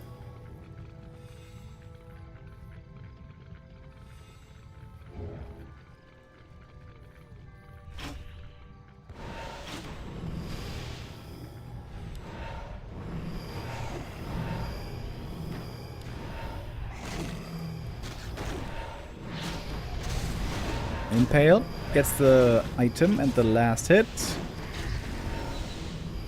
And now level 2. Now +4 armor from the passive. Oh, Impale looking for the kills. Gets that fiend. We also got some fake fiends in here. There's a chain lightning. Void Walker though now... Nope, not dead yet. Almost dead. DK low HP. Oh, White Walker still alive. One more chain lightning.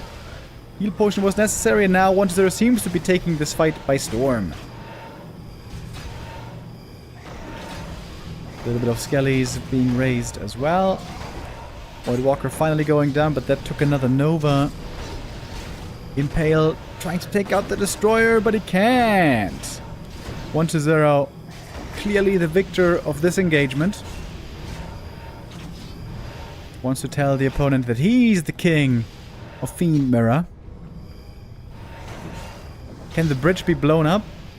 You know, I don't know. It looks like it, right? It looks like you can blow up the bridge. That would be kind of funny.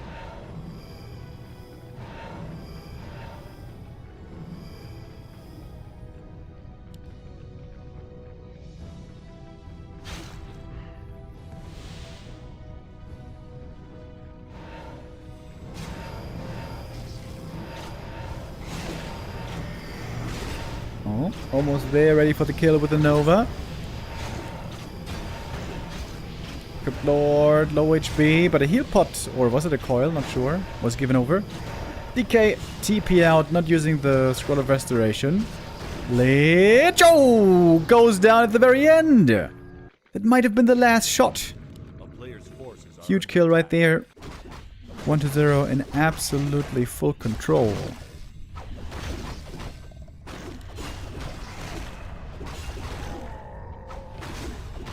Which now benched for a long time for Hazy. 90 seconds still. Oh, and what is it, by the way? Expanding back here. I think it was scouted with the lab reveal.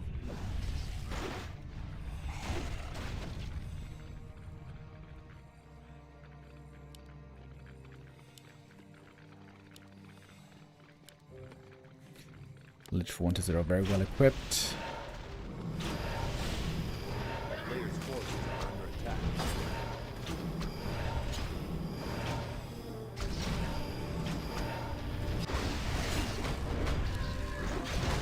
Oh, Rune of Rebirth. And now we have the Thunder Lizard right here. I forgot what abilities he has. Level 3 Crypt Lord is pretty good. But having a dead Lich, not that good.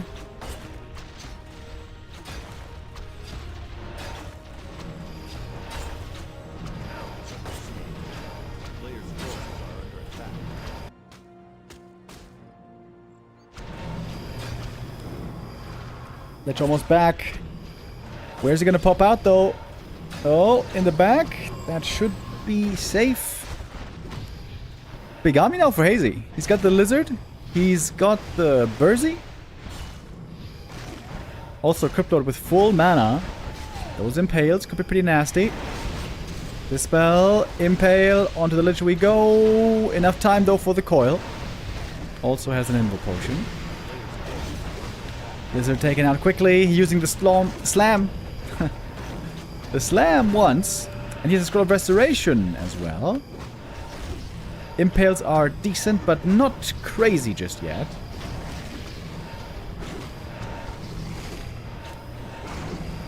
Cryptid with a big mana potion. Oh, that was a bad impale. Only the lich hit. No follow-up kills found. That was a coil on the wrong target probably in the end. And now 1-0 with the supply lead. Now 1-0 mining from 2 bases. Seems like this should be enough for him to lock in the victory. To tie up this series.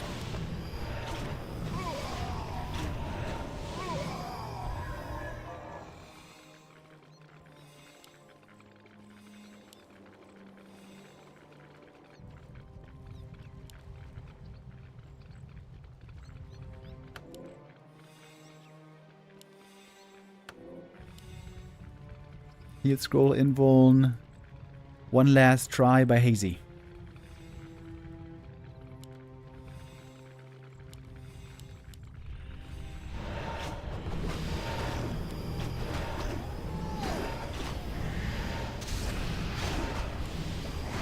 Impale on the Death Knight. Lot of damage taken, but we have Death Pact, in fact. It's kind of cool. 2-2-1 build.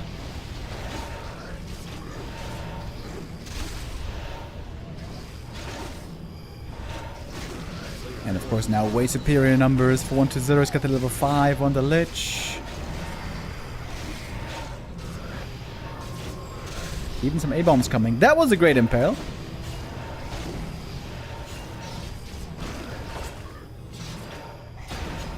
And now the army for Hazy is gone. He's got some statues and destroyers, but the fiends should make short work of those pretty soon. A couple of good impales in here. But the CL is close to out of mana, and the DK is close to out of health. In fact, he goes down. GG! 1-1 tied up. 1-0, winning the important second map. Imagine. If you had lost this one, to go down 0-2, and to have that happen in the Undead Mirror, that would have been a wild, wild result. So far, we don't know the result of this series. Even if we determine a winner somewhat soon, the full 5 maps will still be played.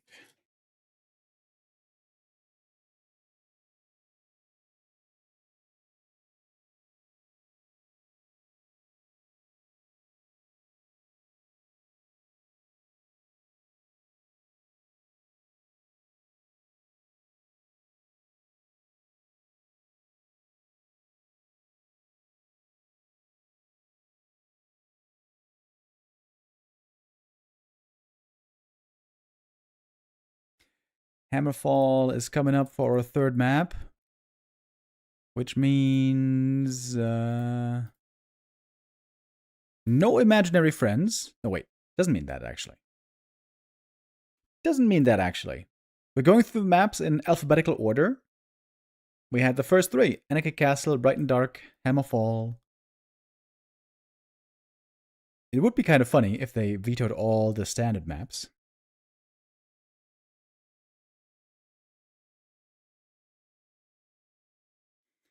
I would like to see Imaginary Friends at least once. Hammerfall, kind of a weird map.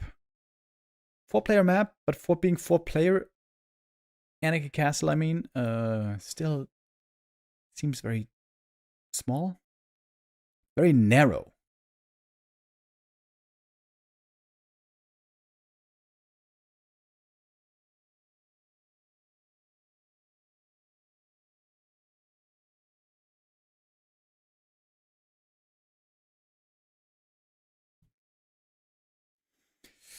Tomorrow, by the way, we're going to continue on with the winners. The winners of today and yesterday. going to be facing each other tomorrow. And we have 5 of those players determined already. It's going to be Sok and Soin and Chaemiko and Lawliot and Life. And one of these 2 here. No way, dude. No way. It's Undead Mirror again. Hazy is on random, guys. I promise you. I promise you. But it's Undead Mirror again.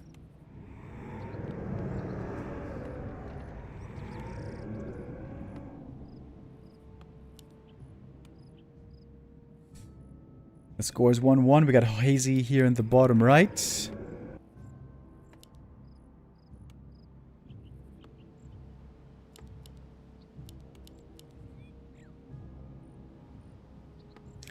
I feel like the best outcome, by the way, for Hazy would be to get Human.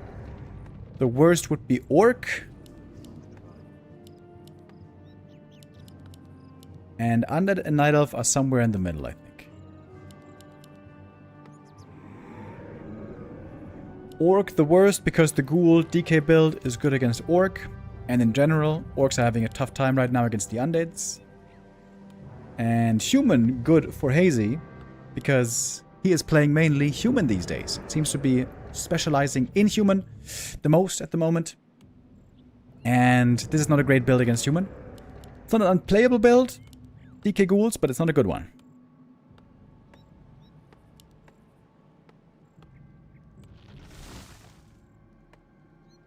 Crypt Lord. This could be a Crypt Lord Fast Expo, maybe.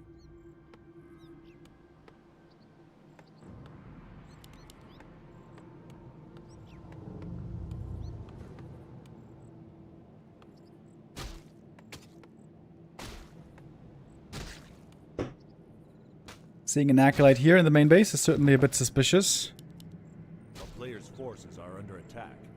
1-0 probably knows what to expect.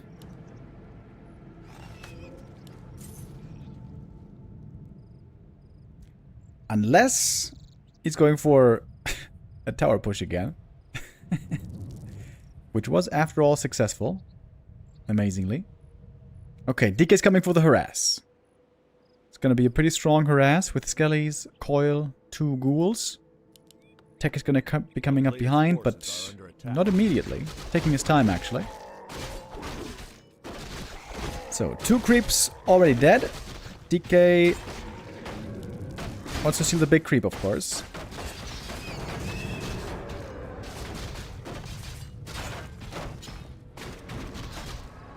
Couple of towers being cancelled.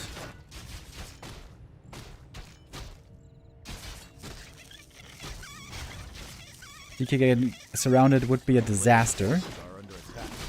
1 Ghoul here almost surrounded. I think he's actually not stuck. And deny as well with the Ritual Dagger. More Ghouls coming from the main base, and now the tech has begun. So many Ghouls being brought by 1-0, playing very aggressively against this style, as one should.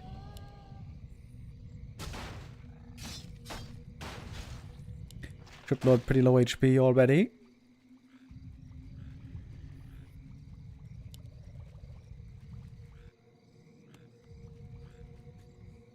No tech by Hazy. It will be the expansion in the end, and will be a delayed expo. Big last hit. If the Crypt Lord gets the last hit, I think he wins this early game. But the DK has the Coil locked and loaded. He's got so much mana as well. Oh, Coil now on cooldown. Surround on the Ghoul. Oh, misses the Coil. Now he could go for the Taskmaster, maybe. Crypt Lord almost surrounded back here. That was close behind the gold mine.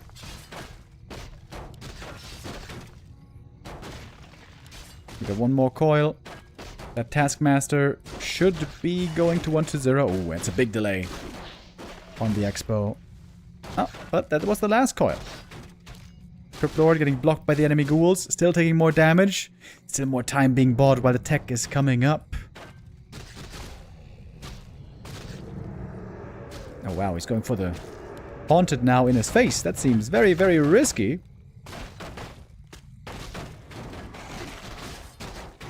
Ghoul's not going for the cancel. Seems surprising to me. DK ready for the deny. Oh! Both heroes pretty low hit points. Still playing around the big Taskmaster in the end. Wait, there's Impale now ready. DK turned around just in time. Got that staff. Gets back home.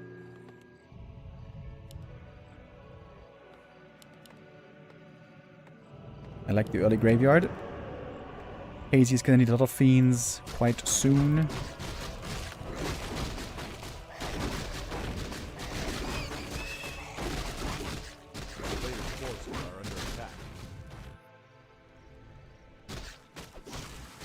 And tier 3 coming up right away. Boots on the Crypt Lord. Love it. Gonna make him a lot more maneuverable.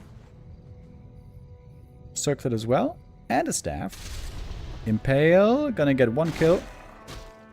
Is that worth the mana? I'm not sure exactly. But he gets level 3. I suppose that should certainly make it worth.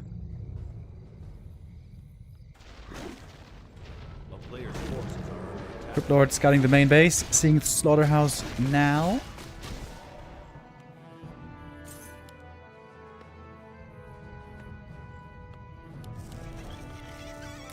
Tech is gonna be very late though. Holy!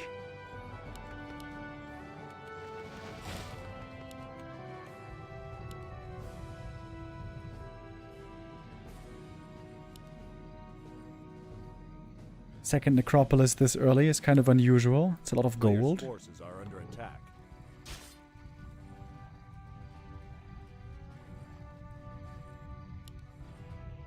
The Crypt Lord and Ghouls now, of course, way stronger out on the map. 1-0's banking on the strong late game. Frenzy and Destroyers. He's still pretty far away from it.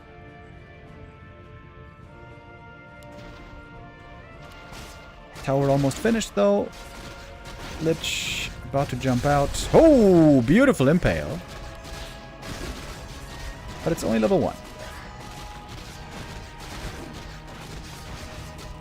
1-0 with very good saves. This is amazing trading for 1-0 so far. I think he lost nothing up until now. Now loses 1 ghoul in the back. I think he only lost 1 ghoul so far.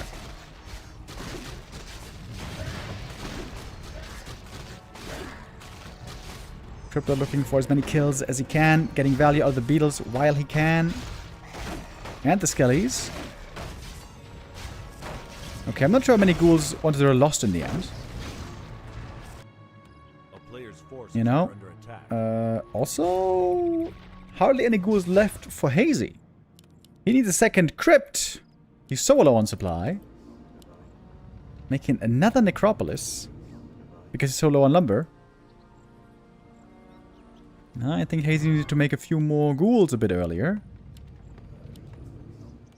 Triple crypt coming up.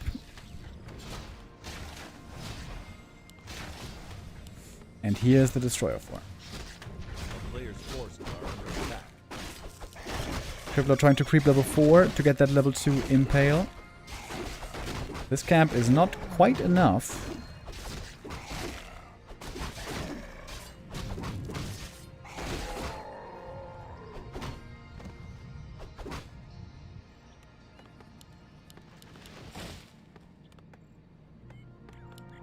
Still only 4 ghouls, by the way. Normally the Crypto expansion player needs at some point the tier 3 to get even on tech. Normally on tier 2 this cannot be won. Ultimately.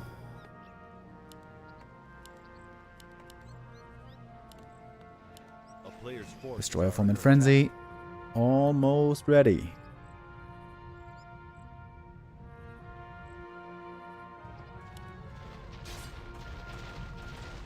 Hazy going for the counter attack. 1-0 is doing the same. He's going to creep 1 more camp actually. Trying to get level 3 Death Knight. He's almost got it. And look at that Destroyer. Oh, huge Dispel. No danger from the beetles anymore.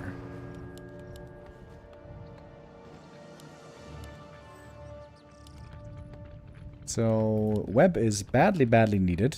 Getting researched now. And Burrow. Supply is low on both players, actually. Impale for the one ghoul. Cryptlord now almost 4. Needs just a little bit more experience. Tiny amount.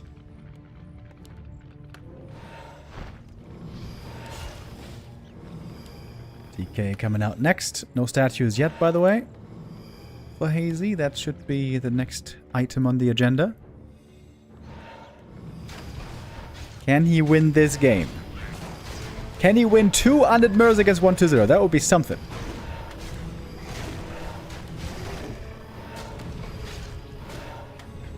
But here's the Dark Ranger. Players' forces are under attack. Yeah, no way you can get that kill. Statue healing, of course, also amazing now for 1-2-0. A lot of damage on the Death Knight. And he's almost dead. This might be the Dark Ranger going down. I gotta get the door real quick, guys. Sorry, 1 second.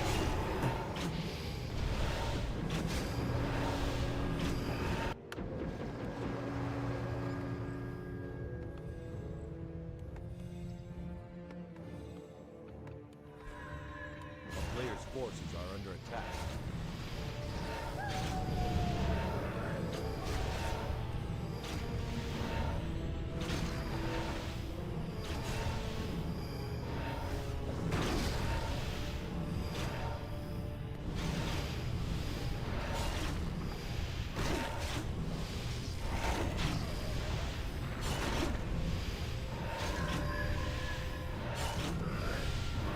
Oh, I'm back. Cryptlord now level 4. That was a good impale. Very good impale. But there's still more coils. Cryptlord, low HP. Really low HP. Are under attack. Fiend's trying to chase down the statues in the back. Not a bad idea. Take out the healers. Cryptlord, I like that he has the double shop. Now started the tier 3.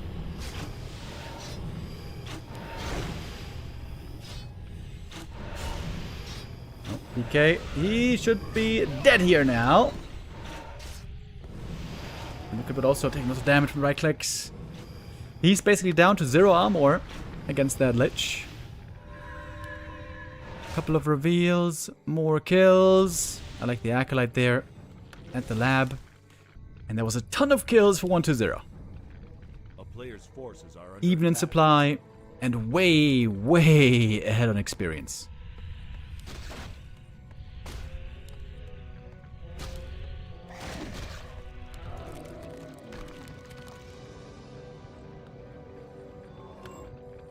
That ghoul count of 4 might still be a little bit too low.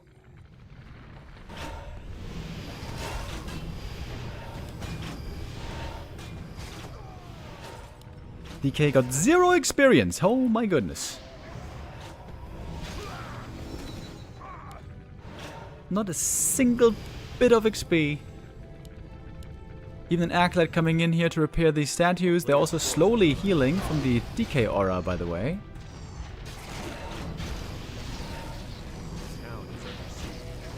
Looking rough for Hazy. He might be rich, but he's also been losing units left and right.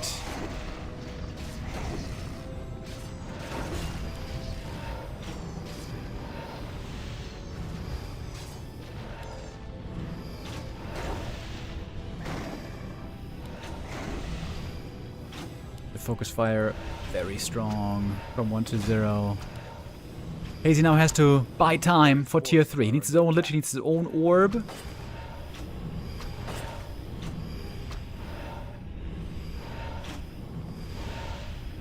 The necropolises are pretty good here. Big, beefy buildings. Buying time.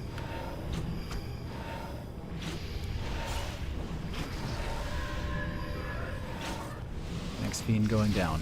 More and more losses for Hazy. Oh, that was a nice impale. But there's like no follow-up damage. And no unholy aura. 1-0's army. So much more mobile. A town is under siege. He could have expanded himself easily if he wanted to, but he's not even doing it. Saving up lots of gold, strong upgrades.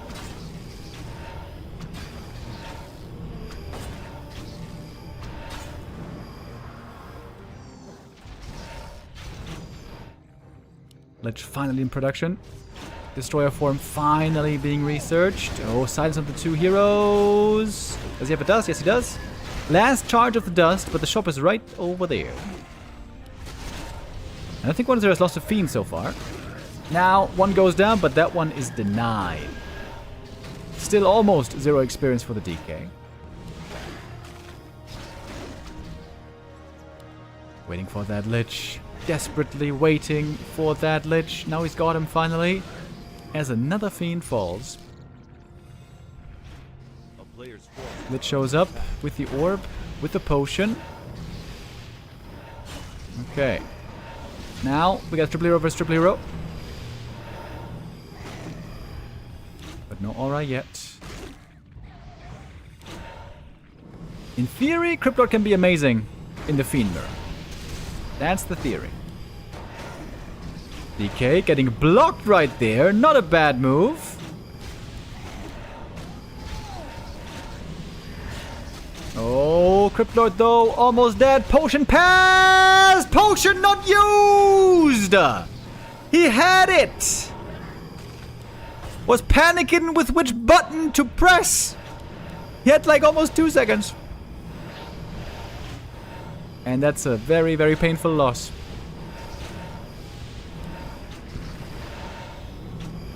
Onzer didn't have web until now. That was certainly a macro mistake, but he's researching it as we speak. Ah, it was on cooldown. Ah, okay. Wait, the rally point was wrong. All the units were chilling in the main base. Ah, that's okay. That explains something. Why the army was so small for 1-0. Yeah, it seems like Potion was on cooldown. Cryptlord still benched for a while. Lich level 1, DK level 1 for Hazy. Not looking great. 4-3-3 levels versus 4-1-1 levels. That is extreme. 4-4-3, excuse me.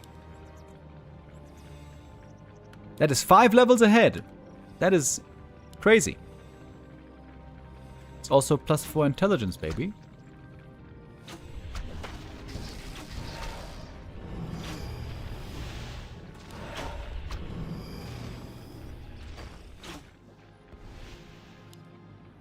"25 seconds for the Cryptlord. A player's forces are under attack.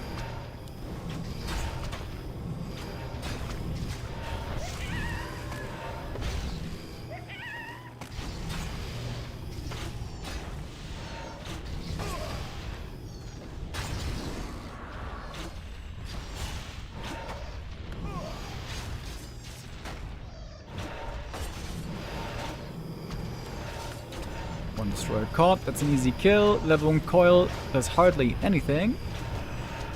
And another one caught. It's like shooting targets at the fair. Very easy. Cryptlord is in.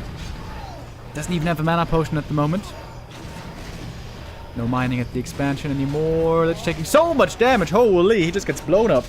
Very squishy on level 1. Perfect coil timing. Saves the Lich for 1-0. And that is GG.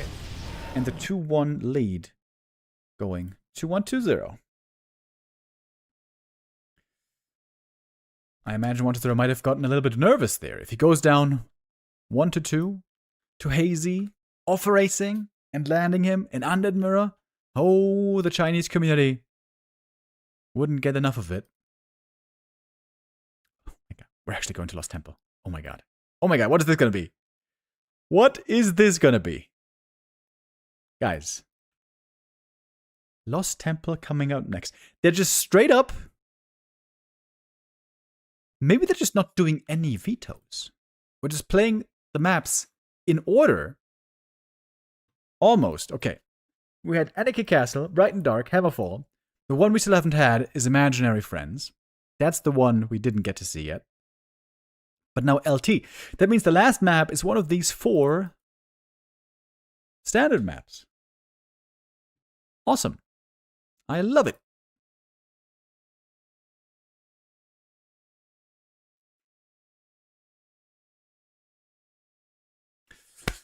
We had a 50-minute nail biter earlier here on LT. Hazy is still random, guys. He is not playing undead today, but he is rolling undead over and over. And what the hell do you play on LT against random? What's your strat? How do you decide on a strat here? This is gonna be interesting.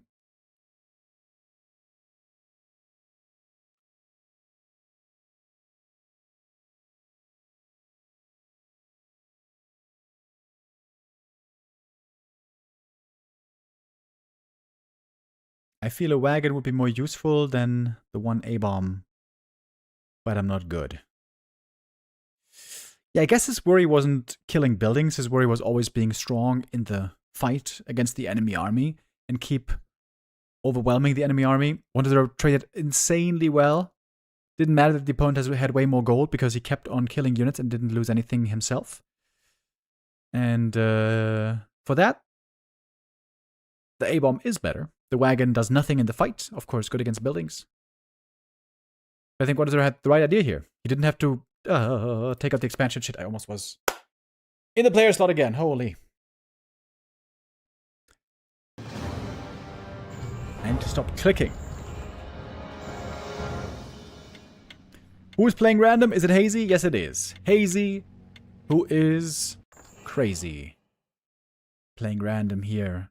I would love it if he wins now, and then we go to a map 5 decider. Let's see what he has this time. Not undead anymore. It is Orc now. And Orc is considered very good on this map against undead. Orc wants to have a very big map against undead. The bigger the map, the more creeps, the more high levels, the better. This is a Blade Master map. Long game, lots of items, lots of heroes, creeping, and levels. Perfect map for a Blade Master. Normally. But this is going to be a fast tech. Hazy is playing without barracks. Looks like he's going to go for Farseer Harass. Maybe Blade Master Harass? Nope. Seems to be Farseer Harass. Okay. I'm not a big fan of that, to be honest. I think this is an amazing Blade Master map.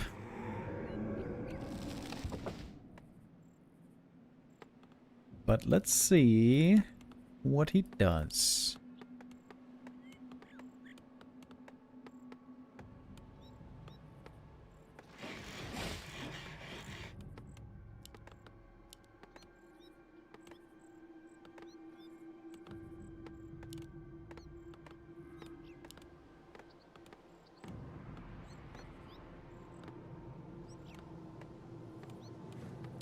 Very quick tech indeed.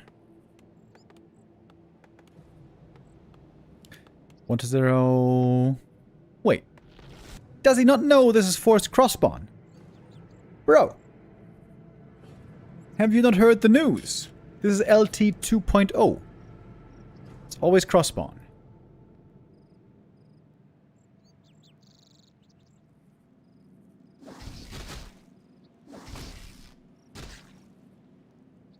A player's forces are under attack. 1-0 knows the Farseer is heading up for harass.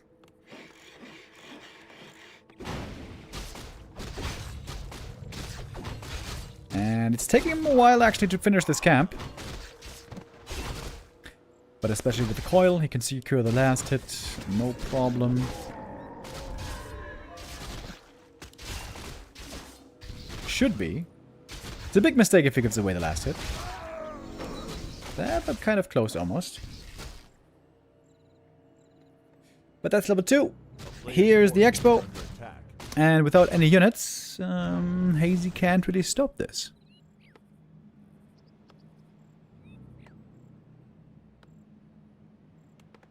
A town is under siege.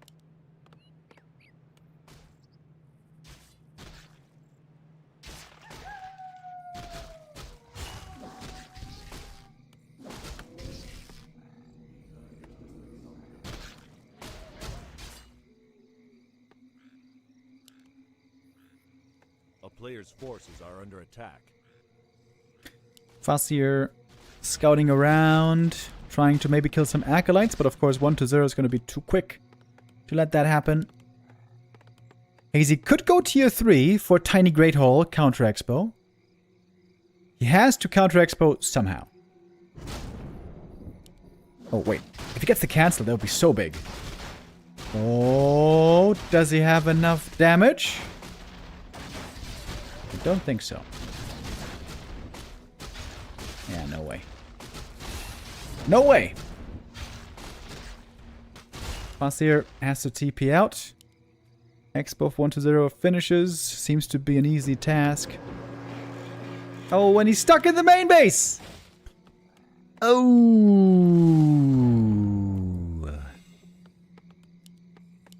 Let's go in double bestiary. Forces are under attack. Oh, is he gonna try to win with Mass Wyvern? Perhaps? Wait, there's a Torrent Totem now. I'm a big fan of Radar Walker Tier 2 expansion. Raiders normally bad against Undead because of Destroyers, but with Fast Expo, Destroyers are very late. What's going on with these guys? A player's forces are under attack. I think that was a misclick.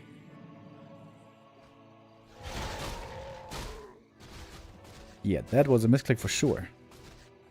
I think they were in the same group as this guy. Whoops. 1-0 missing out on hundreds of gold right now because of these acolytes.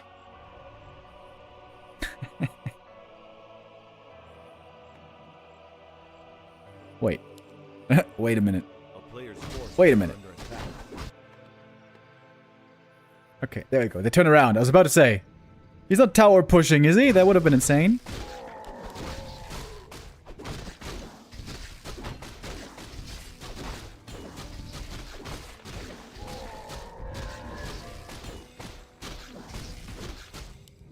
Here comes the Death Knight. Looking for that steal. Or maybe the kill.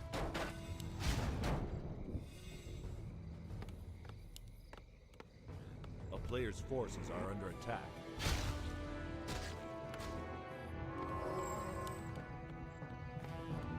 Only level 1s for Hazy so far. By the way, wouldn't the blade have just been straight up better than a Farseer? Even until now? I kind of think so.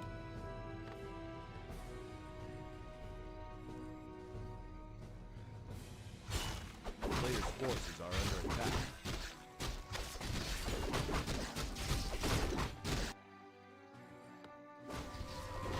And there's Ghoul left behind over here. So with Raiders, the Orc now has full map control. He could expand safely at this point. But there's no peons moving out. I guess lumber is low for Hazy. He's getting an attack upgrade. A player's forces Really? are under attack.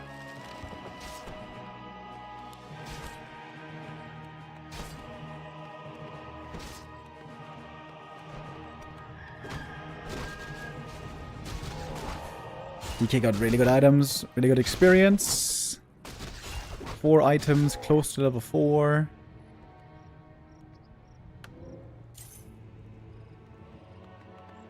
Hazy's going all in against the expansion, it seems. A player's forces are under attack. We got 3 towers over here. You might call that a solid defense. Oh, and he calls GG! 1 walker died in the middle, running through the red camp.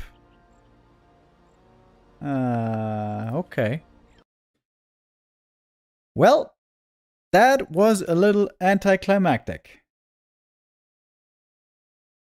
1-0 wins. Victorious today. We will see him again tomorrow.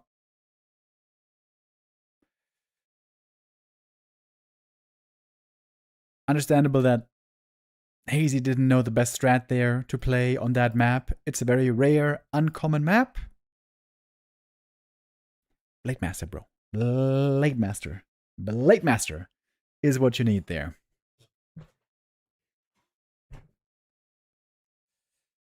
Maybe you will know next time. We're gonna have one final map between these two. One final map for us today. And that's gonna be Turtle Rock.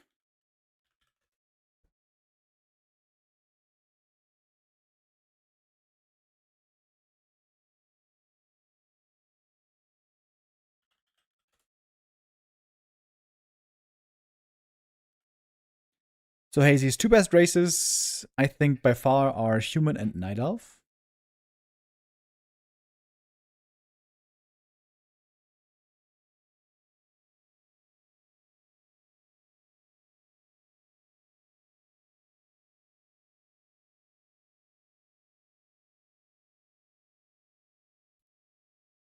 Did Colorful and Chaemiko play LT2? Yes, they did. That was a 50-minute game.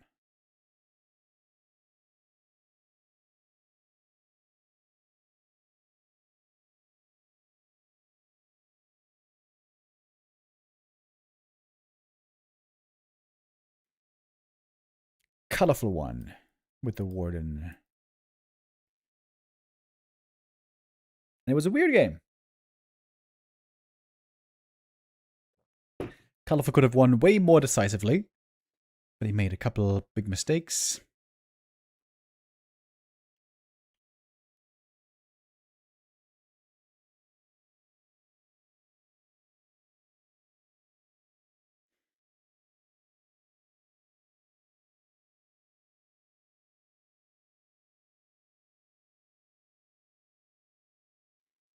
All right, we've got the big boss in the lobby. BBC ready. Players are ready. Let's get ready for the final map of the day.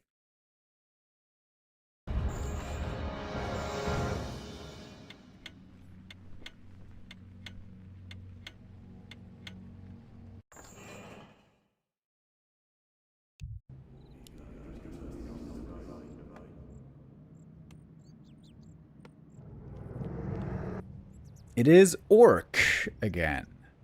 Hazy, of course, on random.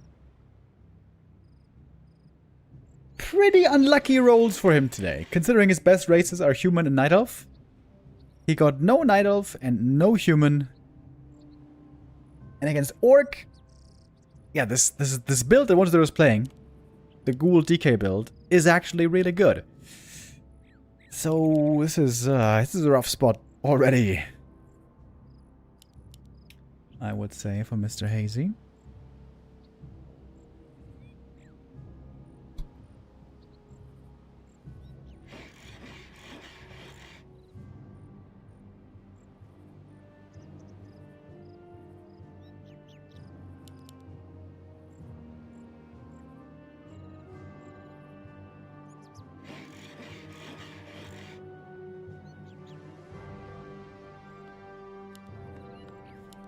Bossier Headhunter, of course. Hazy has the benefit of knowing what he's facing. Interesting base build, by the way. Got the War Mill and Barracks far up front. It's going to be exposing the peons later.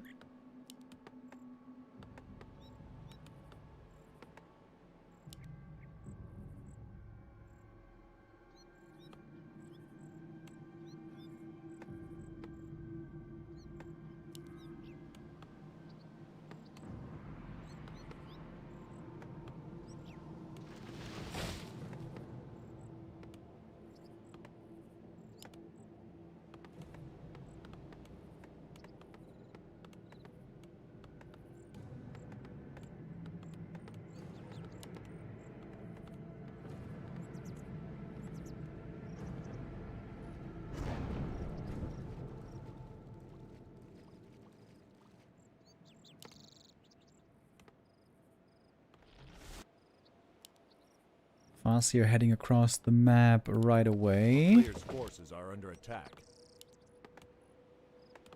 So it's a pretty quick tier 2.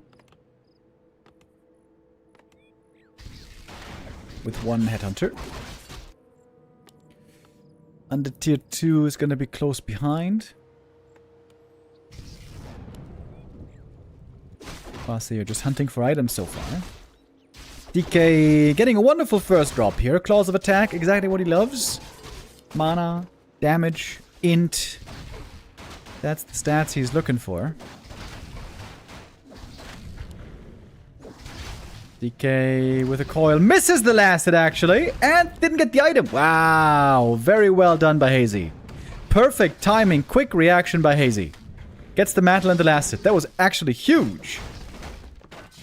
Does that stop level 2? No, it doesn't. Ooh. If he hadn't gotten level 2 here, this would have been so bad for 1-0. With level 2 still reached, it is alright. A player's forces are under attack.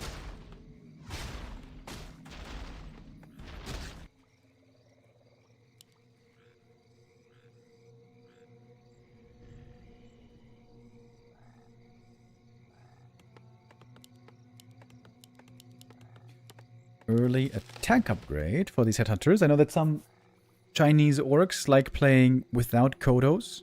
Just pure mass headhunters with mass upgrades. Nothing else. And of course, triple hero.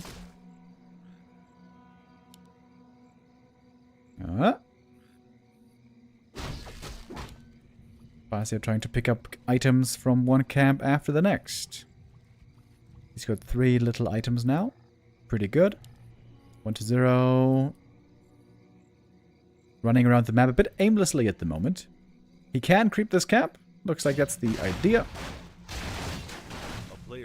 Pretty easy actually with the ghoul normal damage. If there's nobody there to mess with you. Next item for the Farseer, ring +5. This could be really good for a TC. Once they're gonna get the big consumable. And he's gonna get very close to level 3. And the high level Death Knight and the high level Undead Heroes, of course, are the big concern in the late game for the orcs. Look at that, another item being sniped. This reminds me a lot of Focus. Focus loves doing this as well. Not finishing the camps, but just sniping items one by one. Double Bestiary, Shadow Hunter. Looks like we're going Mass Wyvern now. Pivot into Wyvern from Headhunters. Seems to be the idea.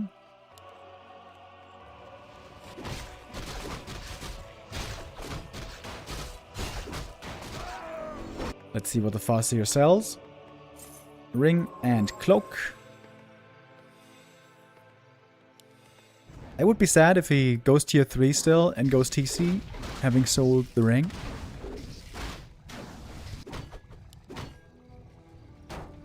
DK with double claws and circlet. If he gets claws +8 here, this would be crazy good damage.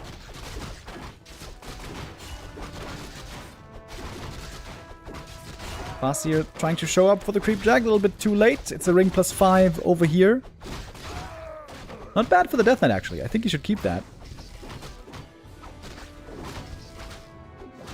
Shadowhunter is in, Hex ready, but what is there with a perfect time to disengage?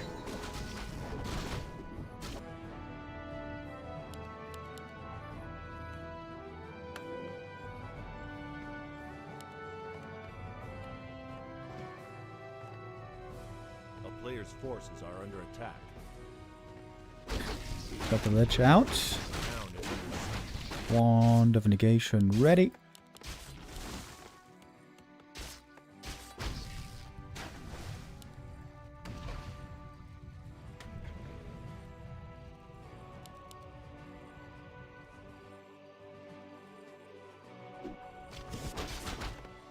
So it's no tier 3 yet, by the way, which is a little weird.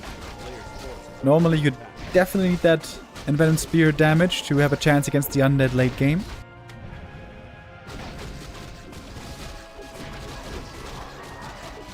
Oh, that creep jag is looking brutal.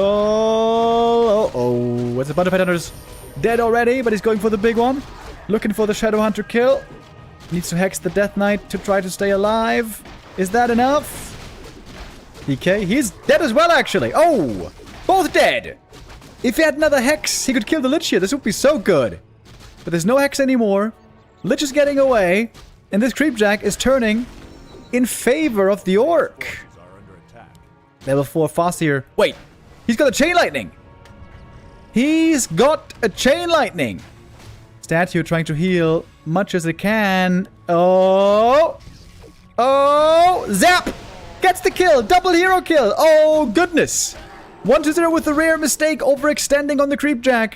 And that costs him dearly. Look at that Farseer. Amazing items, amazing experience.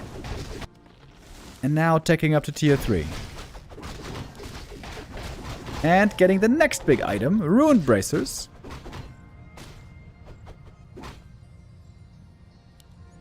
Perhaps not the greatest. But also very valuable in the right spot. Is the item still here? No, it's not. Right. He got the Medallion of Courage, of course. DK back from the tavern. That was mighty expensive. The entire Orc army here seems very bruised.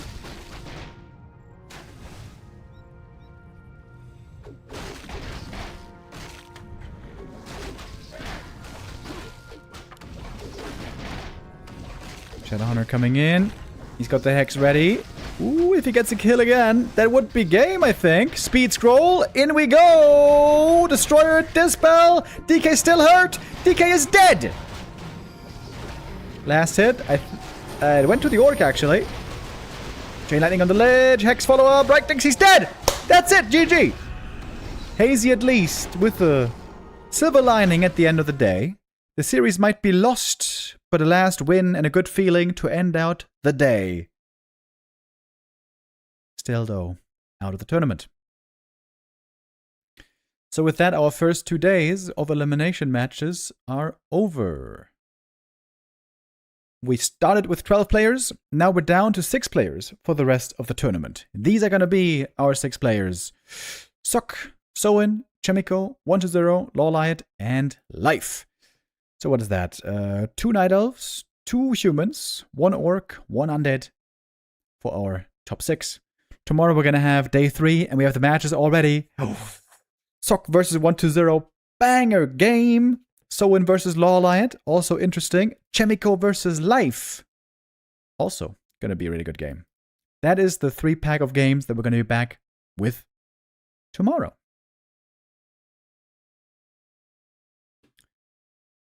All right.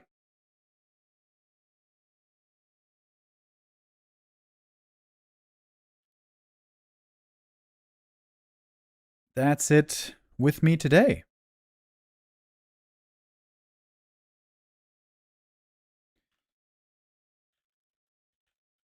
So, I wish you all a wonderful evening. I'll see you back here again tomorrow with the next day of the GCC 6. Take care, have a good one, and get a nice dinner. Dude, I have been so hungry for a couple of hours. Looking forward to dinner now.